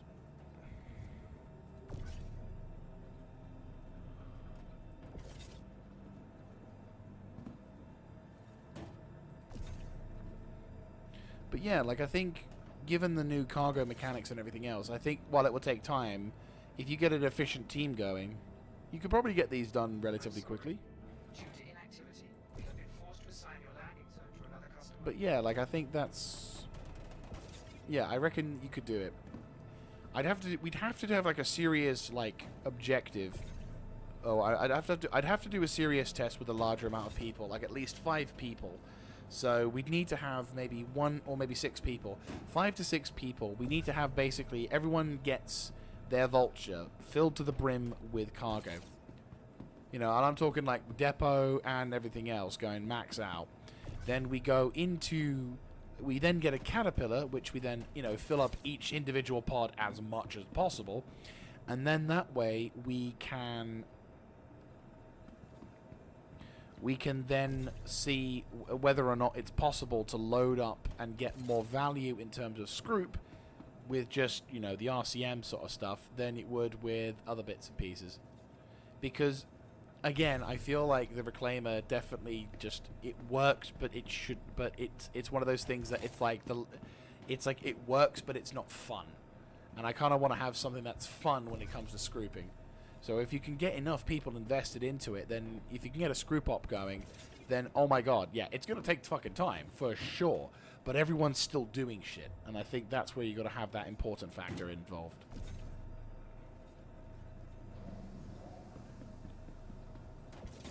Oh, of course. Well, to be fair, this is faster. I know for a fact that this is going to be much faster than the other method. Major appreciation for you coming in to helping this, Blamsmith. Otherwise, I would have been. I mean, we're already pushing to like fucking 11 o'clock at night anyway. So I'm going to be like, as soon as I finish, I'm going to have to get ready for work tomorrow. Welcome back to A. Hope you're having a good time. We're just arrived where we arrived at Arc Core. We're now in the process of unloading all of the cargo, and as you can see, we're already making some pretty awesome progress. So, glad to see you back for that one.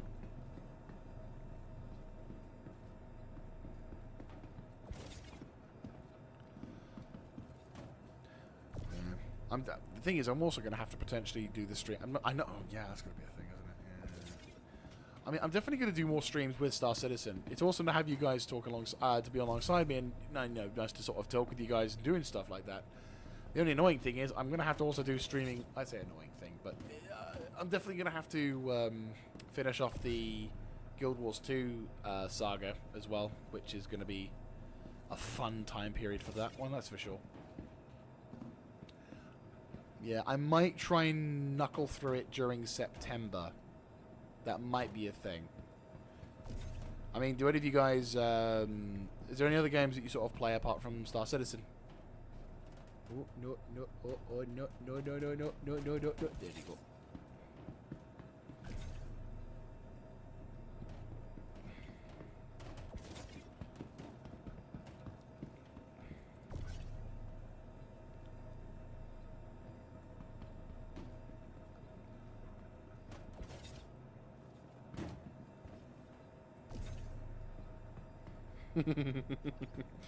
Yes, unfortunately in the UK it is currently coming up for about it's 20 to 11. So I'm and then after that I'll have about roughly 8 hours before I need to wake up for work tomorrow again. So, you know, fun times be had.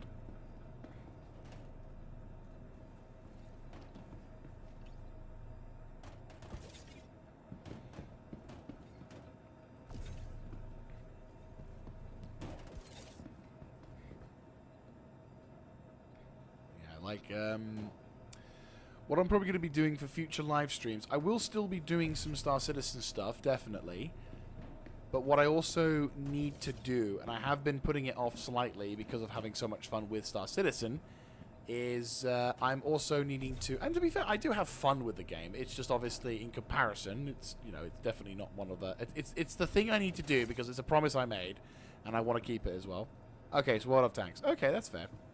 Yeah, there's a game, Guild Wars 2, that my sister bought me an expansion to over 2 years ago, and I never actually got round to playing it because at the time I wanted to complete all the story to make sure that I'd, you know, caught up with everything and done whatever. And I completed all of the story leading up to that expansion pack, which is great, except for the fact that, unfortunately, when I went to complete the task to unlock a particular mount, it turned out to be an incredibly long grind, which resulted in... Which, at the last fucking stage... They took... Yeah. Oh, God, yeah, that's going to probably be...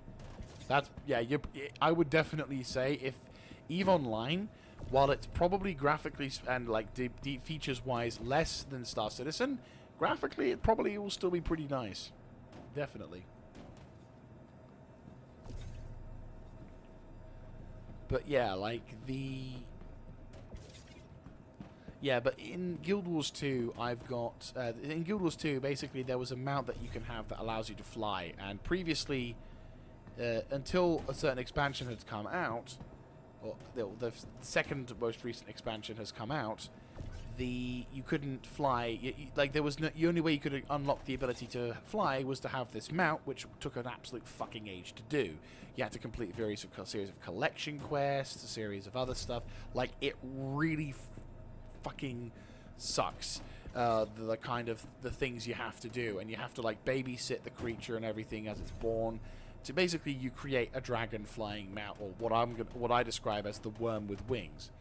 Now, the reason why I have such an embittered element towards this particular thing is after spending multiple weeks of streaming, so close of like a number of days IRL in game, on the last fucking stage, which I did not make any easier for myself because I ended up I didn't realize I sold some of the materials that dramatic that are put towards the collection quest for this particular thing.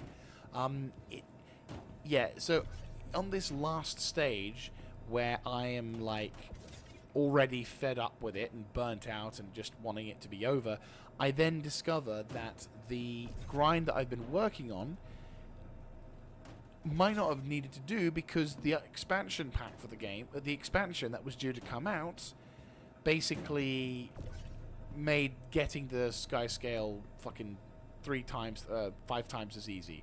They in an bid to streamline the thing, they basically made it so that you didn't have to go anywhere near through the level of punishment and pain to get to it. And oh boy, I was pissed. I was so fucking pissed. When I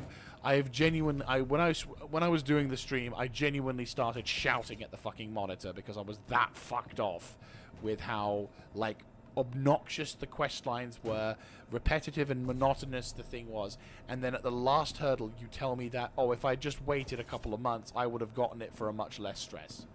Yet no. And what's worse is it kind of devalued the entire thing, so it felt like no matter what I did to try and justify it, I wasn't getting the value out of the mount, because now, of course, everyone knows. If anyone sees a flying mount, they'll think, well, either the person did go through the quest line, or they didn't. But the thing that really fucked me off, like apart from the fact that I felt like I wasted my time, was the fact that they didn't do anything for players who had already unlocked the mount, barring a couple of additional like bonus abilities to your mount, and that's it. No fucking skins, no token of appreciation, nothing to indicate that to anyone or yourself that you went through a fucking nightmare to get the sodding thing. So no, for me, that kind of more or less killed my love of that game. Like, that basically meant that basically resulted in me, like, hang on, this box is being a bit awkward.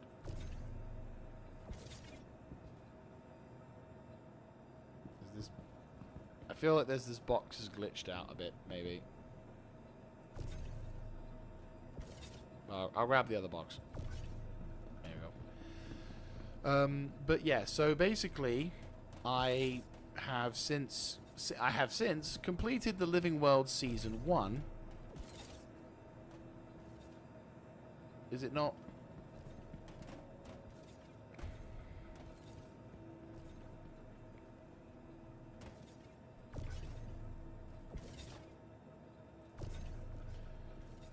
Oh, it's doing that fucking supporting bullshit thing. Okay, yeah. too heavy to pick up. Why is it too heavy to pick up?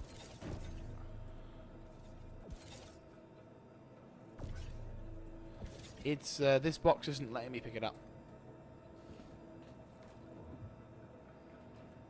Annoyingly.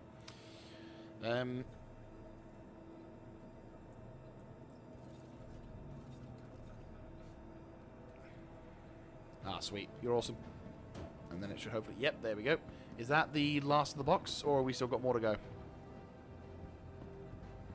Ah, nice. And the music's arrived perfectly. Nice. So, let's load... let me just store this thing. So, let's... Yeah, that's the thing, isn't it? Right, okay, so... 64... Lower the elevator. That's really fun. I will agree. Isn't it? It's really freaking cool. Right. Transfer complete. Fantastic. You better not be fucking serious. Missions, other...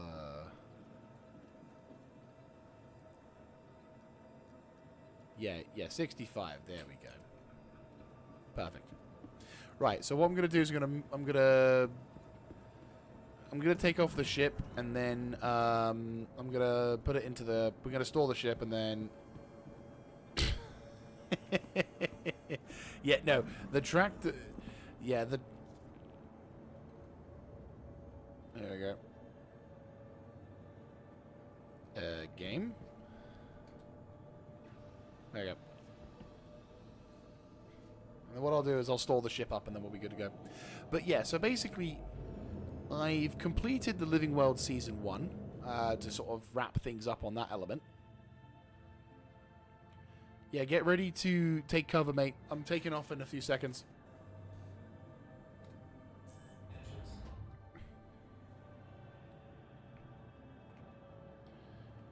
There we go. Realize just how big these things are when you see how tiny the people are. I feel like I need to go slightly further forwards. Not like much, but like enough. About there-ish. Right. Yeah, that looks like it fits.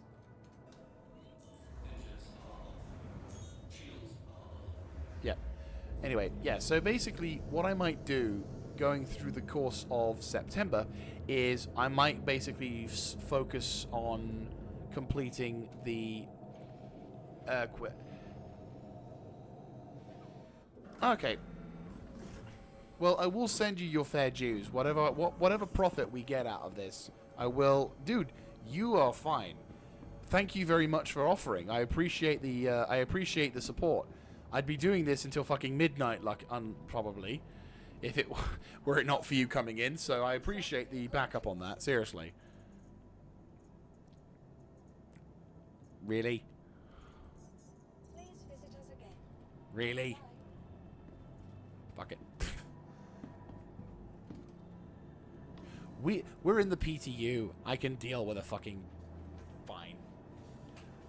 But yeah, so what I probably will do is I'll hop on to Star Citizen probably again for next week, like as in this Friday. But then what I will do is I will probably... What I will probably then do is I probably will like do a period of where I'm streaming nothing but Guild Wars 2 for a bit, just as a kind of season sort of style. Because then if I can finish Guild Wars 2 before October, then we can obviously get straight into... yeah, dude, you're fine. I was more surprised that we were able to get the entire 65 SCU. It wasn't until we saw that you could actually use the... It wasn't until I saw that the boxes were actually stored, like they basically glued inside each other, but I thought they were going to fly off into the distance, and it turned out they didn't, which was a nice change of pace. Oh, no, son of a bitch. Oh well. But yeah, well, whilst we're waiting, there's another one in like 14 seconds. So yeah, basically what I might do is going throughout the period of September is I'm going to be doing nothing but Guild Wars 2 for a bit, and that's basically so I can get through the fucking through the story. I mean, I will say this: Guild Wars 2 is a fun game with really good story, really good characters, and like it's words. Yeah, Guild Wars 2 has a really fun, engaging, and entertaining story, and across the multiple expansions, it has been really, really good. The biggest thing. Yeah, okay, that's intriguing. That's something to keep an eye out for. Does it only let you grab certain boxes? I mean, in a way, I kind of think that might be good for the sake of sanity. Like, if we are only able to grab certain boxes at the front, it means that there's a less chance of someone grabbing a box and it all goes to shit. So that makes sense. But if as long as it lets you come out, and as long as it lets the boxes come out in any at all, and like we can still grab a reasonably large amount, then yeah, that'll be great. Ooh, this is very pretty. This is very, very pretty. I love this city. It's really cool. It's not quite the same as Levski, but I will take it. It's Coruscant, effectively, but yeah. But yeah, so what I probably will do is, yeah, complete the expansion, End of Dragons, and wrap up my time with it. But yeah, it's just because my particular experience with that and the shittiness of how they don't seem to care too much. The ArenaNet at the moment don't seem to care too much for veteran players, or at least in the sense that they give you a fucking skin or something to make your mount feel a little bit more than just garbage.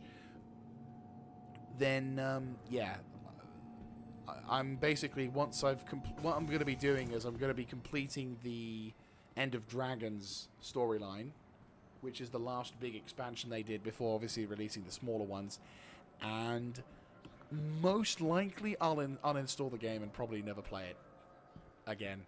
Like, I don't think that has what happened with the Sky Scale pissed me off that much that it's more or less killed my love for that game.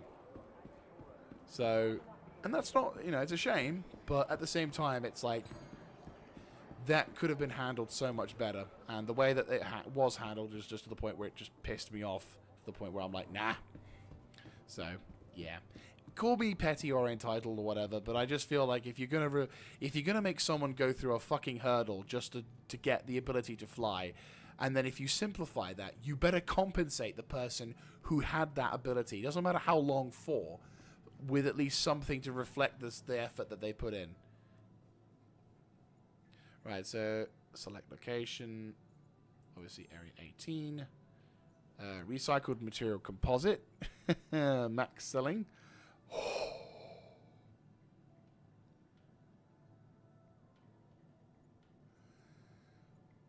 Oh, okay. So I want to say this: RCM, right?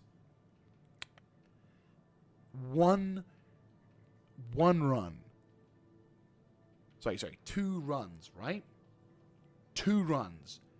826,000 Alpha UEC for that. For 65 SCU's worth of cargo. 1 vulture. Right? 1 vulture. Now think what you could get if you had 3 more vultures and a caterpillar having 576 SCU's worth of cargo. That's very, very good. Right, so I'm going to just quickly get a calculator. So, hang on, I'm going to look away so I can actually get a calculator going. Calculator. I'll just sell. Let me just grab that thing again. So, yeah, no, that's pretty fucking cool. I am very... I mean, it took a while, sure, but it took about the same time as it would take me to do... and it would probably take a little bit longer now with the new cargo system to do a reclaimer run. But if you can get multiple people involved with that, you can get a large amount of money done for that. So, 826 points... Yeah, 826. 1, 2, 3. And it's divided by 2. That's a 413,000 I will send to you as my thanks. How do I do this? It's the wallet, isn't it? Yeah, it's the wallet. Yeah, so 2 vultures, you could get a shitload. Yeah, you could get a shitload. 4, 1, 3. Ooh. 4, 1, 3, 1, 2, 3.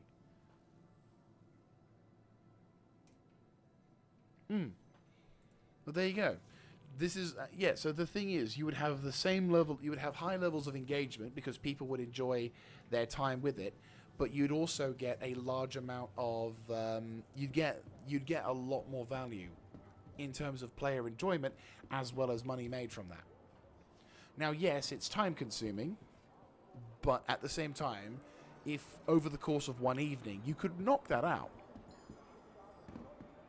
Hey, I always pay my due. I always pay my fair share. If anyone's going to spend the time to out of their day just to help me out with anything, I am more than willing to send them some money in return as a thank you.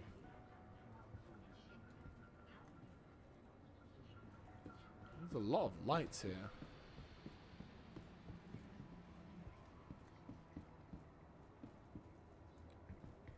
Oh, fair enough. I don't know if I actually the turtle anymore, but hey-oh. But anyway, yes. So, yes, to be fair, I should also hop off now because it's almost 5 hours of streaming. So, thank you very much for watching. If you like this kind of content, do let me know in the comment section down below, clicking on the like button, and of course subscribing to the channel for more. I am probably going to hop on I'm going to hop on during... Yeah, I'm going to hop on Friday evening. So this Friday, which will be the Friday before Bank Holiday. So, means I'm going to be able to be a bit more relaxed in that. Right? Pretty much. But yeah, so I'm not too sure what I will be doing in that one. We'll be fucking around with like I'll think of something. I don't know what I'll do, but I'll think of something. But either way, I hope you have enjoyed, and I look forward to seeing you all there again. And as mentioned, I probably will do like I'll probably head over to Guild Wars 2 for like a month just to give this game a bit of a small breather whilst it goes into... Nice. It might be going live on Friday. Ooh, you never know. Maybe that'll be a thing. Oh, look, there's the turtle. You can carry a turtle. Look, and he's alive as well.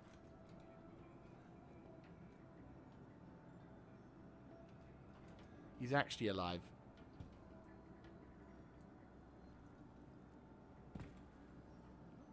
Oh, bless.